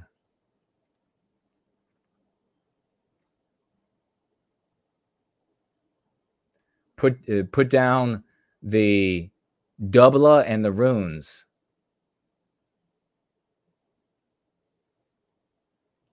And the church charity is backfiring. Whatever. Are you like literally saying I showed up and I said Waffen SS victory? Is that? Nah, that can't be what you're saying. I'm messing with you. Tumbleweed is here. Yeah, that guy where I finally jumped into the conversation was when that guy said, the neo-Nazi guy, calling himself that. I'm not calling. He called himself this. It's what he said he was.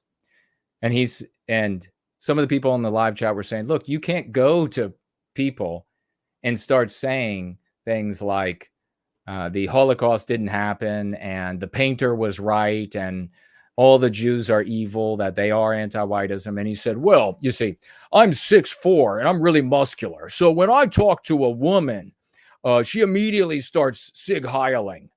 And I was like, I can't handle any more of this. I will go in and destroy him. Bubba Brown. Cool Papa J Magic. Bubba Brown is my captain. Oh, it was Archangel. I guess that is Archangel that said the thing. Good memory. Yeah, Bubba Brown. Yeah, we don't need we don't need that help. We're just gonna cinch that belt up and let's go, boys. Yep, that's how it worked out, Bubba Brown. That's how it worked out.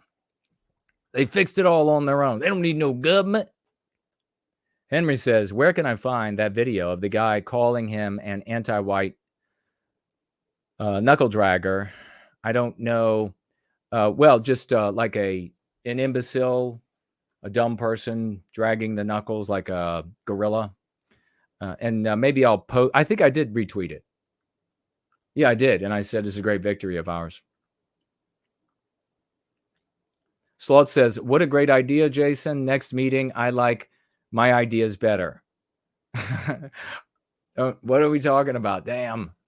I got to roll out. We've rolled over. First Lad says, thank you for celebrating my donation.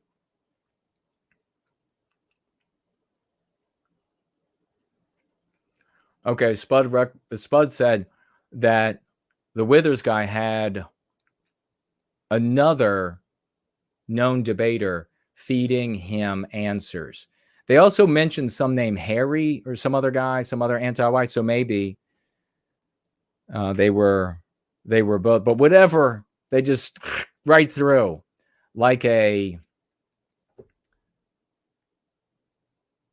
scimitar through baby chickens, like a scythe of fire going through wheat that had been desiccated for decades. It was very unfortunate. All right. Forgotten we'll have to come back next week. We're running out of time. We got the hard stop that we can't do anything about, as you know, for Spreaker. So another glorious gathering of the true victors and leaders and heroes of Western kind. I would speak to Dean Withers if he wanted to have a conversation. He wouldn't, because we have too few people here. But nonetheless, we are the winners. We are the succeeders. 4-0 just says, thanks for the stream. Thank you, brother. Thank you so much for that and all you do for white well-being. On that glorious note, we will salute. I love you all. Let's go free.